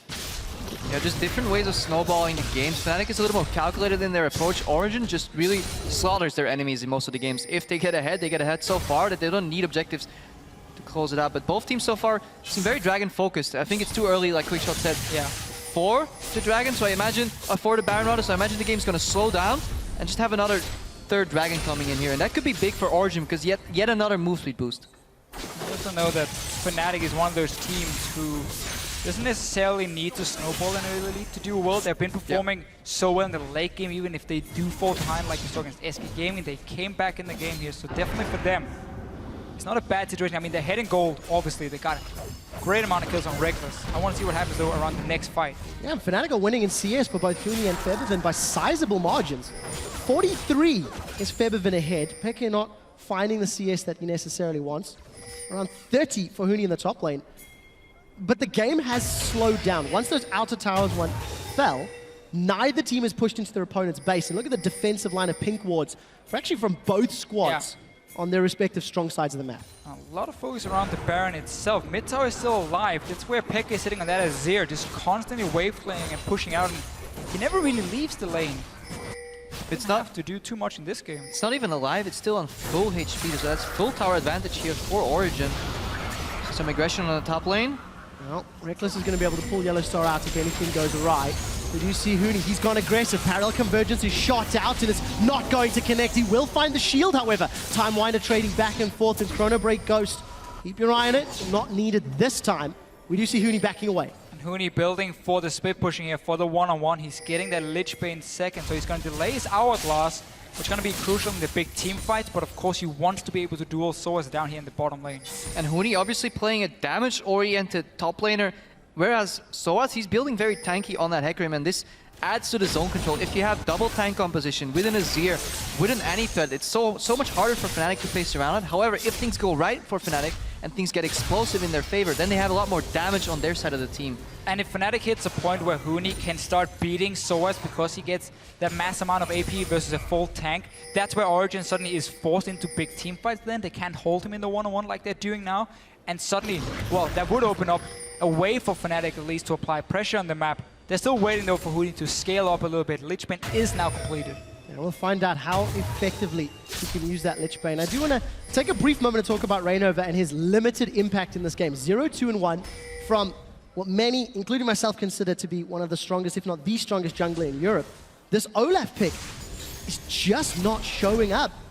Rek'Sai was available. Admittedly, the lane swaps factor in, but I've yet to see this Olaf pay dividends for the team. But it's very hard to play an Olaf as a single tank in your composition because your job usually in fights is to get so tanky that you can threaten the backline by running into them and they can't afford to waste time killing you, but you can't get crowd control, so peeling is so hard. But he doesn't have another tank, holding the front. He kind of has the disengage from Janna, so again, it makes it very complex for him to do. But later on in the game, I want to see if he gets super tanky, whether he can keep Niels busy on his own. That's going to be the crucial point. Yeah, that's going to be his job. I mean, Olaf is one of these champions who can't really do anything else than just go that one way, because if you try and kite and you throw your axe, you can't go and pick it up again. There's a fairly long cooldown suddenly.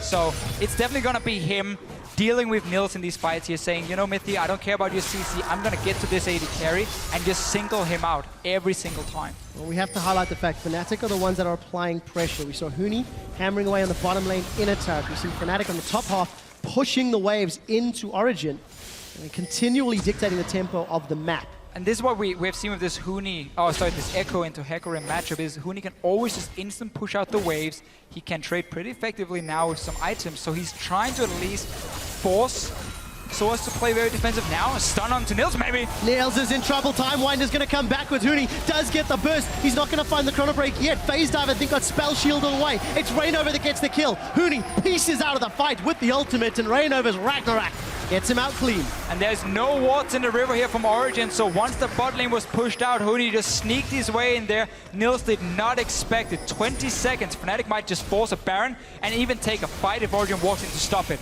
Well, remember, 10 Barons up until this point. Fnatic oftentimes secure those early ones. They have a numbers advantage for another 10 seconds. They're missing some key ultimates. Ren is starting to be stacked up. Origin are well aware of this, and Niels has only just spawned. Look at the damage onto Yellow Star, though. Soaz is coming in with the onslaught of Shadows. Baron is going low. Explosive Glass comes down and secured by Huni. Fnatic get the first Baron of the game, and now the team fight continues. Rekt is forced to flash defensively as Soaz gets cut down where he stands. Feathervin siphons Peke's power. He's going to stun up amazing, and Huni gets gets his 4th kill of the game. There's the phase dive forward. He chrono breaks out, and FLICKR almost gets taken out. And this play here, everything was just set up from Huni being able to push that bottom lane, roam mid, get a pick onto Nils, who didn't expect it, and you start that Baron instantly, even against double smite from Origin. Fnatic takes it, they win the fight, they get another dragon, so even out 2 for 2. This is probably the most value I've seen out of a single pick. Immediate reaction by Fnatic. Even though Dragon was up in 30 seconds, they move to the Baron pit, they know they have the disengage, and then more importantly, they know they have the smite secure mechanic. However, things go a little awry, because eventually Huni is the one that ends up picking Baron, but the second they have it, you know, their job's done. They can even drop a couple of members, it's enough, and Origin used all their offensive tools to try and steal that Baron. Once they get out of that fight, it's just pretty much over for them, and then it snowballs into another Dragon, and yeah, such a crucial pick. I almost feel like a big mistake from Niels, getting caught there in the mid lane, 30 seconds to Dragon. I feel that's not supposed to happen. Well, it did happen, and that means Origin are now 5,000 gold down. This game that looked so even is now heavily in Fnatic's favor. Fnatic looking to stamp their authority on this matchup, and what a great confidence. Yeah, and it's all these small things these individual players can do that just makes it so hard when you face a team like Fnatic, because suddenly Huni makes a quick move and it just turns the game around completely. As you said yourself, Cripple, I mean, Nils staying on his own so far out, but you have both your summoners, you have a spell shield as a Sivir, you probably feel super safe to just take one more wave. Ended up costing him a lot though. Yeah, and this is why Fnatic is lauded as probably the best team in the European LCS right here, because all they need is that one pick, immediately, zero hesitation, move over to the Baron. Other teams may have just postured for the Dragon, try to slow the game down, make it 2 dragons to 2, but good game read here. Fantastic shot calling by Yellowstar, and we said it earlier, who's going to be the best leader? Well, this to be time Yellowstar. round, Baron empowered minions as well as the team fight advantage. Fnatic press home that mid-outer turret. How much can they gain from this Baron buff? That's what we'll look at. A lot of wave clear to get through between Azir, Sivir, and Gragas. Maybe Origin can dig deep and defend, but they're going to be hard-pressed to do so. First, the last outer turret finally down for Fnatic here, so they really open up the entrance into the Origin jungle, where it suddenly becomes a lot easier now moving in and securing the vision to go back to split pushing, because again, with Huni here, getting stronger and stronger, and Source, of course, building full tank, has to even go for some armor because he has to respect the damage of Reckless. The one-on-one is in Huni's favor at the moment. And Fnatic needs to play around that. You always see him in the side lane. It's definitely working out. Fnatic maintaining control of the tempo. He's touched on the items very quickly. We did see that Mikhail's Crucible picked up the yellow star and helped defend against Mithy. So see FLICKR throwing down the tower to defend behind, but I think they're going to get pinched in. This is going to be in trouble. There's the parallel convergence. There's the shield on Huni. The Emperor's Divide is going to block Fnatic out, and the escape mechanism worked, but teleport advantage will fall to Fnatic in a few seconds' time. So as TP'd in for that one. So just to talk about that play here, Origin had Amazing and Source down on the bottom side because they were expecting that Source had to teleport away. Amazing walked away as well though, so Regis will secure the tower. But Origin right here, it looked very risky, but they very clearly had a plan of how to get out. They put up their Azir turret, they walk into the jungle and just put up the wall to deny Fnatic from ever getting in there, and just got a bit of damage from mid tower. And this is obviously the bane of a Sivir composition. Usually is 1-3-1 because you cannot afford to just split up, because you want to group, you want to use that on the hunt.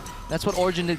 Before that 1-3-1 got put in motion by Fnatic, they wanted to siege the tower, potentially get a pick, but their flanks weren't warded appropriately. Rushed into that decision, and good capitalization by Fnatic, because Huni can always dive in, because he can always cornerbreak back out, and that's the big crucial point. And this teleport is so huge for Origin, because what they basically have to do at this point here is have 4 members together, have Source try and hold Huni or some defend a little bit against him, maybe try and push out the wave just a little bit, and then teleport in, pop that Sivir ulti with the 4 members from Origin, and get the big team fight. Don't allow Huni to sit and split push, because then you're simply just going to slowly but surely lose it. Now with teleport down, that's not going to happen for a few minutes. And we'll find out if it affects Origin's playstyle. What we've seen from them, regardless of their lead or deficit, Origin tends to play very aggressive. They tend to be very proactive in looking for team fights. They're very far down as we've reached 30 minutes. In the game Origin lost to Roccat, they were still looking for team fights despite not having a strong enough lead to actually win them. Now we saw Fnatic earlier in the game run out of steam in a couple of these fights, but look at the itemization coming out of Febiven and Huni. It's full damage, amazing going in. Well, let's see. Tower is being chunked down. Eye of the Storm from Yellowstar will keep the tower alive. On the hunt has been used from Niels, and Reckless continues to push a side lane. And this itemization ups the value from Yellowstar's Monsoon and Crucible. He just needs to keep his carries alive, and Fnatic will snowball from that. And right there, from Fnatic's side, putting Reckless in the side lane to 1-3-1, it was pretty risky, but Origin had the chance to engage and they missed it. They didn't get anything from it. Reckless gets to push down the wave here, and suddenly Fnatic does not get punished for not having 4-5 members around that mid lane. And this is the second time it happens. First with Soas's teleport, now with Amazing Splash. Niels also used on the hunt, so we talked about those comeback mechanics from Origin, but they have to use them properly if they want to catch Fnatic, and they're playing with enough respect to not throw this game, throw their lead away. They're calmly waiting for the next objective, and again, it's going to be around this dragon. Third dragon for both teams. 20 seconds for that one, 40 seconds for Baron. Fnatic, I think all split long. They've had near flawless Baron plays. You seldom see Fnatic making mistakes around that objective.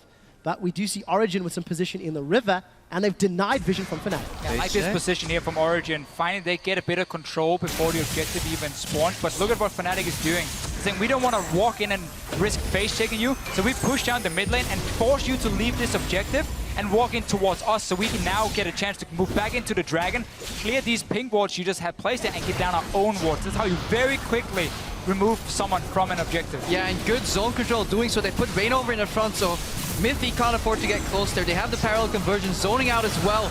But we see a fight here. Well, it does look like it. Parallel convergence holds Soaz in place, and Huni has found FLICKR. Emperor's Divide is going to lock them out, at least for a moment, as Rainover is Ragnaracking around, but he can't find anyone. The rest of Fnatic did not follow through, and now they're peeling away. Chrono Break was also used by Huni in that team fight, so Fnatic get the dragon, but don't lose anything in reply. And Origin couldn't set up a proper fight for themselves here. Didn't have, of course, the teleport from Soaz. Instead, backs away. So fine for them, honestly. In this case here, it's so hard to do anything when you have to walk into Fnatic. You already lost that position. You're still waiting for that summoner spell. You might be able to secure mid tower at least. It was very low from before. I just love watching the setup of these fights, even more than the fights themselves, but you can see what's going on in the minds of Fnatic. They say, okay, Miffy on Flash Tibbers, that's a threat. So we put Rain over in the front. If he gets stunned, he can always Ragnarok out. We want Huni to flank. He wants to go in. Well, he is going in. Parallel convergence will not connect. But they have the zone control on the Baron. Let's see, Fnatic once again bully their way in front of the objectives. We did see Talisman of Ascension used from Mythy. He still has Flash and Tibbers available. He's leading the way. Niels may get caught out. We do see nobody from Fnatic diving in. Look at Baron HP in the bottom left, guys. Fnatic are on track to get number 2, and they do. You have the Kalista there, time it with the true damage of an Olaf and his own smite, and you secured that one. Once again, though, this is the setup for Fnatic, how they zone Origin away from these objectives, and then they just brute force them down. Just keep your eyes on Huni as well as Yellowstar approaches Soaz. Looks to put the pony in the stable. Knock up slow. A lot of hunting going on here. Reckless is going to hop over, eventually go down. While we see Soaz down, I just want to go back to that point for Huni. The way he uses his clone, I'm just gonna let that breathe. It's just fantastic. So he walks into the choke point when Origin is not there, then he walks out, and Origin can still not walk in because then Huni can simply throw down parallel convergence and proc the Chrono Break to go back in. And yeah, look at Soaz on your player cams. He's not a happy camper right now. He's definitely not. 0-3-1. He's down just shy of 100 CS. FLICKR down 90 CS. Only 90 against Febiven. Origin are tested individually this game, and they seem to be faltering in the top and mid lane positions. Niels is the only player that seems to be doing well, but it's wave clear on Sivir, of course. He's going to back that one up. Fnatic now pressuring this mid inner tower. So we talked about how it was going to be Huni against Soaz, and it ended up being Huni getting that pick here, but Miffy? Well, Reckless is going to get stunned, but he flashed just before Mythy could hold him in place. Mythy didn't really use anything. The Talisman is 40-second cooldown, so I guess, yeah, he used that ability, but didn't have to flash for it. Force away from Reckless. That could be an opening for Origin if Soaz gets in from the flank. Onto Reckless. Reckless is caught out. He's been stunned. We see the Mikhails coming out, but look at the reply. Origin locked up against the wall. Soaz will go down to the rend of Reckless, and they're running away. Emperor's Divide knocks Yellowstar back as the boomerang from Niels doesn't really connect. Tower falls, inhibitor falls. Fnatic have broken Origin's backs. And again, Fnatic here, they know exactly what Origin wants to do. Soaz came from the base as well. They jumped reckless. But you have the Mikhails, you have the Janna there to help. And also Huni putting up this stun. He's done it! FLICKR gets stunned by the convergence, but Niels gets the crit that he wants. Reckless with one more. 3 members of Origin down, 4 members of Origin down. Niels trying to run away, and Fnatic unable to find him. Baron empowered minions and a numbers advantage. They're on to the Nexus. Fnatic will be undefeated at 7-0 if they can kill the Nexus. Eventually. All right, Deficio, take it away. What this shows, by the way, is Fnatic learned against Unicorns of Love. Don't bite off more than you can definitely chew. That is true. That is true. Quite a game from last split. Now, we just talked about that last fight here, how they knew the engage was going to be on Reckless. You have the Janna pick from Yellowstar. Because Fnatic has gotten such a good lead through some great plays, like both individually, but also as a team, they've really shown how, oh, Origin, you want to try and set up a Dragon, we know exactly how to zone you away from it, and they play around that. Same with Baron. And Simply Rain does this comp here for them. I mean, Huni has been so fed, and so has Reckless. Just watch that again. Reckless has no flash, but doesn't really need that if Yellowstar can just flash in. This was actually later than that. We saw Huni go in, gets a stun, trades his life, but look at Reckless. Because he has that Runaan's Hurricane, he can keep jumping and resetting his slow every time. Usually when you proc that Ren, you goes on cooldown, but because you have that Runaan's in a minion wave, you end up killing 1 or 2 minions every time and it immediately resets. Keep hopping, keep going. And at this point, the lead is almost insurmountable. And I think it all goes back to that one play from Huni, that one pick on Niels. Yeah, Snowball that was for Fnatic. That was a fantastic pickoff. It was something we'd mentioned, again, with how this Echo, once you get some AP, you start pushing out these waves very quickly, and then potentially roam around, and it happened for Huni. That was a big deal for them, and Fnatic not really looked back ever since. So decisive. Zero hesitation from Fnatic. But they've played a little safe now. Didn't go for that Nexus despite having the numbers advantage. We see that Banshee's Veil was picked up a minute or 2 ago from Reckless, so some safety on his side. With Dragon on the spawn in 25 seconds, Fnatic looking to pull Origin towards them. And this is the problem when you play like any support and you get to the late game, when the supports start picking up Mikhail's Crucible, when people get tanky enough that just one Tibber stun is not enough to blow people up, then the value again of that Monsoon goes up, because right now, Yellowstar, he has the shield from the Locket, he has the heal from the Monsoon, another shield of himself. Reignover is super tanky. He's running havoc in the front, and Origin, yeah, they're running out of steam almost in these fights, mostly due to the gold lead that Fnatic has. So Dragon easily secured, no contest from Origin. They're just trying to wave clear, so it's pushed out top lane as we see both FLICKR and Niels doing defensive duty down bottom. We've seen Huni as well with the build here. We talked about the second item, Lichbane, for the 1-1 potential. The latest Hourglass is going to come in as most likely the last one. I'm not expecting a Luden's Echo, even though it is a fine item on Echo for himself. But the way he's just playing the fights, he's always using his ulti defensively to get out. Or to Fnatic rush against Fnatic. This might be in trouble. So as he initiated this one, he throws down the onslaught to Shadows and Huni gets split up. He's used an early chronobake to survive as Miffy now needs to flash defensively. Fnatic are not going to get Fnatic brushed, and they set up another tower kill. Yeah, Soaz goes back in time, takes a play out of that book, wants to hide in the brush, but eventually Huni goes back in time and heals back up, so nothing ends up happening. Nice try, but that's what all they can do right now. Hail Marys almost. Really see the respect there from Fnatic. I mean, very few teams in Europe are able to fall this far behind and then still stay in the game. Fnatic is clearly respecting Origin a lot, saying we want to take it slow, we want to maybe secure another Baron before we go for a last push. We don't want to risk a bad team fight that could then give Origin a chance to come back.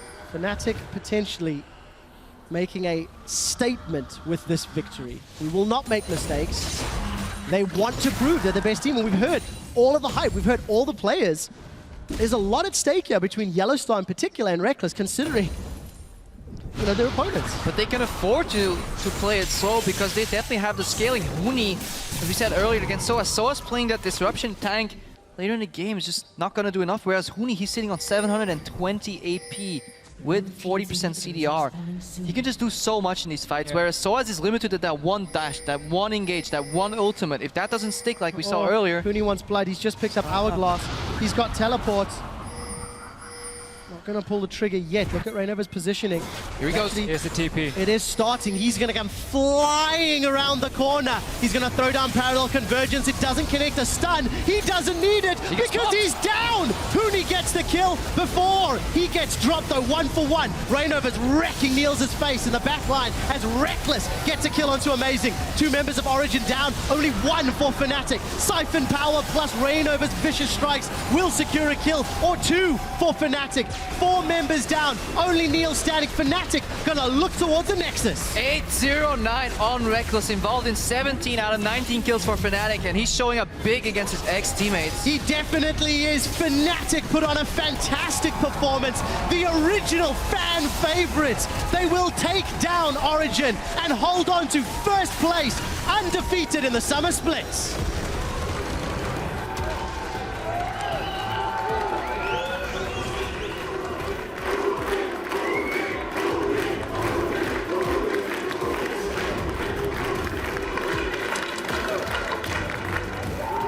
That game delivered. Despite how heavily it ended, you can see how even they were, at least for the first 10, 15, 20 minutes. Let's go back to level 1.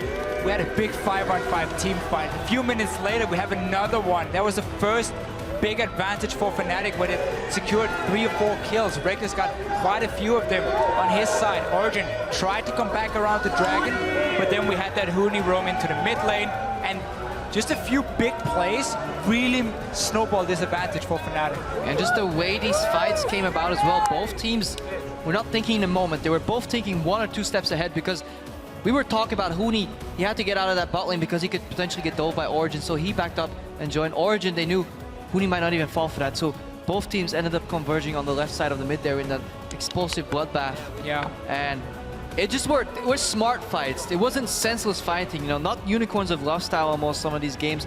Everything happened with a goal. First, just control the map, later on the Dragons, later on the Barons, and fantastic playing and shot calling, honestly, from Fnatic. And we didn't talk too much about him in the game itself, but Febvin on this Victor here, out-farming Peke in the laning phase. Then he was roaming around, so yes, he lost his tower, but he added more value in terms of the kills he got. This Victor into a Zia matchup, as I said in Champs, like when you talk to mid lanes, they say it can be a bit tricky because, you know, the soldiers can be super annoying for you, but he out-farmed Peke in this lane and got late game on the Victor, became a monster as well. Definitely the case. You can see how happy Fnatic are, 7-0. It's good to see some gentle smiles on the side of Origin. It did put up a good fight. I do want to highlight very quickly, 6 kills for Origin, all 6 of them in Niels' hands. Of the 19 kills Fnatic got, 17 of them Reckless was involved in. However, for the first time in Summer, you can look at Niels and say there was a mistake. Whether or not it was lack of vision, whether or not it was just being in the lane, whatever the cause was, that's the first time we've looked at Niels and said, hey, you made a boo-boo. And that's all right, honestly. He's an amateur player entering the LCS. Fantastic performance so far. MVP, OP5, and just playing fantastic so far. I agree 100%. I agree 100% for him. Well, we'll have to find out how well they can do. For now, we're going to throw it on to Pyrotechnics, who's standing by on stage with a word with Fnatic's man in the top lane. Thank you very much, Quickshot. I am, of course, joined by the boy who shattered top lane. It is Huni. Congratulations on yet another victory. But I got to ask you, this was a hype game. Were you nervous going into it? Of course, I was nervous a bit because Yellowstar and Reckless and SOAS expected was same team, and then I have to win for them. So, yeah, I was a bit nervous. Certainly didn't show. And man, you just got to hear those chants every single time. So I want to ask you a little bit about your choice of champions too. It's your second Echo game now. We've seen it a lot all over the LCS. Why do you think Echo is so strong and in the top lane? Echo is have to go dash during the laning phase, but top lane is really long. So it's really easy to dodge gank. So top Echo is pretty good, and top Echo is really have mobile skill and then so much damage. So, and then he can aggro something like looks like Lissandra. Yeah, I think it's really good. Nice. I'm going to have to start playing that in solo queue. So last question I want to ask you, though, Huni. Right now, your team is at 7-0. why do you think that Fnatic is still the best team in Europe? Because we have Huni. I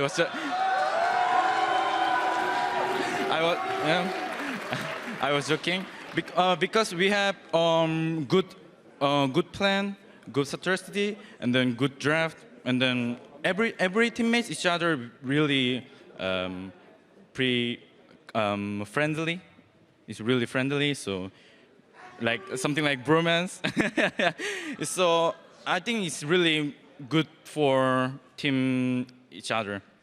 It's a fantastic environment, and I'm glad you guys have found so much success as well. So once again, congratulations. Thank you for joining me. You can go ahead and join your team off the stage. But for now, though, we're going to send it over to the analyst desk to see what old Fnatic makes of new Fnatic. Thank you very much. It is actually new Fnatic and old Fnatic, a little bit of everything. And two of the other bros, as Huni mentioned there, Yellowstar and Reckless. Congratulations. I mean, this was the game of the week, and I have no doubt that it was a very important game for you guys as well. So both of you, what does it mean to come away with the win, Laura? I mean, we had to prepare a lot because we knew that it was a hard match. A lot of people were waiting for it, and I'm glad that we spent a lot of preparation and it paid off. So I'm really happy with that.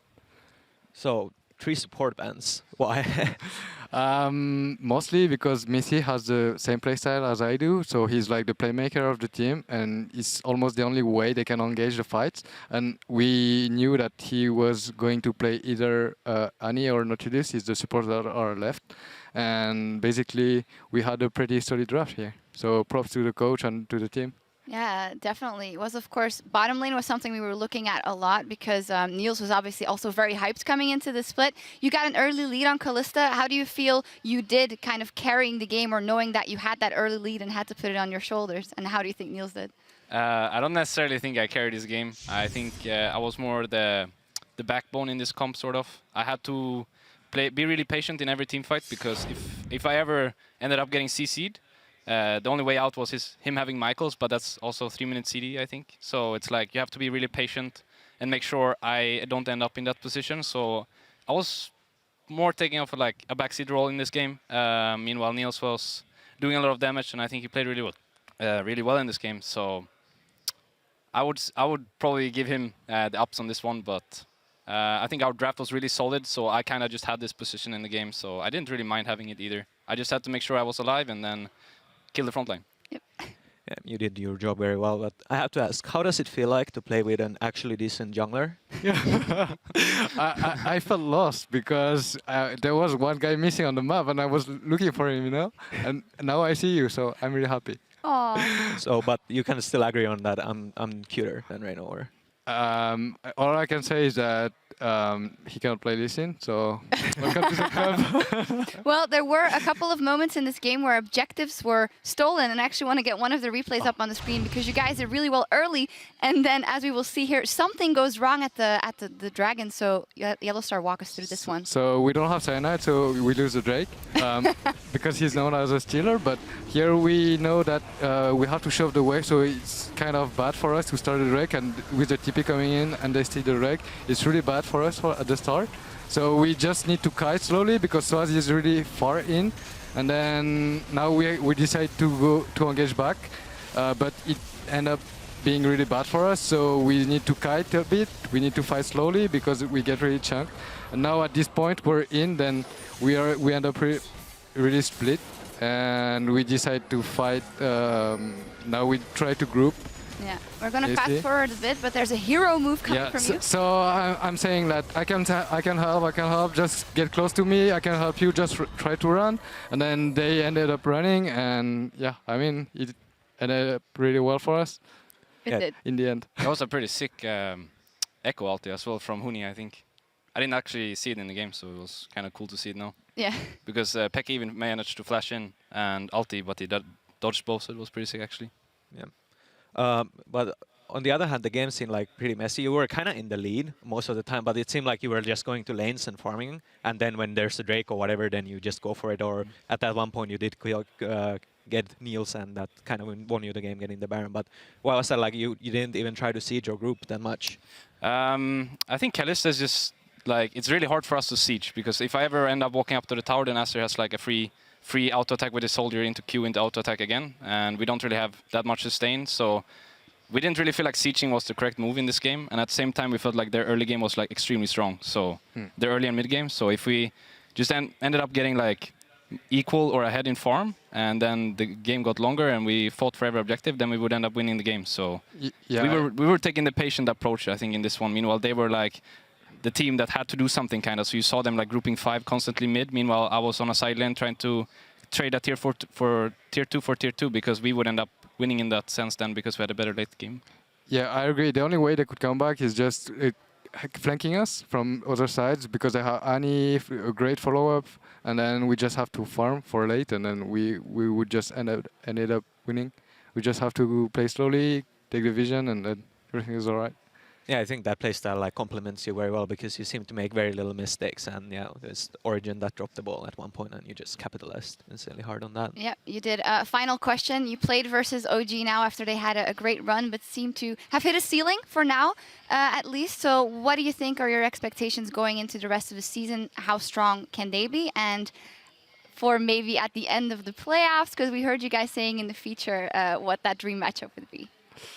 Yeah, it would be cool to end up in the finals, both of us, because I'm really happy for them that they finally made up to the LCS, because we could have been part of the project as well. So, but as a friend, I really enjoy seeing him, and yeah, I'm happy that they're back. All right, well, we're happy that we had a great game. Congratulations. Fnatic takes it over OG. We need to step away, but when we return, it is the Unicorns of Love versus SK Gaming. Plenty of more European LCS coming your way right after this. Fabian didn't want to pull the TF. I can. Because he doesn't want to XPK, you know? He's come over the wall. He's going to get first blood on top lane Echo. Niels will reply as Amazing follows suit. Calls and Soldier up, and he steals it. He's going to hop over the wall as Rainover goes down. Niels gets a kill. Nice. Go. Nice, I got it. Slowly. I can pull you, I see her. No. We can. Of course we can. Go. Nice. Reckless is caught out, he's been stunned. We see the Mikhail's coming out, but look at the reply. Origin locked up against the wall. Rainover's wrecking Niels' face in the back line as Reckless gets a kill onto Amazing. 2 members of Origin down, only 1 for Fnatic. They will take down Origin and hold on to first place, undefeated in the Summer Split.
Welcome back to the European LCS. Week 4 continues with our next game between two teams still searching for the success that they found back in spring, SK Gaming and the Unicorns of Love. We're going to start by taking a look at the lineup for SK Gaming, still looking for their very first win of the split. Freddy122, Svenskeren, Fox, Candy Panda, and Rated, and their coach Lucas Schenke. Now, as said, SK Gaming has had a lot of troubles finding success so far in the season, in the current meta. Actually, last week we heard from Fox in one of our features, and he said, well, I feel like the game's over before I get to do anything because it's very focused on decision making and lane swapping. So I feel like we can't get there in the meta. And according to Svenskeren, they won't find success in the jungle either.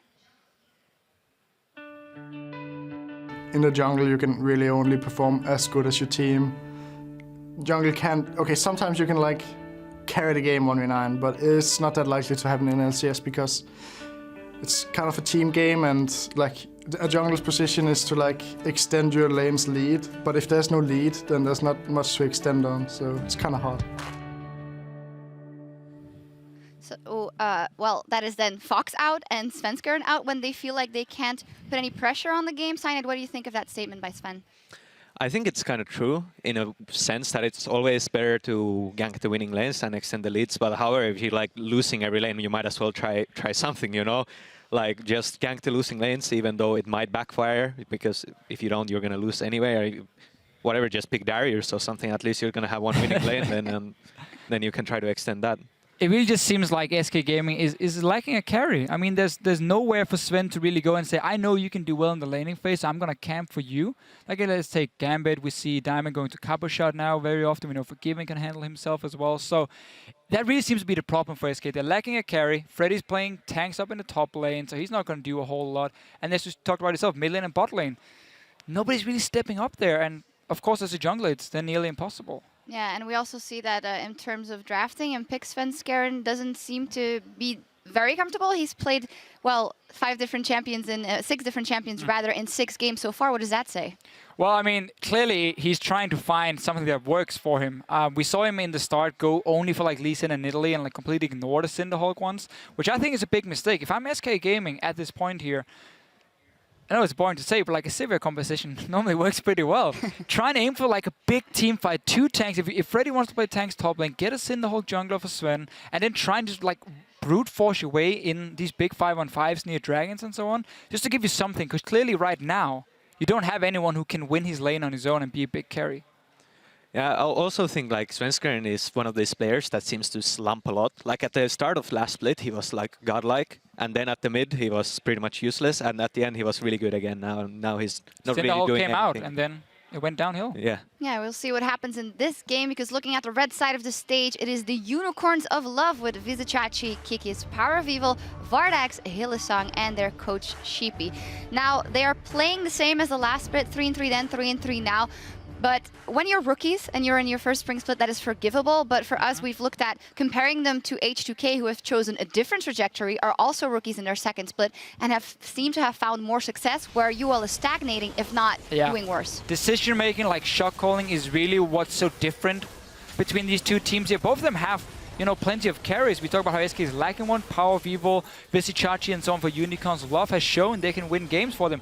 But they seem to just hurt themselves so much. They fight at the wrong times. They don't really understand their own power spikes against Origin last week, against Fnatic. We see against H2K here as well.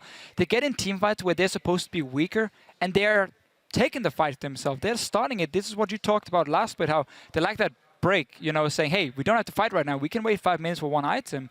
They just run straight into them, and it puts them in such a disadvantage. Yeah, I feel like Unicorns is a great team, except for the fact that they make a lot of mistakes. Well, that is a very good assessment, it's true. I would say. So let's see what happens in this game. Yeah, I guess we're done. Yeah, with the team set for picks and bans, we're going to take a trip over to the caster desk and find out. Thank you so much, guys. I love having Cyanide on that desk. Brad Pitt lookalike indeed. Picks and bans coming up. We touched on LeBlanc right at the top of the show. It was 19 bans coming into the week. W distortion speed was slowed down. 0 picks, 0 bans, but 5 of the target bans towards SK have been LeBlanc. Are you expecting that, considering Fox's playstyle and his prevalence for playing assassins? I mean, I feel like it's easy to ban against SK, because if you drop the LeBlanc right now, you won't be in that much trouble since it's nerfed. But I feel like SK has been losing drafts, losing games a lot based on the draft as well, even with that ban, you know. So even if you free it up or it doesn't, the result is going to stay the same. SK has a lot of issues they need to fix in-game, and I don't think the draft matters that much because they just get in these awkward positions over and over and over again due to their limited champion pool. So whether it's an extra ban or a ban more, they need to be able to play more champions. That's literally just it. Well, we'll find out if they do play any more champions today, Crepo. SK 0-6 on the split. They're coming up against Unicorns of Love, who are 3-3, but Unicorns of Love went 0-2 last week. Let's catch up on the bans. Kog'Maw, Gragas, Azir, Rek'Sai. No surprises yet. So both tier 1 junglers out immediately, and we see the top tier teams obviously leaving that open very often because there's more threats out there. SK immediately opening with a second ban Gragas. I think that's very weird. I really hope they have a plan for this, maybe a Kalista first pick, but if you're gonna ban one jungler, at least do it on the third ban. So then you can put some more pressure on the Unicorns so they have to match that ban or at least give up a tier 1 jungler. They ban out Ryze themselves, even though Ryze, I think like 80 or 90% of the bans are on the red side, so... Let me tell you exactly. That is the 5th time it's been banned on blue side versus 13 times on red side. Twice today it's been banned on blue. Yeah, very weird. Often teams have a bit of a plan at least. They want to trade it for another priority pick, so are the Unicorns going to ban Kalista here? Put some pressure. No, still the LeBlanc ban, so even though she got nerfed, Echo is open too. Alright, Echo locked in. The question is, who's going to play it? My instinct is it's more of a Fox assassin champion, but Freddy's played AP in the past. I almost feel like this is a Freddy champion right now because he banned both tier 1 junglers. Didn't have too much success on other of them. It doesn't really strike me too much as Fox. Maybe Freddy, but not really. An immediate reply is Alistar Kalista, so I almost feel like Unicorns are happy with this. Can I clarify, you're expecting that in the jungle, potentially, rather? Likely, yeah. Okay, so let's find out how it does shake out. Unicorns of Love will get their hands on Kalista and Alistar. Vardags will be playing Kalista for the 3rd time this split. Not at the greatest of performances, 2-7-2 for the record when he's played it. And we do see Caitlyn was buffed, been picked in. Yeah, Caitlyn being picked up here. Ironically, one of the champions that SK would have played in Spring Split more with Forgiven, the push poke heavy style, getting in there. They used to pair that a lot with the Lulu support. Obviously a flex pick for SK Gaming, but likely to go towards Unrated. So that bot lane usually just wants to push in, poke you out, and eventually take down your tower and translate that into a bit of an advantage. But you're prone to getting caught, so you really need to add a jungler into the equation there. Get the knockup from Alistar.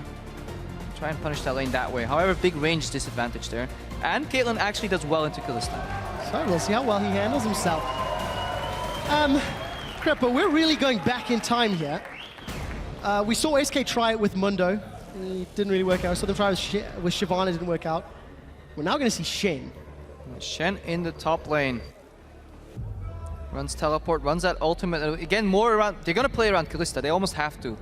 Unless we see a heavy assassin, all-in type of champion in the mid lane. Unicorns say, okay, we got that tier 1 AD carry. We got the good support that works with it. Alistar, fantastic synergy with Kalista. Let's buff it even more. Almost feel like they're putting too many eggs in the Kalista basket. But it all depends on what Power of Evil is going to whip out eventually in that mid lane. Especially considering that Kalista basket from Unicorns of Love has not really paid off yet this split.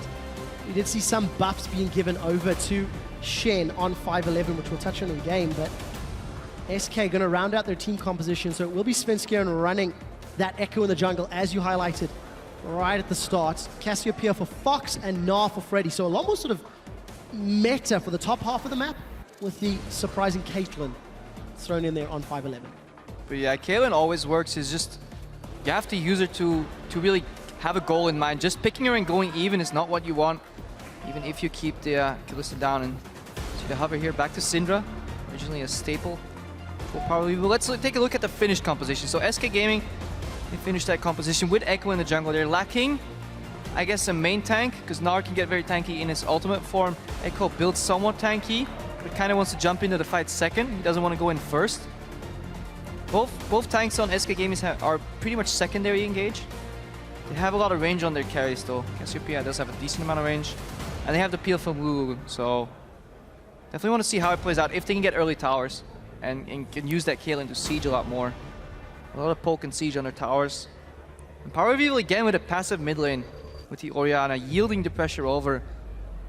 So I think a lot of the action will depend on bottom. If Caitlyn Lulu will get caught if we see the traditional lanes or not, because I mean, it all points to that, right? It's buff to Kalista, and it's not really a hyper carry, so it's weird, because usually when you see an Orianna and a Shen, you want to protect the hyper carry, right? You want to get the scaling carry that just shreks everybody later in these fights, but Kalista, yeah, she can get rolling, but she's still relatively short-ranged, and she can get punished.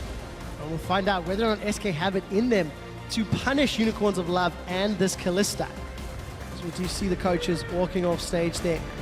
And it's a tough situation actually for both of these teams. Obviously SK not had a great summer split, but for Unicorns of Love, they're being held to the standard for placing second in spring. And they're not really showing up. We're seeing that they're faltering a little bit more. Those team comps will fly up on your screen in a moment. Hit us up on Twitter, hashtag SKWin, hashtag UOLWin. And let's see whose experimental team comp will come out ahead. First Shen of the year as well. Of the split rather, to go with the first Olaf of the split as well. But for Unicorns, it's all about Kalista. Yeah, and that matchup in the top lane, Gnar can poke out early, but Shen sustains pretty well with his Q on creeps, then just regens up, has that shield. So I imagine not too much action in that lane going on right there. And then, yeah, how's it going to play out? You know, passive in the mid lane, Orianna against the Cassiopeia. I would feel like it's in favor for the Cassiopeia early in terms of pressure, in terms of damage. But the last time I saw that matchup, I think it was FLICKR playing it and going completely even slightly ahead in CS. So wondering if we see a repeat of that, or if Fox can actually pressure out Power of Evil now, win that lane and get some advantage. Because then you have almost 3 lanes having pressure for SK Gaming. And that's where Svenskeren usually thrives. When his lanes are pushing, that's the way they played back in Spring Split. Every single lane was pushing. This opened up the enemy jungler for Svenskeren. He could chunk out the enemy jungler and then move towards the lane and get that advantage. Get 1 tower, get 2nd tower, try and snowball it that way. But we've seen a distinctly different SK Gaming so far. But it hasn't been working. Definitely not yet. And we'll see whether or not the laning phase works out in favor of SK. I'm hearing that it is an audio-related issue on stage at the moment. So our QA guys are looking at that. We can just touch on the fact that Shen, some of the changes, of course, reply to his passive, going to be coming in a bit more frequently, getting some of the additional damage up, and then the Shadow Dash as well, going down in energy cost. So being able to stand united into a team fight and then use that dash to try and lock people up. I think there is a whole lot of CC on the side of Unicorns of Love between the Alistar, the Shen, the Lee Sin, and you can do multiple things with that CC, right? So let's see how well they coordinate, because I kind of feel they've not had the greatest coordination in summer.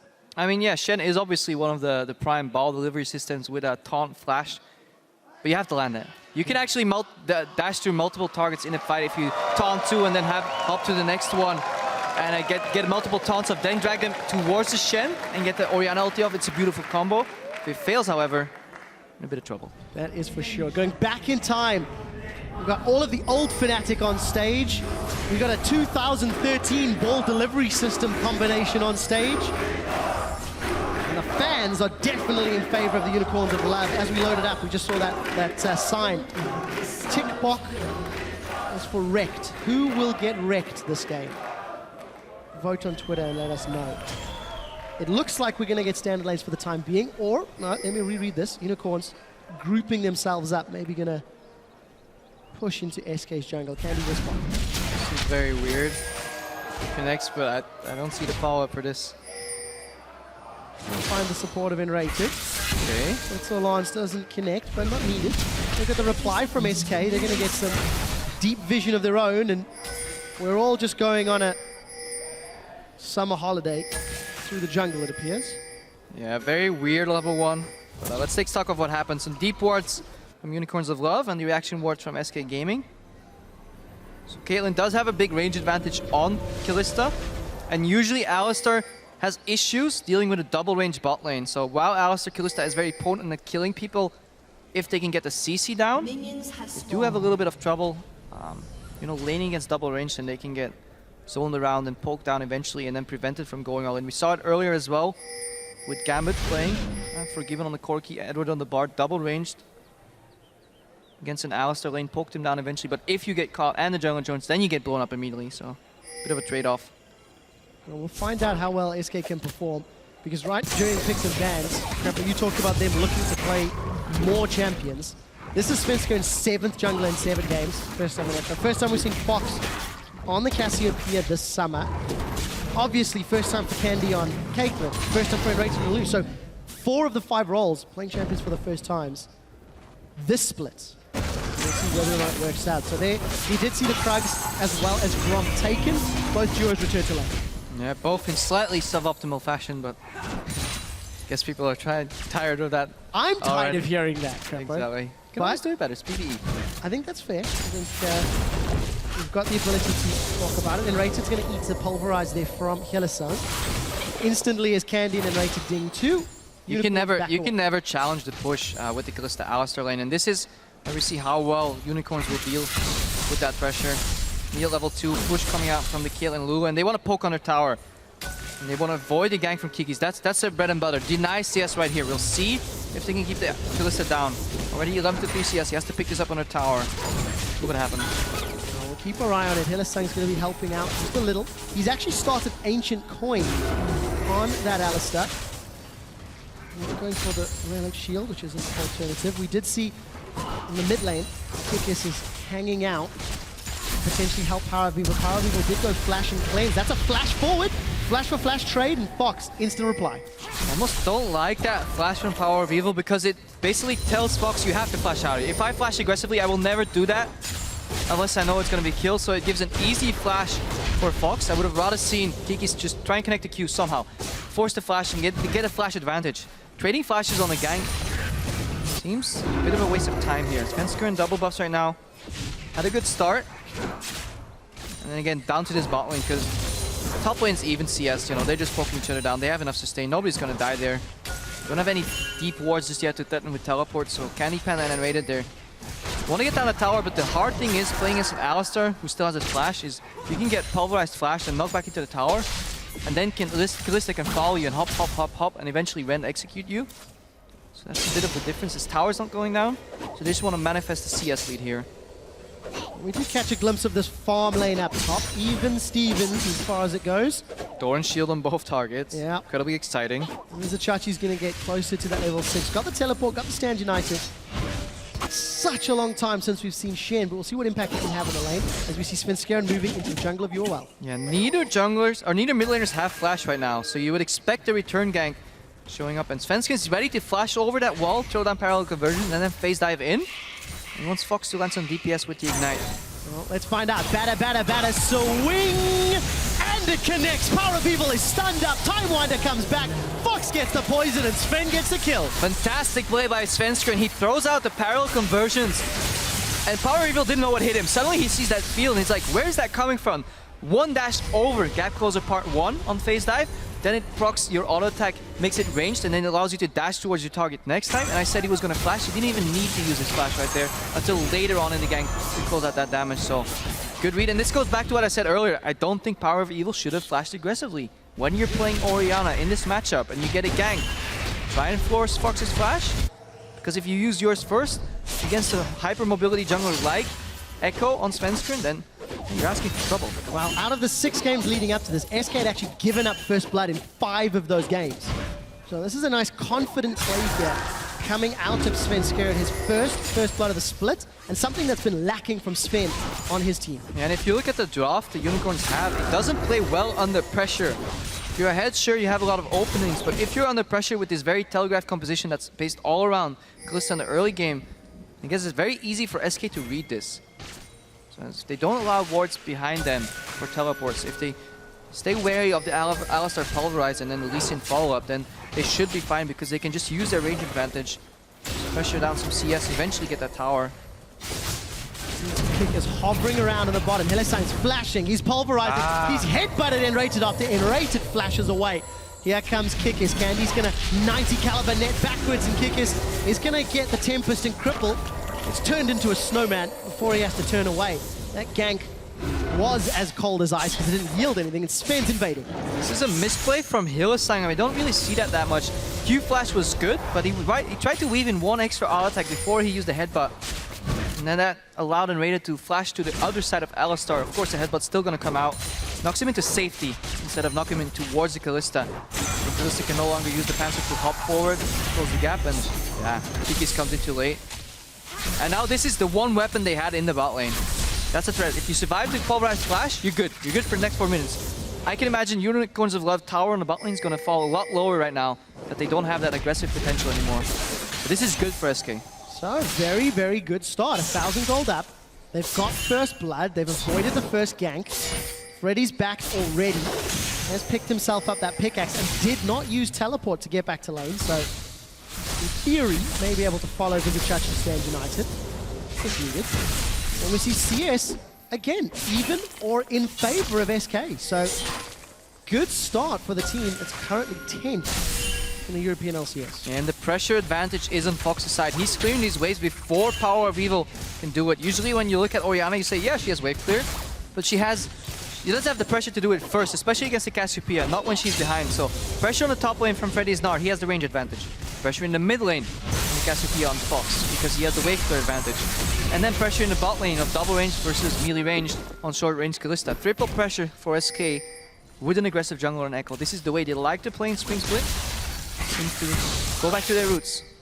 We'll see if they can keep this pressure up. Svenskeren is going towards that Cinder ult, like we've seen Airwax building from the Copenhagen Wolves. Freddy with that pickaxe is landing auto attack after auto attack. And you can see just how effective Shen is sustaining himself with that Vorpal Blade and feint. Now you can send in Svenskeren first, get the aggro, and then Chrono Break out, reset it. Freddy, not sure if this is the right approach. This is how you used to deal with globals. Instead of doing a gank and getting counter ganked by the global coming to you, you take care of the global first. Something happened. Not good. Nothing happened. Freddy misses that Gnar. As we did actually see Kick as he hopped over into the Baron pit. Hung out for a little while actually. Didn't really move in quickly enough. And now Svenskeren has backed away. He's in his jungle. Chachi, is this going to be a flash dash? You might see a taunt flash coming out right here. He's posturizing. Freddy can read this. Let's see if it connects. There's the hop into flash. And all Kick has had to do is wave hello. Yeah, I'm here. Freddy dashes out. And I think this is good for SK still. That should have been more. I really feel right here, Chachi could have used his flash aggressively to get the dash in and just taunt it up. And look at that tower, as we said earlier. Once that threat from the pulverized flash combo is down, Candypanda still has his flash. There's not enough damage. Unicorns of left side, he can safely move up and whittle down that tower. The Unicorns are crumbling under the pressure. Well, they are down around 1,000 gold. That tower should fall shortly. Vardags is 10 CS down thus far. And with them backing away, we'll see whether or not SK decide to prioritize Dragon, considering the amount of control they have in the bottom half of the map. Now, when teams usually do this and they play triple pressure, they want to get the outer towers down first, take control of the jungle, and then move maybe a support and a top laner and dive the mid laner. Because Orianna can always clear 1v1, but if you put more people in the jungle here aggressively and force a dive, kill her first, then take her tower, then you open the map. Let's see if SK can achieve this too. Svenskeren gets caught. Here's a level ahead of Kikis. Yeah, you did see Kikis snuck away that Raptor camp. His team's probably fairly slow at picking up those first dragons. We'll see how they prioritize it. Jungler going mid. We did see Enrated hovering around the mid lane, but after placing some wards, it's back away. Svenskeren, I feel, has done a good job of applying pressure in the jungle. Because every time we see him, he's in, UOL side of the map. And this goes back to the draft. Triple pressure from SK. All lanes are pushing. This is really easy. Because normally when you're in the enemy's jungle, the enemy's gonna arrive first if it becomes a battle. But because all the lanes are pushing, Svenskeren will always have the support of his teammates. And it becomes very telegraphed when the Unicorns want to stop him. If he gets caught, you can always chrono break back out. Kikis with this warrior enchant ends up winning that trade. But doesn't really result in anything after that. So neither of the teams actually went for that dragon.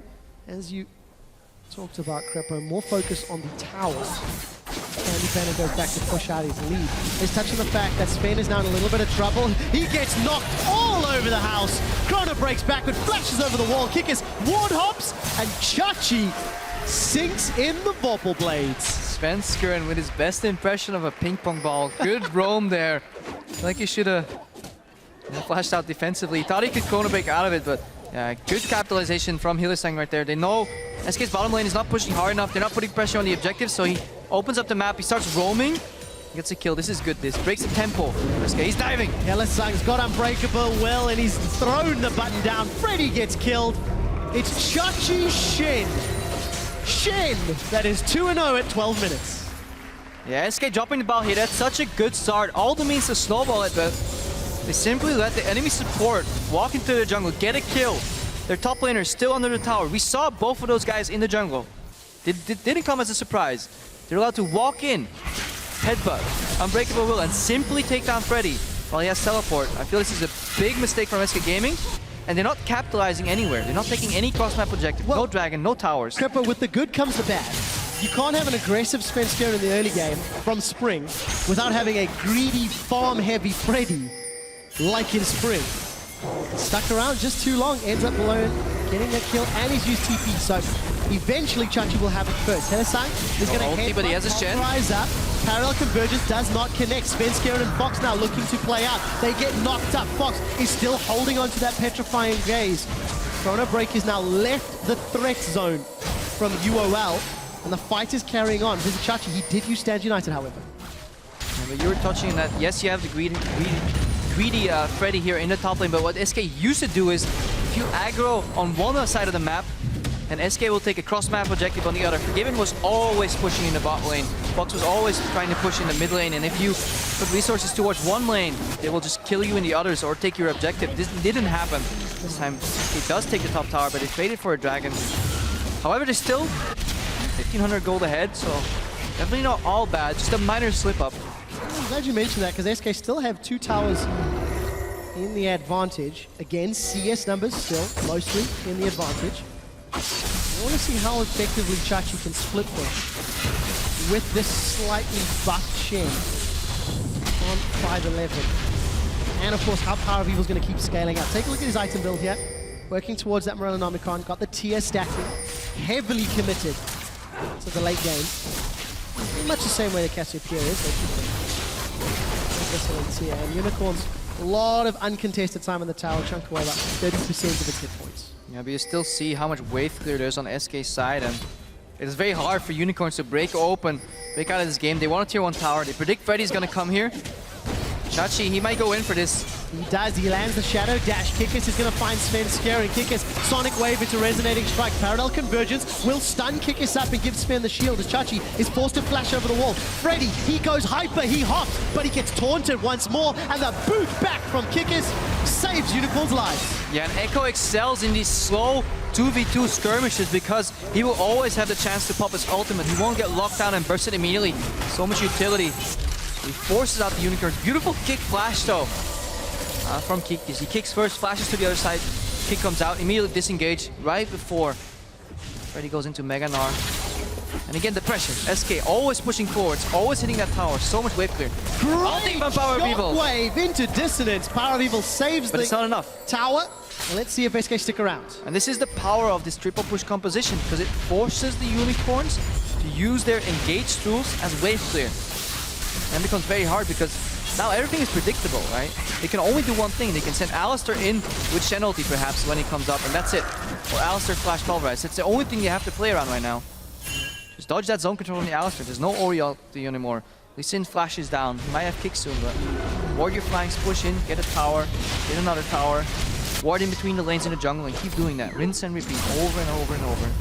We did see Unicorns of Love securing that blue buff for Power of Evil. I'd like to highlight, of the 10 buffs that have been picked up this game, 7 of them have been secured by SK, 3 of them by the Unicorns of Love. Sven is doing a phenomenal job of invading and dictating who controls the jungle camps. Now it has to snowball somewhere though. You need to get a lead because eventually tier 1 towers are easy, but you need to start snowballing and taking control of the enemy jungle and deny resources. Otherwise, if you scale into the late game, you might get caught off guard here by the hard engaged. You know, Alistar flashes in, Chachi can town flash, then one good shockwave can decide his fights. And Hylissang for a fight. Oh, he's going to headbutt, then pulverize. We are going to see the parallel convergence. It's going to at least give a shield to Sven, but it's a kill credit to Vardags. They did catch and rate it out, and SK unable to respond quickly enough. Yeah, and the lack of vision control. Finding SK in the butt here.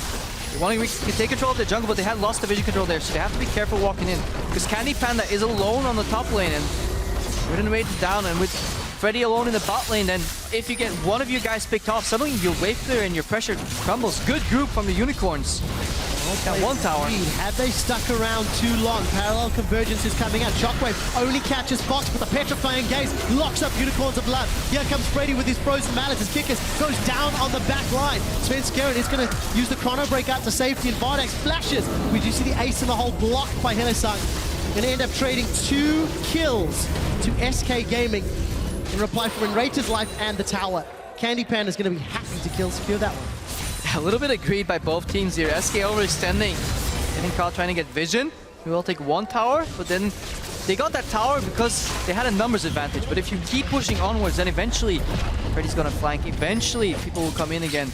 They lose the fight, and then they sacrifice another tower. So back to square one. 2,000 gold lead for SK.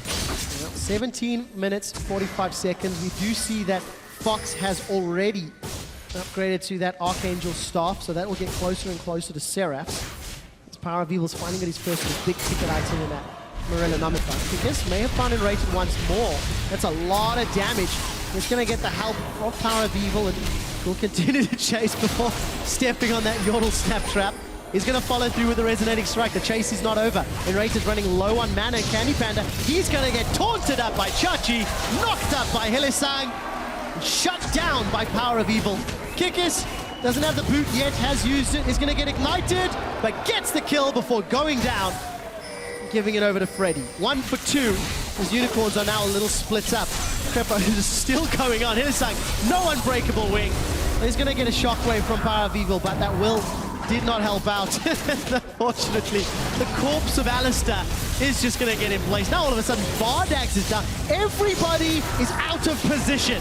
Vardax is peeling in reply, but he's got the damage. Nobody could kill him. I think a little fortunate to get away with that one. So much chaos, but almost with no goal in mind. And it all started with Enrated getting caught, and this was a downfall of SK Gaming in many games as well. They just didn't have the proper vision control. They don't have it now. They try to get it, but they overreach. Look at all those wards that Unicorns of Love have. They spot what's going on the map, but Enrated tries to walk in. Only sights on his team, and he gets caught for the 2nd time in a row now, hunting these fights. And then they keep on fighting. But why? There's no objective, no tower, no dragon. Complete opposite of what we saw in Fnatic Origin. They're showing different in standings here. Drake's coming up. Unicorns have the position, have the vision, and SK don't have that pressure built up right now. They need to push in all the waves and then keep the Unicorns locked down. Then they have the advantage, but they're losing momentum, and if they can't start pushing, and the group from Unicorns is so much stronger, you said it. So much engaged, so much crowd control. And they're using the tools effectively so far. 20 minutes, still only 1,000 gold down, but Unicorns look to be securing their 2nd tower shortly. They've got 2 dragons to back it up. They're sort of moving through SK's jungle, despite all of the jungle work that Sven Skeren had put in place during the laning phase. And I feel both of these teams are lacking something, especially in the shot calling department. I mean, we saw a good start from SK Gaming, but they're a little lost right now. And Unicorns as well, they have this democratic system that CLG had in the past as well, and we all know how that eventually ended up. It doesn't quite work anymore. You need that dedicated shot caller that puts the pawns on the field and just sends people in the right direction. Considering the way the map moves, I think Rooks may actually be better units to compare them to. As we see Freddy trying to move backwards. Stand United coming in from Vizichachi onto Freddy. He's been ignited, he's been taunted. He's going to go Mega Knot, survive a little while longer. Look at your minimap. SK's coming in. They've got some backup. Freddy may be able to get away with this one. He's going to jump onto Hillesang. Use the Gnar already. Fate's Call pulls Hillesang out. Now Chachi's going to get caught up by that Time Winder of Sven. Freddy's still in the thick of things. Enrated, unreally able to do a whole lot. Freddy's going to go down shortly. Sven Skeri's jumped into the fight. He's chrono breaked out. And Vizichachi's now getting poisoned by Fox. Twin Fang into Twin Fang. Shockwave only catching the support, but Unicorns will be relatively happy for that. They've got 1 kill. Kikis, he follows through. Sonic Wave into Resonating Strike and attack into Dissonance. You see the parallel convergence will apply that slow onto at least Vardax. Chachi decided not to flash after throwing down the dash, but Hillesang does. He manages to pulverize Fox up in the air. The attack, the dissonance, Kikis goes in, he goes out. These fights are just as messy as the decision. Can't flash. Catches Candy and gives Unicorns a sweet treat. Power of Evil once more. Looking for a pair of snakeskin boots. Doesn't find it this time round. May find a tower instead. I think I counted about 3 or 4 aggressive flashes that ended up not quite working out, but eventually one does, and Vizichachi, beautiful taunt flash here, but yes, sloppy fights on both teams, a lot of action, really fun to watch, but eventually the Unicorns come out on top, a little more controlled. Okay, let's watch that again. The engage on Gnar, who's allowed to go into Mega Knight. I feel like this ultimate is wasted from Lulu. You can use that so much later. If one of your targets gets caught, you know, you can send Sven Screen in, get him up alive. Freddy's tanking, but there's no counter damage, so his tank ability is wasted. Good pulverize combo here. And he was saying he knocks Freddy out of the air, so he's the first one to fall. Then the reset, shields from Power of Evil. In these slow fights, he can keep shielding. Eventually Invader gets caught.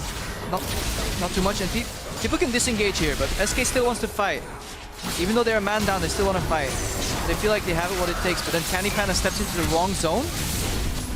Now they're behind. Chachi could have flashed here, but decides to hold it. Watch it, double combos. Fox disengaged ult, he doesn't connect. Kikis goes in, he's like, oh yeah, I'm into the flash out. Now you'll see Power of Evil flash in here. He gets the kill, he immediately translates that into an aggressive flash, and then realizes, okay, that might be a little bit too deep as well. So a lot of wasted flashes almost, I feel, on both sides. At the end of it all, once the chaos has started, it's Unicorns that seem to be reigning in the control. They thrive in chaos. So you know what we've learned, all right, 24 minutes in, is that both of these teams have gone through their sprints with styles of play. The same sort of strengths and weaknesses. And Unicorns now, for the first time, in the gold lead, they're even on towers. They've got a dragon lead, they've got a kill lead. With a pretty good itemization, and Freddy's gone mostly damaged. A little bit of HP in both Cleaver and Mallet, but that's not a tank. Let's be honest. In contrast, you've got a Shen, Annalise, and an Alistair to try get through. Yeah, a lot of zone control for the Unicorns in these fights. I just have to commend that they didn't crumble under the pressure. They found that opening. I think it's really crucial when Hillesang ended up roaming and catch Svenskron at his wolves. Later on, dove Freddy on the top tower. I think that was a crucial moment of this game. The Unicorns finally got some breathing room. We're allowed to get into these late game team fights. And we see Power Evil. He went down for the first blood, but 3-1-1 right now. He needs time. He needs like 2 or 3 items, and then his shockwaves, you know, and his orb is going to do a lot of damage. And he's almost getting there. And we'll find out if they can, Peppo. SK got a lot of damage on this inner turret. There's about 1 minute and 10 seconds till Dragon pops up. A number of wards sitting around the Baron on the top half of the map. And both teams have secured the outer turrets only. You can see the Baron stats there. Neither team having a great record, but neither team sitting particular high on the tables. And the reason this triple push style used to work for SK Gaming is because amidst pushing all the lanes, they would go back and take a dragon. Take one more dragon, take one more dragon. Eventually, they had a triple dragon threat, more mobility, 4 dragons, 5 dragons eventually. But right now, the Unicorns have both of these dragons, so they're comfortable. They gave up their T1 towers, but they don't really care. They have a split push Shen right now that's really hard to deal with, but he can always arrive in these fights. Stand United, teleport. They have a lot of wave clear in the mid lane right now to ruin that tempo for SK Gaming because Power of Evil finally ramped up. He can clear waves in like 1 or 2 shots. Definitely comfortable position for the Unicorns. We'll see if they can translate the comfort into a more decisive lead. Zachachi has picked up that Spirit Visage to back up his Sunfire Cape. Almost Death Cap here for Power of Evil. Bardax, BT into Hurricane. Slightly different build from what we saw from Reckless in the previous game, but needs to fulfill a slightly different role. And you can see Hillesang with Flash and Distortion Boots. He's looking for a target. Yeah, but by no means is SK out of this game. They have the hyper late game carry in the Caitlyn. They can buff her with the Pixie. Dragon threat from Unicorns might be the one thing stopping SK from doing that. They're going for the Baron here. Freddy seems to be winning this trade with that Black Weaver, with the Mallet. Vardags is going to come in to help. Oh, the taunt does not connect though. Vardags is also going to get gnawed backwards. Here's Freddy. Will get himself a kill. We will check in on the Baron in a moment. Ren slow comes down. Freddy throws the house, but it doesn't connect. We see Vardags going to hop, skip, and jump, eat the crunch. One more. What's going on at Baron? Baron's going to put a lot of damage onto Sven. He has gone tanky, but he's not tanky enough. And it looks like Unicorns of Love trade 1 for 1, but they stop Baron. Yeah, Vizichachi really needs that Thornmail before he can start dueling Freddy. Black Fever combined with the Gnar passive proves very difficult for Chachi to split push him in. That's one good thing for SK Gaming here. And as I said before, the late game in the Caitlyn, if Candy Panic can eventually get his Phantom Dance to finish, get a couple of more items, get peeled for by the Cassiopeia, you know, by the Echo, by the Lulu, he can deal a lot of damage in these fights. In addition to that, eventually Chachi will get so tanky You know, you'll get a Thornmill, get these 400, 500 AP Orianna shields. Definitely gonna be some interesting fights. Vardag stacked up so many auto attacks into Dragon. That is number 3. That is the mobility that we keep talking about with that third buff. But it's still only a hair's lead. 1,000 gold at 27 minutes is not particularly massive. And we saw Freddy, when given enough time, he can eventually get into Chachi. You have to feel he's not going to get that much time. Very many opportunities. Yeah, he can definitely take on Chachi in a 1v1 scenario, but when it comes to team fights, Shen brings a lot of utility. You know, that shield stand United, keeping somebody alive, and then a taunt, combining with Flash. Freddy at the same time, if he can stay alive, get into Mega Gnar or Flash, can prove crucial because Orianna is a bit immobile. She gets caught by Gnar, so is Kalista. We do see Unicorns. They've initiated and we didn't even Candy see Panda's down! Candy Panda. Fox gets kicked backwards by Kick Is. Fox is going to stay alive as he poisons Vardag's down. Won't be enough as Power of Evil will secure another kill. 1 for 2 and the tower. You just have to feel that was a flash taunt. They punish SK and they get the objective. Candy Panda caught, and that's exactly what Unicorns want and exactly what SK does not want. Their main damage dealer together with Fox goes down, and eventually they switch to Fox. The Unicorns identifying the right threats, and they're going in again. Well, we'll see what Kickis can do this time round. He's going to get gnawed up against the wall. Freddy's going to land the crunch on the Wallet brother. He's going to keep them under his spell. Chrono break defensively from Sven as Freddy is trying to hop away. The Boomerang Blade connects. He does manage to escape with his life. Unicorns are able to do more, but convincingly winning the fights. Yeah, SK managed to thwart the Unicorns right there, even in 3v4 scenario. So that bodes well for them, but they dropped their both carries in that fight. Let's watch that again. Candy Panda facing here, and yeah, taunt flash from Chachi. This is the second time. Beautiful connect into Pulverized combo, into Orianna ulti. And then yeah, of course, when Fox uses ulti, he stuns some targets, but then immediately gets knocked. I feel like Hillosang's playing a fantastic game. Just like we saw in the Fnatic Origin matchup where Yellowstar did a lot for his team. Hillosang is doing the same thing, and proving why Alistar is a tier 1 pick right now. I think it's important you bring that up because Hillosang has traditionally not done particularly well on Not Morgana. It has been his strongest champion by a very long margin. And, you know, he tends to fall back to the Thresh, to the Annie. This time around, putting up a great performance on Alistar. We'll see if he can help his team pick up the wins. Svenskera's going to jump onto Kickers, throws the Time Winder a little wide, but isn't punished too hard for it. The Unicorns continuing to push. Teleport and stand United for Chachi. He's down bottom. Yeah, both Chachi and Hillosang showing up big for the team here. Look at Hillosang's items as well. Finish the Talisman of Ascension. He's now building towards the Righteous Glory. He knows he can stay alive in these fights. And these fights won't get longer than 10, 12 seconds before they're decided. Unbreakable Will is enough for that. He just wants the movement speed to speed up Shen, to speed up Kikis, to speed up himself, and get to these carries. He wants to get to Fox. He wants to get to Candy Panda. You see how effective the crowd control Unicorns have put together works this game. Knock-ups, knockbacks, knock-arounds, even a taunt thrown in for some good measure. When the fights happen, Unicorns are going to do relatively well. Still, 3,000 gold up. We're still only on that one tower on the inner mid lane down. And let's see if they can continue this siege. And Candy Panda going for the ultra late game Kaelin build. Opting for the Phantom Dancer over the Static Shiv. The best damage build in the late game. However, it slows down your last Whisper. When you're behind against one of these mega tanks like Shen, it's very difficult to get through that armor. Especially the longer you take, the more value you get out of those repetitive shields from Orianna too, so SK will have to wait. Well, take a look at the gold lead over time. As you mentioned, Unicorns arrested control around 23 minutes. It's just shy of 10 minutes ago, and they are slowly pulling ahead, but it keeps dancing. It's only a 2,000 gold scale. That's not a lot. This almost seems traditional for the Unicorns in Summer so far. It really is. Keep an eye on that bottom half of your map, guys. Unicorns seem to be starting with ground. They've got the Rend threat from Kalista, and Mega Gnar's not available for Freddy. They know Freddy beats Chachi in a 1v1, so they want to start the fight, force the Baron, just like Fnatic did in their last game, because they have the Rend execute to finish it off. Because the fight away instead. Kikis is looking to kick Sven. He's not going to get it just yet. Trying to break backwards. Sven's going to get some damage down as Hillosang knocks him in the air. Parallel convergence is not really going to trigger. So we did see tower secured by Freddy. He's not joined the fight. He doesn't have teleport yet. But SK stop the Baron and secure a tower. Gnar stayed in the bottom lane here. Prompting a repeat Baron by the Unicorns. Parallel convergence, it is going to connect. Sven's not going to follow it through. Teleport is now up for Freddy, but he doesn't have Mega Knock. Candy Panda is a little bit caught out. Hylissang is trying to run interference. It's a battle on two fronts.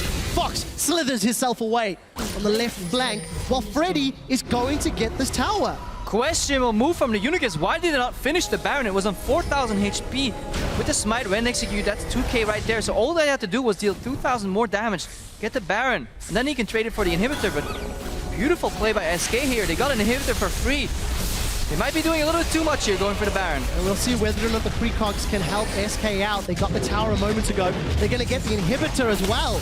And Chachi teleport. Uncontested. He has the teleport from Chachi. I don't think he connected with the taunt, but Wild Growth is going to knock them up. But there's a massive fight as Candy Panda gets taken out. Hylissang is continuing to get the shields and the saves and the life, but it's Sven that's trying to run amok. He manages to find Vardags. He manages to take down Power of Evil with the help of Freddy. And while Chachi's trying to get away, super minions are pouring down the bottom lane. SK have taken control back. SK back in the lead right here with some really good shot calling. They used the fact that they leveraged the advantage that Freddy was stronger in the 1v1 than Chachi.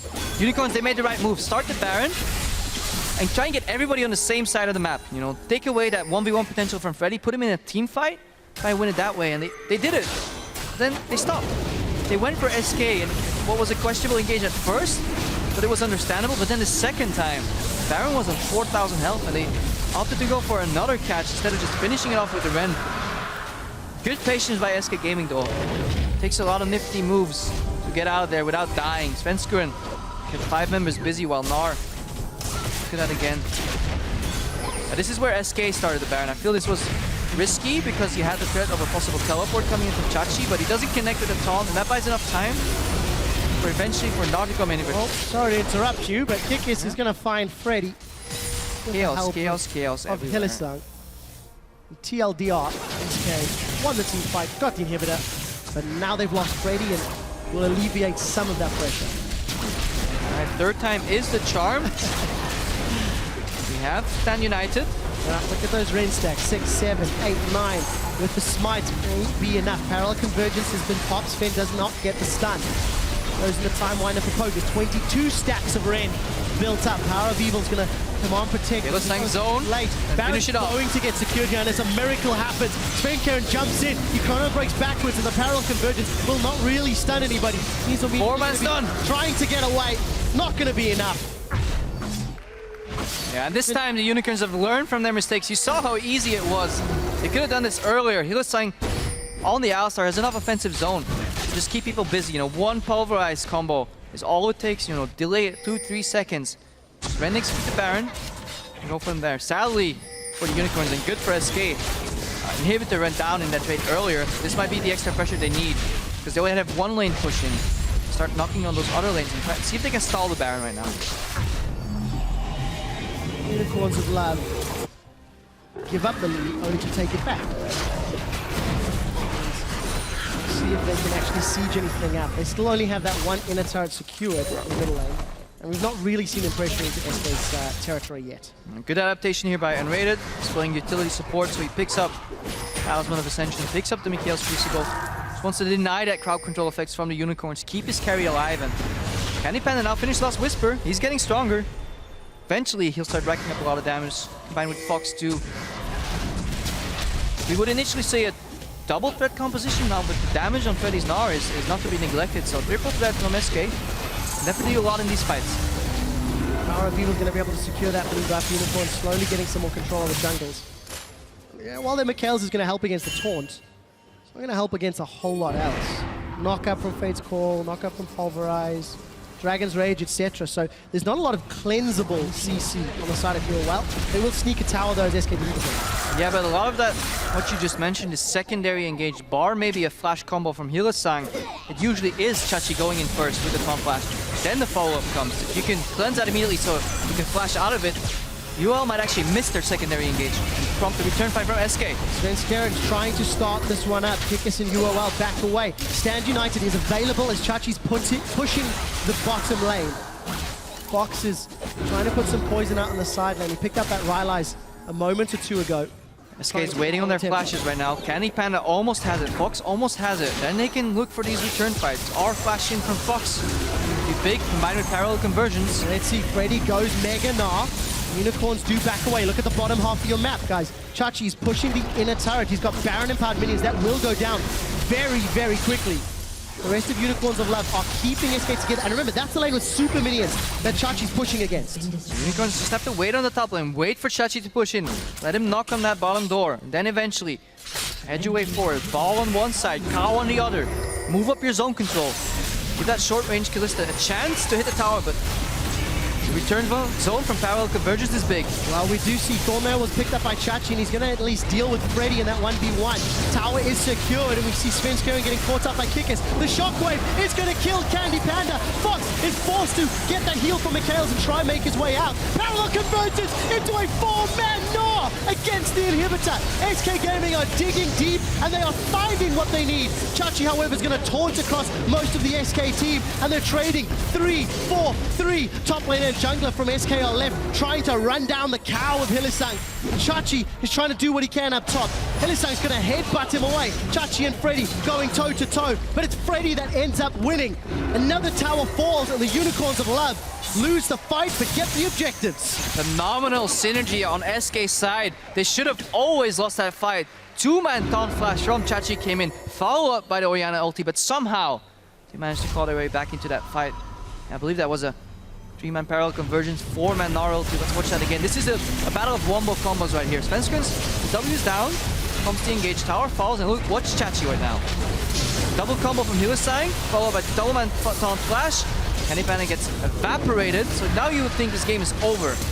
I did. And I did too, but watch Svenskeren. Combos the ulti from Cassiopeia into parallel conversion, sets up for Freddy. Oh my god, what a wombo combo. Incredible play. This is what dreams are made of. Freddy and Svenskeren delivering when their backs against the wall. But the inhibitor stood, and that's important.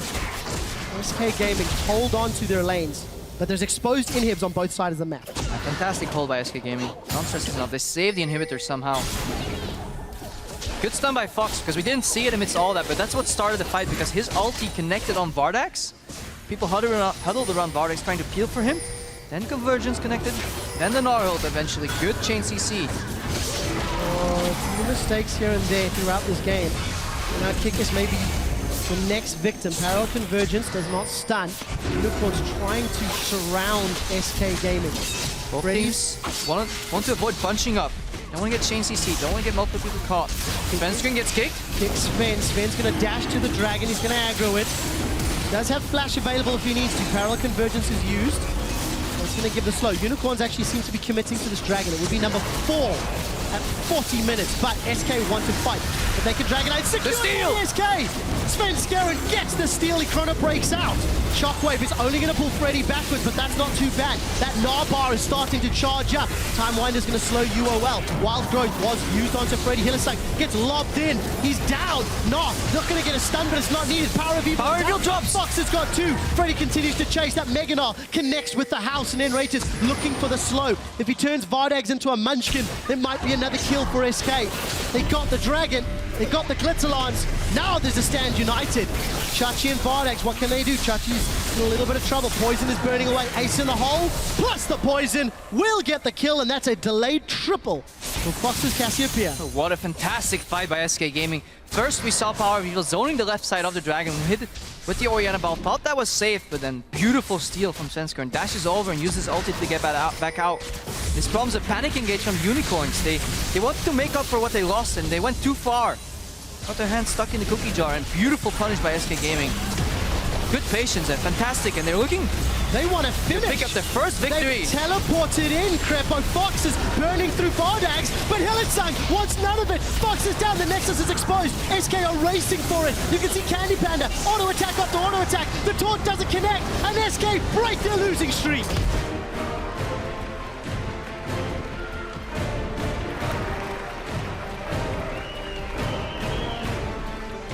Freddy looks relieved while the rest of the lineup do look content. This is the first time I've seen SK come in with a good idea of what they're doing, a solid draft to support it, and then some good shot calling in the mid game. Yes, the Unicorns gave them the opportunities. That's not SK's fault. They grabbed it with both hands, and a couple clutch moments in the game. First few minutes, you know, the first 10 to 15 minutes, triple push, triple pressure. Svenskeren, fantastic counter jungling. Translated a bit of a lull in the mid game, and eventually SK got behind, and then you had that beautiful standoff around Baron where Gnar was split pushing in the bot lane, and the Unicorns just refused to take that Baron. One time, second time, eventually they got it the third time, but by that time SK had already gotten an inhibitor. Speed up forward a couple of more minutes. Top lane inhibitor fight. Yeah, what a combo, what a wombo combo. I thought the game was over, honestly, right there, and then parallel conversions, 4 or even 5-man Gnar ulti. You can see the broken faces of Unicorns. And this is a tough loss. It is a tough loss, and it's not one that we talk about sometimes when you say, you know, it's not a clean victory. And obviously Hylissang, he has to be disappointed. Got behind early, mostly due to the draft, and found some really nice openings. Found Svenskeren in the jungle, dove Freddy in the top lane, neutralized that early game lead. But man, it's just, they haven't been progressing, the Unicorns. They seem to be stagnant on the same level over and over and over again. And yeah, they just allowed enough opportunities for SK to come back into the game. Both of these teams with players getting caught out more than I think they would have liked at several stages throughout the match, but so important for SK Gaming. They are now 1-6. That is their first win in Summer. It is against Unicorns of Love, who are now 0-3 themselves in the last 3 matches. 3-4 overall, but both teams have a lot to work on if they want to challenge the likes of HDK, the likes of Fnatic, the likes of Origin later on in the split. I mean, you see it right there. I have a lot to work on because we saw a lot of fights. We saw a lot of messy fights, you know, not all flashes connected, not all flashes led to a kill. Has a couch, that's my name. But yeah, this was chaos, and it wasn't controlled chaos like we saw with Fnatic against Origin. You know, they fought, everything they did was calculated, 1 or 2 steps ahead. They always had a goal in mind, you know, map control, deep vision, or a dragon. But here it was just, okay, guys, I'm caught. Can you help me? Yeah, sure, we're coming. Okay, we're coming too. We're fighting apparently. Who's winning? I don't know. Just keep fighting. Eventually, we'll see who's winning. Okay, we're winning. Oh, Taunt Flash. Okay, we're losing. Oh, parallel convergence. Messy. And then it relies more on like individual play and outplays, and I feel it's okay, but a better macro team will just punish you for that. And we're seeing that. This Messi style's not picking up as many wins as it did in the spring split. One thing that did work out quite exciting was the team fights this game. We've actually got a replay of one of those last team fights that we do want to have a slightly closer look at if we can pull that up onto your screens. And Crepo, I know you were talking a lot about the interactions between these two respective teams. Talk me through this particular play. And let's see where this is at the game. And eventually Svenskeren, yeah, he gets caught here. So this is the dragon fight that actually decided the game. Good adaptation. Dash 1, dash 2. Flash out eventually, because he's going to dodge the flash from Chachi. Burns the cooldown with his flash. Now look at the Orianna ball. It's going to move upwards in your screen to the top left. So they want to zone out SK from entering the pit, but they forget about the boy who shattered time. Svenskeren goes in dash 1, dash 2 plus smite. Rend execute gets missed, and this is crucial. This tilts Unicorns almost, because Hylissang, he wants to go up for a panic engage. Candy Panda flashes the follow-up, and now it's lost, you know. They've used so much of their offensive tools, but they keep fighting. The Unicorns could have disengaged right here, but they keep fighting. Then Freddy goes in with the Gnar ulti, then Power of Evil gets caught. Kikis comes in for the defense, but Fox punishes him with an ulti, and again, one of those fights where you could have easily stopped fighting, but because there's nobody saying, hey guys, we've just used 3 of our offensive tools, none of them connected, well, let's keep fighting anyways, and then, oh, we're dead, and oh, damn, our Nexus is dying, and then, yeah, game over. It sometimes gets frustrating using the same phrases over and over, but when they're true, you kind of have to. Shox coined the phrase during the spring split that the Unicorns of Love have an on button, and that's it.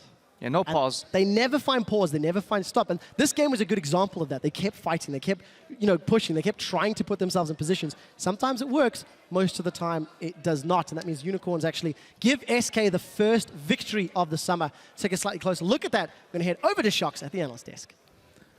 Thanks so much, guys. And yeah, the very first win for SK Gaming. Congratulations, Sven and Candy Panda.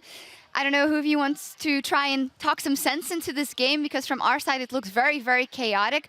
Do you feel like you got kind of sucked into the madness versus the Unicorns? No, I don't think so. I think like the game was really weird because they always engaged us and we tried to like kite back and then win through that. So we were never like the active part in the game. That's why it looked like so weird, because either they won the engage, like they engaged us, and then the Na and Echo like killed their their backline, or they engaged us, I died, and then it's like this really sloppy fight because we never like engaged them at all. Sven, how do you feel you come into play? Because obviously you went for the Echo. You do have the tools to engage, but you always ended up using them defensively. Do you feel like you could have done something differently, or? Our kind of weakness right now as a team is kind of like we're undecisive and like really starting the fight. Like in this game, we were always the ones to get engaged upon instead of us engaging. So they always chose the better fights, but in the end they chose the wrong fight, so we actually won. But as Echo, it's like really good as a tank because you just build full tank and you go in and tank a lot of damage, and then you can just ult back out and be like half HP, and then you can go in again.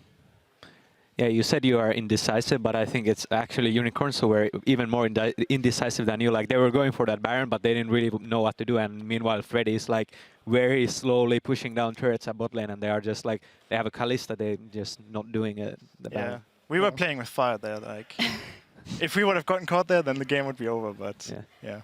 In the end, Freddy made some really good decisions, and we actually have a replay coming up on the screen because you guys managed to fight back. Here's actually the turning point in that end game. Candy, maybe you can talk us through that. We can roll the clip as you guys end up defending this.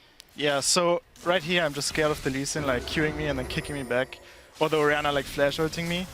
So I'm just playing defensive, then they go in and force the turret. So now I just remember I instantly die here because I get like flash taunted, and then I just get Ori ulted, and then I die. But Freddy and Sven get a really good catch on the backline, and then we just clean up from there. When Caddy died, I actually thought this fight was like lost, but then I see, oh, Freddy's coming in with like a huge Gnar ult, so we could actually turn it around. Yeah, it's beautiful to see how that worked out, even though he died quite quickly. Yeah, that worked out perfectly. Yeah, and the casters were saying, why didn't you guys do that every time? But as you guys said already, lacking the decision making to get into this fight. And this is going to go on for a while, that ending duel. I do want to get back to something that we heard you say, Sven, in the feature beforehand, where you said, well, I don't really feel like I can make this much of an impact. You got to help snowball the winning lanes, but I don't really feel I can extend anything. Fox said kind of a similar thing, that he feels like he can't impact the game. How do you think you can mediate that? Because you do see here, if it goes well, Freddy and you together, and that combo, you can make fights happen and win those games. Yeah, and this game I wanted to try and like get Fox ahead because it's something we didn't really try and do the other weeks. And we actually got a kill mid, but we played pretty bad. Like, we didn't really gain anything from it, and I even died in my own jungle when it like shouldn't happen. And every lane was kind of winning this game, so I think it was just a pretty sloppy game from us. All right, well, but a win is a win, even though it's your first win. Maybe a final question for Candy. Obviously, you're rejoining the lineup. Tell me about the things, how they are going to progress for SK Gaming, knowing that this is only your first one after 6 games. Yeah, I mean, for me, after like losing the first 2 games in week 1, I lost like a lot of confidence. So for me, it's all about building that up again, because right now I feel like it's not a problem with me, but it's like with everyone that we're not confident enough to push our advantages, So that's mainly about it for me, and I think the team in general. All right, well, you guys can take a lot from this win, at least. Congratulations. A win is a win for SK Gaming. In just a few minutes, the Copenhagen Wolves and H2K will square off in our last match to close out the day. Don't go anywhere, we'll be right back. Like, we should start a petition to get new chairs. No, yeah, I'm in. No joke, this chair's like reducing my skill. Shockwave only catches Fox, but the petrifying gaze locks up Unicorns of Blood. Here comes Freddy with his frozen mallet. His kickers goes down on the back line. Okay, nice. 3 seconds, 3 seconds. That's all. I can't follow. I can taunt Candy Panda. Coming. I shield you. I kill you. The Wild Growth is going to knock him up, but there's a massive fight as Candy Panda gets taken out. Hylissang is continuing to get the shields and the saves and the line. Forced to get that heal from Mikhails and try and make his way out. Parallel converges into a 4-man Gnar against the inhibitor. Go towers. Nexus. Kill tower. Yeah, good job, guys. And SK break their losing streak.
having our coach back is really important. We actually suffered a lot. I feel like we go in like from home, we make a plan, and then we come to the stage, and then all of a sudden everything we ever practiced was like useless, and then we all of a sudden want to play new champions and stuff. Like, everything we practiced was just forgotten. So I also think like if you get thrown off a bit in Champions League, it's nice to have like an extra set of eyes and extra brain to figure out what to do. Welcome back, ladies and gentlemen. It is time to get into the final match of the day between the Copenhagen Wolves and H2K. And we just heard it there. Of course, Dentist is back. Let's take a look at the starting roster for the Wolves, who are on the blue side with the Young Buck up top, Airwax in the jungle, Soren, Freeze, and Unlimited rounding out the team. We'll see whether or not their picks and bans and gameplay can improve with Dentist back. Last week, they had the fastest win of LCS this summer versus Elements, after a fairly slow and painful loss to Gambit. So you got this interest sort of dichotomy here on the Copenhagen Wolves, where they either win very quickly or they take a very long time to get beaten. Yeah, they take really slow punishments, deaths almost, like they roll over and die, whereas their victories are very snowbally in a sense. One time with the Draven, the other time against Elsement's really quick victory. So it shows the lack of strategic play in the Wolves. If they don't get ahead really far early, they can't snowball on individual merit and outplays, and then they don't seem to really, win any game. Definitely not. Young Buck on your screen, of course, struggling a little bit in the summer split, not really carrying. Freeze doing the best he can, but I want to touch on Soren for a brief moment, because Soren, he's doing what he can from the mid lane, but he's just simply not really carrying as hard as he possibly can. Look at the CS difference here between him and Ryu. Despite Ryu being down, you feel Ryu brings more utility to the team. Yeah, Ryu, even though he's down CS on average a little bit, he brings so much, as you said, utility, because last week we saw him doing different things. One time he plays a TF, he dives into a fight, takes out the enemy mid laner with himself, but also trades beneficially for his team. The other game he plays the Lulu, plays incredibly strong utility. He does what his team needs, and this means that H2K become a triple threat composition, whereas Copenhagen Wolves, like you just said, Young Buck not delivering enough, Soren kind of falling out of the meta a little bit, and then just not putting up enough CS numbers. Everything is on Freeze. Yeah, let's actually talk about some of the other threats there from H2K, starting with their roster. First and foremost, Oda Wamnet, Lulix, Ryu, the man we've just highlighted, talked about his Twisted Fate and Lulu last week, Hyanin, Kissing, and Prolly. And I want to skip straight to this triple threat squad that we've been talking about for H2K. Ryu making his style work, but for me, these are the examples that we had from you a moment ago. Every fight, he would Destiny in, trade his life beneficially here, gets Fox immediately, follow up, from Kissing, and then they win the fight because the engage comes out of Ryu. He stays alive long enough. In this particular fight, Hjarnan was fed enough to solo Candy Panda, as he said, with a lucky crit. But yeah, that's pretty much what he did, and Ryu started so much for H2K. Didn't show in the numbers necessarily, didn't have the best stats because he died early in his fights, but he started fights that only could have went one way in H2K's favor, and that's just a phenomenal play, and he's finally catching his stride, finally getting into his element here over in Europe. Well, taking down Elements last week for that very convincing victory. We're about to jump into picks and bans in a moment or two. And, I've heard the best AD carries get critical hits more often. It's what separates the top from the bottom. True skill. I very quickly want to touch on Hjarnan. Earlier this week, Forgiven put out an Ask FM set of questions and answers ranking all of the different AD carries. And he actually said Hjarnan was the #1 AD carry in Europe. Of course, it is an opinion shared by Forgiven and, well, just Forgivens. But I think a lot of that is facilitated through Kissing and the fact that the team enables Hjarnan to position correctly and get away with his performances. Yeah, whether you agree with his ranking or not, I think we have to name Hjarnan as one of the top 3 AD carries in the European LCS so far. Mostly because he's shown constant progression. Just the entire H2K squad has not set stagnant. You compare them to the Unicorns where they go up and down, up and down. H2K is grinding a steady line forward. In addition to good macro play, they also have solid drafts that make sense, and let's see if they make another draft here that makes a lot of sense, Trevor. Well, let's talk about these bans. We saw Fnatic detouring from the standard, let's say, by banning out 3 supports. Today, it's no surprise to see Draven targeted to the Wolves. It's actually their most banned champion, 5 out of their 7 games. And Siva from Hjarnan, it's what he got was it 17 KDA last week? And it's weird when you allow yourself to get counterbanned, when usually you have these one-trick ponies or these oddball champions. Usually it's very hard to ban them out because you have to ban so many meta things already. Because Copenhagen Wolves are not drawing enough meta bans on their own. H2K can comfortably just target the one man that has all the pressure on his shoulders. Freeze, immediate Draven ban, immediate Kalista ban. Copenhagen Wolves initiated the Sivir ban, which is really good against H2K. it really brings their style together, so I like it. And then all the rest goes to the other threat on the team. Oduwamne getting his Fizz and his Rumble banned out. Let's even see an early Maokai pick up for the Wolves here, because that seems to be one of the few champions Youngbuck is very comfortable on. Wolf Jungle is still up, so we can see a swap there. And H2K is saying, okay, Soren, you're most comfortable on Azir, we're just going to take that away. We have 2 bans on Freeze here. Let's see how this plays out. We'll find out. What do Copenhagen Wolves prioritize? This is, of course, one of the big threats. You know, we touched on the whole Soaz and Huni comparison earlier, how teams ban Huni. They target ban Huni every game. Oh, we forgot about Rise. I do this all the time. They've target banned Freeze. We'll see who he gets his hand on. Rise is locked in. Yeah, I probably should have remembered that. -1 for you, Crepo. Alistar is open. Too. It's likely we see that drafted in the first I'm trying to run one. through the list now. I'm like, what else have we forgotten? Don't forget about the OPs. I remember the Alistar. Could be a solid pickup. However, Kasing has proven to play other champions too. Perfectly do that. It would also be his first Alistar of Summer. Played Annie, Janet, Morgana, and Thresh. H2K traditionally goes Rek'Sai here because they seem to favor it over Gragas when they have the choice to pick any tier 1s. Usually Ryu would lock in early LeBlanc here too, but she got nerfed. But they must have left Rise open with a plan. Either maybe Cho'Gath coming out later, or they have a different plan to shut him down. Well, that's Cho'Gath worked for Fnatic. For H2K, 3 games on that Rek'Sai for Lulex. He will be locking it once more. He's got an 18 KDA on that champion. Extremely effective, and Kasing is going to stick to Thresh. So Alistar is up if Unlimited would like to go that route. But why would you leave both Rise and, like, why wouldn't you just leave Rise and Kalista open? Because now you're giving away Rise. You're not picking Alistar yourself, so you're giving Alistar to Unlimited Raider. You can pick it up on this rotation as well if he wants. You're just giving up a lot of power picks here. Tier 1 jungler too. So Copenhagen Wolves have the makings of a potentially good draft. They just have to be wary of the counter pick. H2K with Prawley should have an answer for this Rise. They should have a plan. Whether it's a lane swap and shut him down that way and just camp the hell out of him. Or maybe Echo Rek'Sai top lane. I try and shut him down. I definitely think we have to step back. I mean, Airwax said last week that if Echo was free, he'd pick it instantly every game. Yeah, but we'll see whether or not Dentist gives him permission to. Because we've also heard that players have gone on their own little rampages for champion picks in the last 2 weeks. Ooh, new Jace. Got buffed a little bit. Echo, yeah. So, Echo over Jace. Gragas. Potential steal here though, because maybe they're afraid of if Oduwamne has been practicing Echo top lane. I really just want to highlight, I'm not seeing a whole lot of natural synergy here. Rise wants to be up front, Jace wants to poke. They still Echo needs a lot of setup, so we'll see if they can get that from their AD carry and support. Yeah, but they can still mend it all together. You know, they're going to get the Alistar, and Alistar puts together pretty much any team comp if they so choose to. Morgana's still open too if they want to Black Shield, but poking mid laner right now.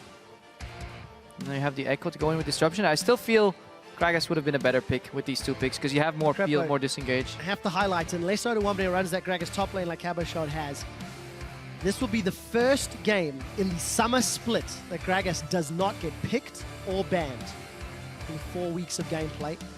Not looking likely at this stage in the matchup, as that Jinx and Gnar will be the final lock-in. So Hyanin going to have a lot of ducking and dodging and diving required against the comp that Copenhagen Wolves has got together already. Yeah, but he'll get to the laning phase pretty much unscathed because there's so many threats out. You know, the strong individual AD carries are out. Draven and Kalista. Sivir's out too. So you're the hyper carry. Caitlyn's open, but Jinx does fine against the Caitlyn, especially when she's paired with a melee support. You know, Caitlyn doesn't have a big range advantage eventually over Jinx because if she levels rockets, you know, that'll match out eventually. And melee support is not enough to punish you. And even if H2K choose to lane swap, they will just tear down through these towers quickly as well. So I like the Jinx pickup because it gets opened up due to the triple AD carry bans. Yes, you'll have to be careful, but I mean, Kasing peels well, Ryu peels well. But what is Ryu gonna go for eventually? We see a repeat Lulu like he did last time. Well, we'll find out in a moment or two. You can imagine the amount of peel they've got from the other positions. It wouldn't be too surprising. Ryu's Lulu last week ended up playing almost like an assassin. He ended 8, 2, and 11. Yeah, because he got that quarter kill in mid lane and then walked in the tower and started taunting with his staff. 86% kill participation last week. I mean, fantastic performance. In my opinion, the best Lulu of the split. I think he wants to LeBlanc, but he's not quite sure if it's going to work. It's tricky to play into like Alistar and Ryze because one snare on your slow W gets you punished. So they're going back to a protected Jinx comp. this in the later stages, week 6, 7 of Spring Split, these got played a lot. A lot of these protected Jinx comps. And these are actually what H2K wants to do. Get slow and steady through the laning phase, group up for objectives, get the Jinx rolling eventually. However, they're facing an enormous late game threat on the Copenhagen Wolves. Ryze, Jace, and Caitlyn all scaled tremendously well into the late game. I'm so scared of Soaring getting ahead. If he gets those Jace accelerated power blasts down, gonna put the hurting onto H2K. This 5-11, he has been tweaked. We'll touch on Jace in game, but H2K, it's all about getting Hjarnan ahead and keeping him ahead. Yeah, but they can still shut down Youngbuck on the top lane too with the new Gnar. If he gets rolling, we saw last game, Gnar traditionally was like this, you know, tanky member that just built armor and built a lot of HP and just became unkillable. But right now with the addition of the new Black Cleaver, we see a lot of damage potential coming out as well. If he gets the lead on Youngbuck and gets the camp from the Rex side on the top lane, he can definitely snowball too and yet again became that triple threat with the utility from Ryu in the mid lane that we highlighted in the pregame. But finally, a good draft by the Copenhagen Wolves, and we've been waiting for this. Yeah, they did say, we heard that it was, of course, getting their coach back on stage is going to help out. We'll see if it's going to have any impact on their in-game decision-making. They are running Jace, they are running Echo, they are running Ryze. All of these things are going to require a little bit more setup and slightly smarter positioning. Hashtag CW win, hashtag H2K win. Will CW pick up their third win of the split, or will H2K go 6-1? Now, I wonder where Arax is going to put his priority, because I think that will decide a lot in this game. Because obviously the number one priority for H2K is to get that Jinx ahead, get her rolling. We know where the crowd's allegiances lie, Crepo. So we know Weird way to spell Crepo, but we know where the focus lies for both of these respective teams. My eyes are definitely going to be on Lulex's Rex side. Again, he's won all of the games that he's played. If memory serves, this is the 4th time in 7 games. Slightly lower kill participation, but a much improved KDA.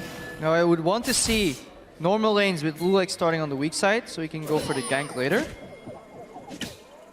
Oh, hang on. Freeze with an early... Oh, the hook! The death sentence connects! Kasing Kaching! He's got the flash, he's got the heal. Can he get the first blood? Boomerang Blade doesn't connect. Hjarnan with the rocket, flash forward. One more! Ooh. It's secured by Erdoamne. And Hjarnan with a greedy flash doesn't secure. Oh. He gets knocked into Katawa. Kasing gets another one. Hjarnan's gonna get an assist. Just the one. And H2K are already in the lead. All right, that was a little funny. Not gonna lie. But fantastic hook by Kasing. Predicts a flash almost, because I think he started casting that hook right as the flash came out. Beautiful follow-up. Copenhagen Wolves get a little lucky that they get Hjarnan's flash for free at the end of it. But Erdoamne, this is big. He picks up first blood, gets some gold. If he can shop, he can get item advantage on the Ryze, but yeah, I like the swap. Keep the Ryze down early. Gnar with an advantage already. Experience advantage, you know. Can keep his own. H2K initiating a swap and starting on their weak side, and this is good for them. They want to shut down Youngbuck right now, because he doesn't double jungle all that well. Gnar double jungles a lot better. We'll see how they decide to handle themselves. I touched on first bloods last game, Crepo. H2K 6 first bloods in 7 games. And Unlimited was forced to start W as well. Like, no! Don't do that, Bob! And we've also got a highlight. That's Erdoamne's 3rd first blood picked up. You know, something that we keep looking at for H2K.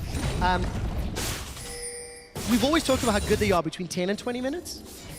But you never really realize how good they are in the laning phase. They actually hold... Oh, he's caught. He wanted the wolf. He didn't want Aerox. He wanted that juicy wolf, but Aerox throws himself into the hook. He knows Kasing is alone. Knows Ignite is down, so he's good. Well, just to get away unscathed, but I wanted to just highlight really quickly. First blood there for Erdoamne, we said that already. 3 out of their 7 games. And just to finish up the point, at 10 minutes, H2K have the highest average gold lead at 800 gold. So in the summer split, they're actually getting ahead during the first 10 minutes better than anybody else. And it's not something I personally feel or expected when we took a look at the numbers. Yeah, and they're just oh so consistent, because everybody was always, yeah, Fnatic, yeah, Origin, but right now H2K is up there, and with this victory deck, I think he can even jump over Origin to 2nd place. Trail Fnatic by 1 loss only. And yeah, this matchup in the mid lane, not too much is gonna happen here. You know, Pokey, sustain, lane push. Soren wants to scale, Ryu wants to wave third. All the thing that matters is who pushes who in this matchup. But Youngbuk, he's on 3 CS right now. He's level 2. He's going to the dragon. This is what H2K wants. They're fine with sacrificing a dragon if they can keep Odoamne with an experience lead somehow. They want to get him ahead of Youngbuk. Seems to be working out thus far. H2K looks to be securing that tower in a moment or two. We did actually catch a glimpse there of Soren's Jace. He's gone Flash Cleanse. I just want to highlight that rework Jace. The longer puts points into his ultimate, can get 6 ranks some of his core spells. And TLDR has a lot more damage and poke at max rank in that accelerated shock blast combo. So I want to see how good his accuracy is. Yeah, he hits bigger spikes right now, the new Jace here. But that's for later. Let's look at what's happening right now. We see a different adaptation in the lane swap. Not the traditional mirrored 4v0 that we see. H2K take a tower and they trade it for a dragon. I don't like this freeze from Freeze either. Like, yes, he gets ahead in experience, but I don't feel he'll capitalize on that advantage. They bounced away for Odoamne. He's getting ahead of the Rise right now already. H2K, look at the gold already, because early I feel gold is more valuable than a dragon. Usually what ends up happening in this mirror 4v0 is you trade 1 tower for 1 tower and a dragon and an experience lead on the other side. But right now, trade a lot more in H2K's favor. Odoamne though. A little bit of miscommunication. Unlimited knocks Odoamne away. Should still be able to secure the kill. Red buff plus the phase dive means Earwax. Airwax rather. Manages to pick that one up. Flame is lame. But Freeze is alone in the bot lane. Freeze is getting dope. Teleport comes up from Youngbuk. I think it is too late. Kasing's going to eat 2 tower shots. 1. Freeze is down. Yonin gets out of turret range. Lulix is now tanking the turret up. Yonin's looking for more. Lulix gets away. We did see Summoner Heal used. Yonin! One beautiful juggle by H2K. They punish Freeze. He didn't have his flash up from the first blood. We go back to minute 1. He died. It's not minute 6 yet. Flash is still down. Youngbuk's like, hey, I'm Youngbuk, I'm helping. Teleports in, but too little, too late. And oh my god, this is brutal. So the average gold lead was 800 by 10 minutes. H2K are looking like they're going to get near a 3,000 gold lead at 6 minutes. They are 1 dragon down, which we'll talk about in a moment or two. Ryu's about to get jumped on. Parallel convergence. The batter swings, the batter hits, the batter stuns, and Unlimited's here to punish. Ryu goes down. He holds his flash, that's good. Ryu knew he was dead there the second he saw the parallel convergence pop up. We saw Svenskr do the exact same thing. There seems to be a pattern that jungle echoes do. So if you're watching, go to the race, throw down parallel convergence, wait 1 or 2 seconds, dash over, go for the stun. Try and punish. Good move by Copenhagen Wolves, but only down 2,000 gold right now. Ladies and gentlemen at home, if you're playing against a jungle echo and you're a mid lane, pay very close attention to that Wraith camp. 2 games in a row, we've seen it have an impact on how effective that dive is. And it's something that we're starting to learn as we begin to see more and more echo in the LCS in the hands of these players. Yeah, I love that gank path. Really, really efficient. But Hjarnan, hyper carry, through 0-1, comfortable 37 CS. Doesn't lose his tower, prime position. And things are looking good because the gold's on the right people here. H2K, the only thing you could fault them for last week was potentially Odoamne overextending a little bit here and there. Happened again, but H2K always take something on the other side of the map. If you punish one side, they'll punish you on the other. You have got to be kidding me! Kasing catches Freeze! He's gonna 90 caliber net away, but they're gonna set their sights on a limit. Sniped! Seeking the prey! Snagging the kill! H2K with their 4th kill of the game. And this is why Kasing says, no thank you, I don't need that tier 1 support on Alistar. Get me Thresh, I will land the hooks, I will do the job. And yeah, we talked about the scaling from the Copenhagen Wolves, but scaling into the mid game, 3,000 gold, down before 10 minutes. Tricky. Scary place to be. And if Kasing keeps landing those death sentences, well, that's game over already. But H2K, they still need to press this one home. Ryu gets his hands on that blue buff. And let's also take a look at the CS between Youngbuk and Odoamne. Odoamne seems to have a little bit of control. Level 6v level 4 and 20 CS leads. Yeah, but look at Freeze. We said he was the threat for Copenhagen Wolves. He was the one man that had to carry. Boots, double Dorans, 2 deaths. Flashes up, but he's afraid to go close to that lane in the bottom. Meanwhile, in the mid lane, this is what a lot of teams usually don't do. When they're freezing and they're playing passive, they lack the wave clear in mid, but H2K foresaw this. They have wave clear, so there's no pressure in the mid lane. Odoamne has some wards, he's relatively safe in the top lane. Actually doesn't have too many wards, but even if he dies, he doesn't lose much because he's pushing. So there's no way for the Wolves to punish H2K right now, even if they get a pick off. Meanwhile, they're growing and growing that gold lead. Freeze, he's jungling right now. He can't even touch the CS. And then once eventually that waves in the bottom stacks up, that wave in the top stacks up, they can move to mid, see if they can pressure the Jace. So Odoamne caught between an Unlimited at level 3 and a Young Buck at level 5.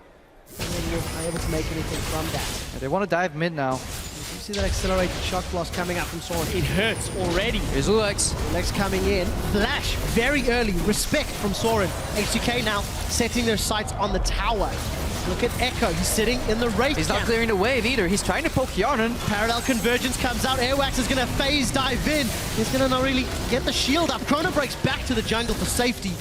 Yarnan with the rest of H2K putting a lot of damage on the tower. Not going to be able to pick it up just yet. I really feel Copenhagen Wolves should prioritize wave clear over poke here. He was about 60% of that tower. Good opening from Airwax, but this time H2K learned. Very good adaptive team. Don't usually fall for the same trick twice. Conversions comes out and Ryu just sights it right outside of it, doesn't get stunned, and then tries to get out. Well, we'll see how well they handle themselves. Airwax now being invaded on. Kissing holds the trigger finger.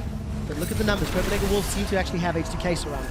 Yeah, but this is the weakness of a Ryze in the early game. If you get lane swapped upon, you delay your item so much because you're playing with less resources. You start tier and then eventually you want Catalyst, and we're 10 minutes in the game right now. Let's take stock. Tier has been bought on Youngbuck on Ryze. He has 29 CS. That's slow. Scaling goes too slow because they got punished in the early game playing with so much scaling. And beautiful map movements from H2K. Beautiful pickoffs. 3,000 gold in the lead. Beautiful game from H2K so far. But we said in the pre-game, the one person we were looking at was Soren. We know Freeze can carry, but he's been focused heavily. Soren is a shining light for the Copenhagen Wolves. Head in CS, has a kill, has a man immune, and actually has the ability to thwart H2K pressure. Needs to keep the tower alive though. How big is his backpack? How big is Soren's backpack? We should find out this game. Lulex dashing over, Youngbuck. Odoamne is about to go Mega Gnar. It's not gonna help him. Both him and Lulex hold their flashes. Don't want to over chase. Even Odoamne has learned from last week's. They're putting Ryu on the bot lane right now. They say, Yarnan, just go in the mid lane. This is what you usually do. If you're a little stuck in the mid game, you just put your mid laner on the bot lane if you can, and this allows you to put your AD carry in the mid lane, and you wonder why, what is he going to achieve? Because he's not really going to outpush a Jace. The thing is, it allows your support to play around your AD carry still, while still be in control of the map. Because now Kasing can go to the right side, to the left side. If he's stuck on the bottom lane on his own, then Yarnan is vulnerable, he can get caught. But because Yarnan goes mid, this opens up a more movements for Kasing. So he gets some more vision, prepare that dragon, and Ryu is always fine in the bot lane. He has ulti, he has Whimsy, he still has flash, he can always escape. Copenhagen Wolves will have to commit more members to him, so good resource management from H2K here. The one thing I do want to mention about Yarnan is item build. With that pickaxe Avarice versus the BF sword longsword, despite having that gold lead, still a while away from picking up that BF. Dragon has been started, H2K have position, teleport is available for Youngbuck. I'm not really expecting Wolves to challenge. Airwax, can he steal? Can he go spend scare? And he's setting up. Ryu knows, he's ready with the Hex. Well, Dragon's not going to get secured. Actually, Smite did come down though from Airwax, so... He tried. Good try. But Youngbuck's freezing the top lane right now, and this is what Copenhagen Wolves are doing. They yield the dragon to say, okay, we'll go for like a low % chance steal. Not commit to a fight. But the problem is their mid lane tower is low. And they're a man down here. Looking at a 5-man siege from H2K. If this was 100%, they could have held. But now, in a dive, the tower can fall, and they get punished for the freeze on top because it was their only play. If that tower was a little higher, maybe they could have defended it with 4-man underneath it. But they're trying desperately so to get their top laner back into the game. But it's costing them on the other side of the map. H2K will always try to punish you. I remember talking about Copenhagen Wolves in week 1. I remember you talking about them in week 1, about how they froze lanes and it ended up costing them objectives. Parallel convergence, not going to connect on H2K. They're going to keep pushing it. It's centered, but it is cleansed from Soren. Super Mega Death Rocket flies wide. Doesn't matter though, because Lulex gets in with a furious bite. Queen manages to pick up another kill. H2K steal the blue buff as well. Yeah, and because the lane is not pushed out in the top lane, it opens up a very easy transition from mid lane into the blue buff area. Warded up now because Freeze is on the bottom. H2K find a way to use their numbers advantage to capitalize on it, and they get more gold and pressure and buffs from those map movements than they lose on the frozen lane on the top lane. And this is why freezing you see less and less in the current metagame, because teams have gotten better at punishing it and getting advantages somewhere else on the map. Usually, back in Season 2, teams would freeze a wave and you would see the AD carry posture there and be like, guys, can't touch my creeps. Guys, help me. Then eventually you saw the likes of SK say, like, oh, you're freezing bot lane, I'll just move mid lane, I'll take your tower. You deny me 2 waves, I deny you a tower. Your move. Game has evolved past that stage, and H2K definitely in control. We see Oda now. I want to highlight his Gnar play, because I distinctly remember the last time he played Gnar. He went for that Black Cleaver build, was one of the first. Ended up dealing 856 damage per minute to champions, which is more than double the next highest Gnar performance. I think he's going to go tankier this game, but Oda in Summer is really showing how you can carry from that top lane. His Rumble is phenomenal. It was banned out this game. And look at the vision control. In a lot of these games, to really highlight or illustrate how far a team is ahead, you shouldn't look at the gold count, but you should just ask yourself, when's the last time Copenhagen Wolves have crossed the river? When's the last time they've contested a Wraith camp, a Wolf camp, put any ward across the half-point line? And when's the last time H2K had to do anything defensively in their jungle? They're making Copenhagen Wolves' jungle their own. They have more wards in there than the Copenhagen Wolves do themselves. They're constantly pushing these lanes. They're in complete control of the game. Well, pressing home that advantage. 15 minutes down, 5,000 gold in the lead. Hyeon 2-0-3. And closer and closer to that Infinity Edge. Just really good performances. Limited didn't like that many. Nope. But we do see Oda there. He actually picked up that pickaxe, so gonna head himself towards that frozen mallet. Maybe we will see a Black Cleaver next. I certainly hope so. He can, yes. But I don't think he's gonna out-damage Hyeon in this game. At this point, he can do whatever he wants. He can, you know, pick the frog and maybe approach, close his eyes, throw a dart at the item board and say, okay, I'm building this, because he's such a big lead right now. And meanwhile, Youngbuck on Rise, he's still scaling, he's still working towards that Rod of Ages. Just bought the blasting one. His next phase likely to go 2 or 3 minutes from now. That's going to be like an 18 or 19 minute Rod of Ages. Spikes at 29 minutes. Game might be over by then. Well, if H2K have anything to do with it, it certainly will be. You see H2K just keeping the pressure on multiple lanes. Oda has gone back top. Does not have teleport. Another 25% of its cooldown, whereas Youngbuck does. But look at the support from H2K roaming up top too. And you see H2K, they're not too fussed. They don't want to overcommit on these tier 2 towers. As I say that, Ulex might get caught. Well, we'll see. Managed to make his way out with the tunnel. Oda got rooted in place. Youngbuck's trying to run him down. Look at bot though, numbers advantage there. They don't want to overcommit because they're fine whittling down chip by chip on these towers and eventually just taking the entire jungle. Deny them the wolves, deny them the wraiths. The raptors, they're called now. Tower number 4. Youngbuck's gonna teleport in. Flame Chompers comes out. Zap's gonna connect. Flash! Reply flash! Kasing has been denied for the first time this game, I feel. But opens up the catwalk out of there and then mid push, top push. You just use your teleport resource to only end up flashing out. Desperate move. Copenhagen Wolves in good punish. They lose a little more of their top tower right now. Desperate times call for desperate measures. This is going to turn into a 2v1. Ewax, his support's coming, but it's going to be Might be a little bit too much, though. Up under the wall. Lulex is going to be putting the damage down, spinning and winning, but he's dashing away. Got a tunnel out to safety. Oda is burned through the Mega Gnar. Does have flash available. Boomerang goes out. Ewax forced to chrono break to safety. Ignite, and some more damage will pop that Hex Shield. Gonna see a rocket. Did need to flash. Johnny. Is it going to hit? Is it going to hit? Is it going to hit? Even if it does, oh, yeah. Smiley face. Still I expected more. Still counts. Still counts. Wow. Always disappointed, Crepo. Hey man, I want the highlight reel. So does Hyeon. That's why he fired the shot.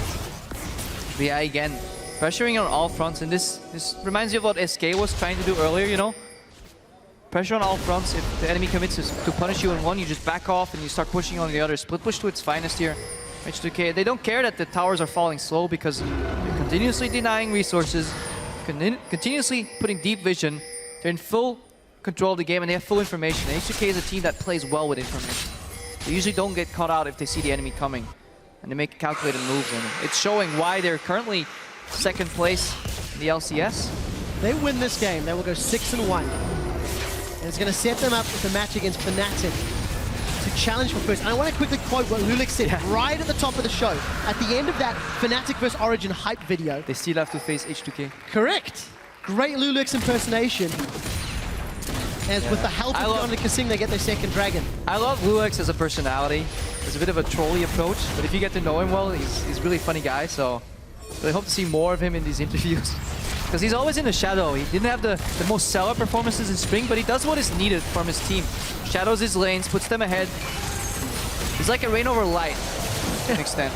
Rain over light. Well, for the time being, 2-0-2. He's helping H2K hold this lead. We're getting closer to 20 minutes. That gold lead and that control that we come to expect from H2K is definitely in play. And they can just keep doing this for the next 4 or 5 minutes. 1-3-1 non-stop. And then take down a dragon. Because they're always, every time they back off, they leave the wolves in darkness. Look at how the wolves have to fight for vision control around their red buff, you know, around their 2-2 towers. Eventually, they peel off, take a dragon. Eventually, later, they peel off, take a baron. And then they start taking down these towers. Slow and steady wins the race. Slow and steady eventually takes the base. The wolves cannot handle the amount of pressure that's being applied. Eventually, that top tower falls. That's the 4th tower. Copenhagen Wolves yet to apply pressure on the H2K outer ring. It's so frustrating to play against this style because you're constantly fighting for small advantages on your side of the map. I've played against teams that are really adept at split push, and you just get punished for being behind in the early game. You can't knock Kjarnan out of that lantern. Every time you move a couple of your people to one lane, just back off, go in on the other one. Tower falls. They're never alone. Every time we see them putting pressure, there's always somebody else filtering into the lane from the jungle. Because of the deep vision, it allows them to rotate in very efficient paths. They can almost get between towers quicker than the Copenhagen Wolves can, because they have to be afraid of entering their own jungle, so they have to take the safe path, go by their base, try and predict where H2K is going, and then eventually the hook connects. Predict the hook, and once more Kasing. Oh, look at that poke though. Last Whisper Brutalizer when the Shock Blast hits. If however, the game was even, there you go. It would have been big, but that's what, 1 Shock Blast in 6 minutes? Ooh. Seeing with the calculations there. He held strong. I'm not sure I would have if a Jason port A throws a Shock Blast, exactly these velocity. Will I finish my base? Yes. Mega Gnar coming in. Focusing though. Will he find anything? Does land the house. Soren's gonna at least get some distance. Mega Gnar slowly timing out. Don't think so. It doesn't matter though. Just want to zone them out. Get a free dragon here. 3 dragons to 1 again. And this will facilitate what they're doing even more. 5% extra movement speed. Definitely go easy. Minute 2 before it spawns though, Crepo. Mistook it for Baron. My bad. Talking about Baron, with the amount of control H2K have, at any point, they may be able to stop playing the Baron bait game. They don't have to yet. It's too early. That's the only way they can lose this game, because some weird ward hidden somewhere by Copenhagen Wolves. Youngbuck teleports in, you know, Airwax, Feral Conversions, face dives in. You know, suddenly you lose a couple of kills, you lose the Baron. That's the only way to really lose control of the game, because if you're constantly pushing, even if you die, you put Copenhagen Wolves in a position where they're so far away from an objective. And usually what you want is you want to get a kill and translate that into an objective. And if you push them into their base, you can lose 2 or 3 members on your team. By the time Copenhagen Wolves have pushed towards your tower, you've already respawned. That's why it's so hard to come back from an efficiently played 1-3-1. We see Copenhagen Wolves clearing out the vision around Baron. Alex is coming in with that Void Rush. Lands a Prey Seeker, and Alex is actually looking for a fight. Teleport's not available for Oduamne. It was used in that failing game previously, and Ryu's not with the team. It doesn't have to be. Copenhagen Wolves feel like they've got a little bit of play. Because there's no hard engage on the Copenhagen Wolves side. Parallel Convergence face dive is very telegraphed if you see it. If you see Echo coming, and then obviously Alistair Flash Pulverize combo, yes, it can connect, but with enough vision, it's impossible for the Wolves to engage straight up. They need a flank, and obviously we'll never get flanked as H2K if you have this amount of vision control. See, Rio brings his ward. He's knocking on the inhibitor right now. H2K do the same thing, and even if they die right here, there's no counter objective from Copenhagen Wolves. So let's see what Airwax can do. Kjarnan's taking the turret aggro, actually. That's a big critical hit onto Airwax. We didn't see The shock blast connecting though onto Hyon, and tower is down to 20%. Kasing, death sentence is not going to connect, but he's going to follow through. He's going to flay Sora, and the box connects as well. Unlimited going to have to pop that unbreakable will as Lulex gets knocked backwards. The super mega death rocket gets one more, and Kasing connects with another death sentence. Hyonin with a double kill turns onto Freeze as Ryu's got his first one of the game. Oduwamne, he wants to join the kill party. 4 members of the Wolves are down, and H2K set their sights at the inhibitor turrets. And eventually they spring the trap. Ryu from the left, Oduwamne from the right. They take down everybody on Copenhagen Wolves' side except for Aerox maybe. And they take down the mid tower, take down the mid inhibitor. Look at the goal lead right now. 12,000. Systematic destruction. Let's watch that again. Look what Kasing does. He says, all right, eventually I'm gonna hit a minion, I believe. This is later. No, this is... No, he gets Aerox initially. Okay, then he plays Aerox. We're not overcommitting because we know Aerox can go back in time. Now Kasing, he's gonna hit that hook on the minion, and then Soren says, okay, you missed me. Kasing says, no, I'm gonna play you in, box you, force your flash. Soren has to be on the defensive, and this is enough zone for Yarn. He can continuously auto-attack in this fight. Nobody is threatening Yarn at all, and if he does, Ryu still has his ultimate. He could take down his tower, but they don't even care because Oduwamne is tanking it eventually. Good turret management right here as well, and such a calculated play by H2K, and nobody's threatening the Jinx. In a Jinx like hyper carry composition, and then yeah, things are looking dire. How can they? Youngbuck at the moment, 40 CS down. His Rod of Ages has only got 6 stacks. 25 just minutes. A couple more minutes, guys. You know, despite the power that Soren has, you just don't see it. Copenhagen Wolves are being pulled in so many angles, in so many ways. They simply can't. Look at this, H2K, they're in the Baron pit, they've got Supers middle. Look at the vision though. Oduwamne on Dragon, this is so safe. Yeah, look at the amount of brushes that the Wolves will have to face check to even get to the Baron. And then what? Just die. Very reminiscent of the game they played against Gambit last week. There was just no comeback potential, no catch-up. Slowly just getting pushed in to a very weak early game. And I think a lot of praise goes to Kasing. Opening hook on Freeze, got the first one.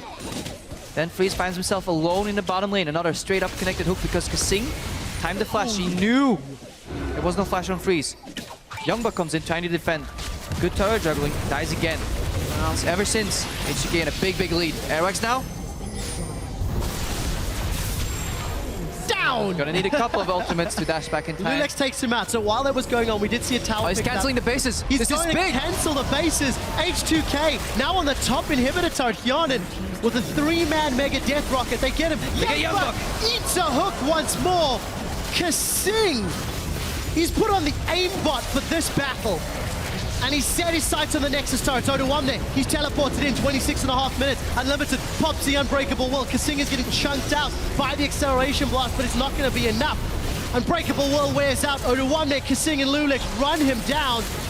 Hyonin gets the kill with the help of Ryu. It's not about the KDA, it's about the message. And with this victory, H2K will be holding on to 2nd place in the summer split. They set themselves up with a match of the week battle against Fnatic next week. And what a phenomenal performance from H2K from start to finish. Karen said it. Kasing. Every time if you ask him, why are you performing so well? What changed with H2K? Kasing. And it seems to work. Forgiven rated him #1 carry by Hyar. It's showing. H2K comfortable building a composition around him in the Jinx. But at the same time, usually when you see this 180 carry, you know, hyper carry composition, all the attention goes towards that, but it doesn't, because even though Ryu plays utility, he provides what he has to do. You know, he goes to the bot lane, he split pushes, and then in the times he still in the mid fights, he still provides that utility. Oduwamne, he's a tank, he's the peel, but he gets so far ahead that he can build Frozen Mallet, Maw of Malmortius, offensive Gnar, more pressure, and eventually you can't even touch the Jinx in fights because you can't deal with the protection. No Black Cleaver today for Oduwamne, but he simply did not need it. Copenhagen Wolves, some broken looks on their faces, but Broly's a very happy man. His team performing exceptionally. The thing is, that first blood and that death sentence very early on just accelerated the game. And H2K played around so well. I feel, though, even without it, the way they were moving between lanes, it just made it easier. I think the crucial point was just a lane swap. They managed to shut down Youngbuck. And we saw this adaptation from the Wolves where they decided to freeze the bottom lane and get freeze ahead, but at the same time Youngbuck, usually when you go 4v0, you speed up the lane swap process, and eventually around 40 CS on your AD carries, the game stabilizes and your top laners match against each other. And Youngbuck can get back into the game, but the way this early lane swap played out, they got a tower on the side of H2K. Yeah, the Wolves got a dragon, but who cares? You know, you get that tower, you get that aggressive control. You know, the Wom, they got the wave bounced, he even got ganked, he got punished. Still stayed ahead of Youngbuck the entire game. Then Freeze finds himself alone in the bottom lane. Yeah, teleport comes in too late, 2 kills on Kjarn, and tower goes down, and then yeah, the game was pretty much over. You can't afford to do that against a team like H2K. No, definitely not. And such a good game. So with Origin losing earlier today, with H2K winning, we have a very clear 1, 2, 3 in the standings. And number 2 will face number 1 next week in our game of the week. Fnatic versus H2K. I'm spoiling it for everyone, but I don't even care. Because that is going to be a great matchup. But it's a very different clash of styles. Fnatic maybe a little more aggressive, H2K maybe a little more calculated. We'll talk more about that a little later. We do have to get side stage for an interview with H2K's Lulex. Thank you very much, Quick Shot. I am, of course, joined by Lulex now in the second place H2K squad. Congratulations on your victory. But first, I wanted to ask you a little bit about your game plan, because you guys always seem to execute it exceptionally well. How does that happen? Well, honestly, it's just a lot of practice. Like at the beginning of the spring split, I think that strategically we're not really strong, but I mean, week after week with Proli helping us, I think, yeah, we become really strong strategically. So a big part of it is Proli. I wanted to ask you guys too, something that he's not really able to get involved in. When you make those plays, it's Kassin going in, it's you diving in, and everyone just seems really in synchronization. What are your comms like? Who's the person who's making those calls? Oh, it's usually the one engaging. Like, let's say Kassin is about to hit a hook, he's going to tell us, and then we're all ready to go. Wow, so it just kind of varies from person to person. All right, I really like that, actually. Another thing I wanted to ask you about is your item builds, because we've seen, obviously, in the jungle, most junglers have had a really set path, except Rek'Sai. We've seen Warrior on some, we've seen Cinderhulk on others. What is your take on the difference, and why do you prefer one over the other? Honestly, on Rek'Sai, it's just what you want. Like, if you snowball early game, going for Warrior Enchantment is fine, because then you get a lot of damage and some CDR, but if you don't get early kills, then just play it safe and go for Cinderhulk and just be tanky and at least be useful in teamfight. It's a nice thing to have multiple ways to go, multiple paths to go. So with that, you guys are second place. Congratulations on that one. You can go ahead and join your team as we're ready to wrap this one up. We're going to send it back over to the analyst desk. So guys, take it away and close out the day. Thank you so much. His team is invisible. He's still going to join him. They're backstage after that win. They're celebrating. They're celebrating, indeed, as they should, because what an incredibly strong showing from H2K once again. And, well, you said it as well as the cast we were reiterating here. Well, after the lane swap, there wasn't really a lot that Copenhagen Wolves could do. Yeah, I think the lane swap was really smart, like to counter the Ryze. Ryze had like 15 CS at 8 minutes when Nar had 45, and Caitlyn as well, like outside of laning phase for the next 10 or 15 minutes. She has this like power hole. She's about as useful as nipples on a man. So they just grouped and used the advantage, get all the outer turrets really fast.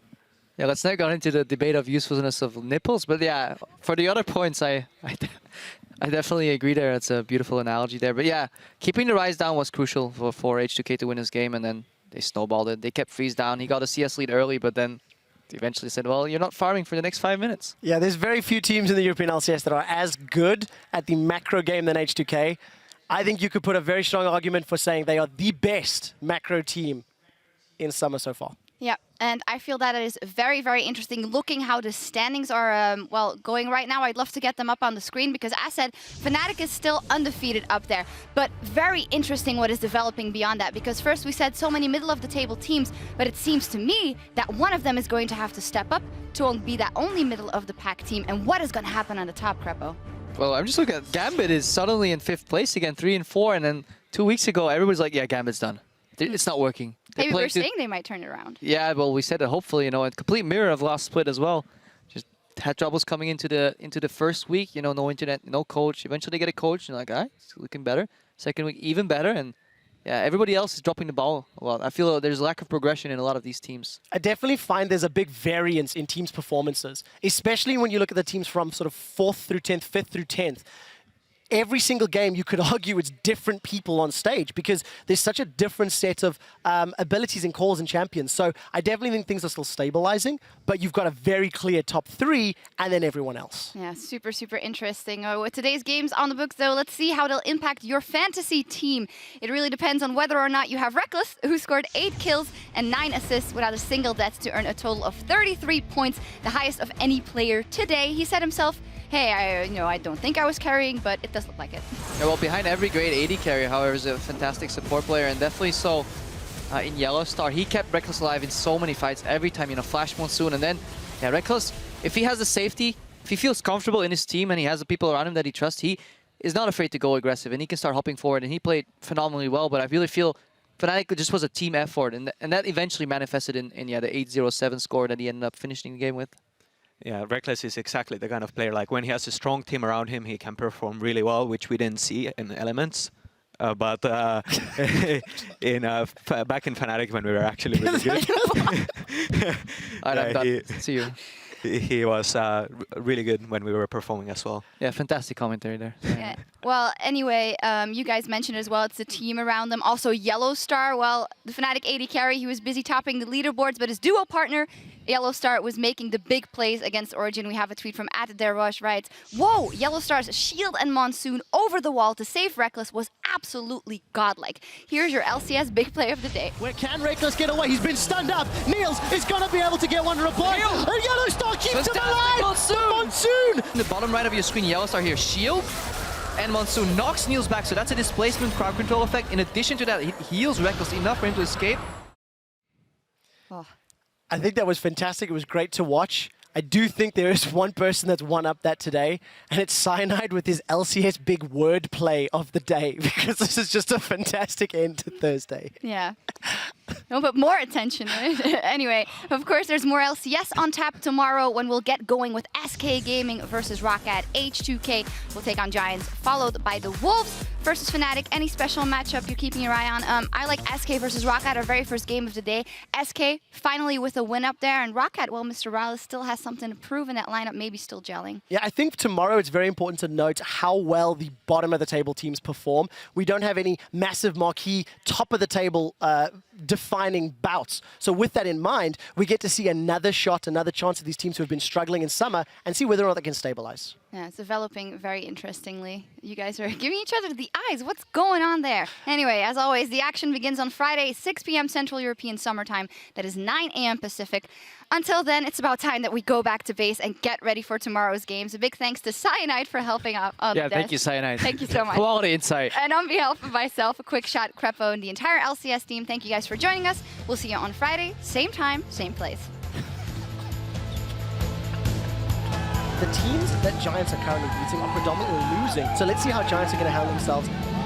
Betsy moving around the side and he picks him up. Andre's gone down. And now the wild growth on Betsy as the equalizer is thrown down. Is the count thrown in? Diamond Prox jumped down, taken down by Audrey. But Giants are going to pay dearly. Gambit Gaming pick up another. Rocket, no, they have to back away. Dexter going to force it. Nuked up, evaporated. In comes JWoww, but he's got nothing to do. Damn, that feels good, man. Damn, it feels good to be a gangster. Damn, it feels good to be a gangster. And Elements will seal Rockat's fate. Forced to get that heal from Mikhails and try and make his way out. Parallel converts it into a 4-man Gnaw against the inhibitor. Go, towers. Nexus. Kill tower. Yeah. Good job, guys. And SK break their losing streak. You want to be on Reddit? No, I don't want to be more famous. All right. Who need the puni? You're famous to me, who need the puni? Hey, Capo, you need the vision. I need what? Hey, Capo, you need the movement speed. Hey, Forgiven, wake up.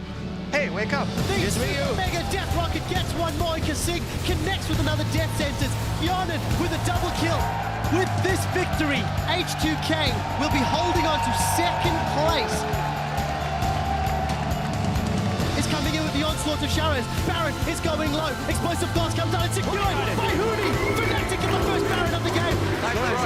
I can pull you. I can I see her. No. Pull. We can. Of course we can. Go. Nice. They will take down Origin and hold on to first place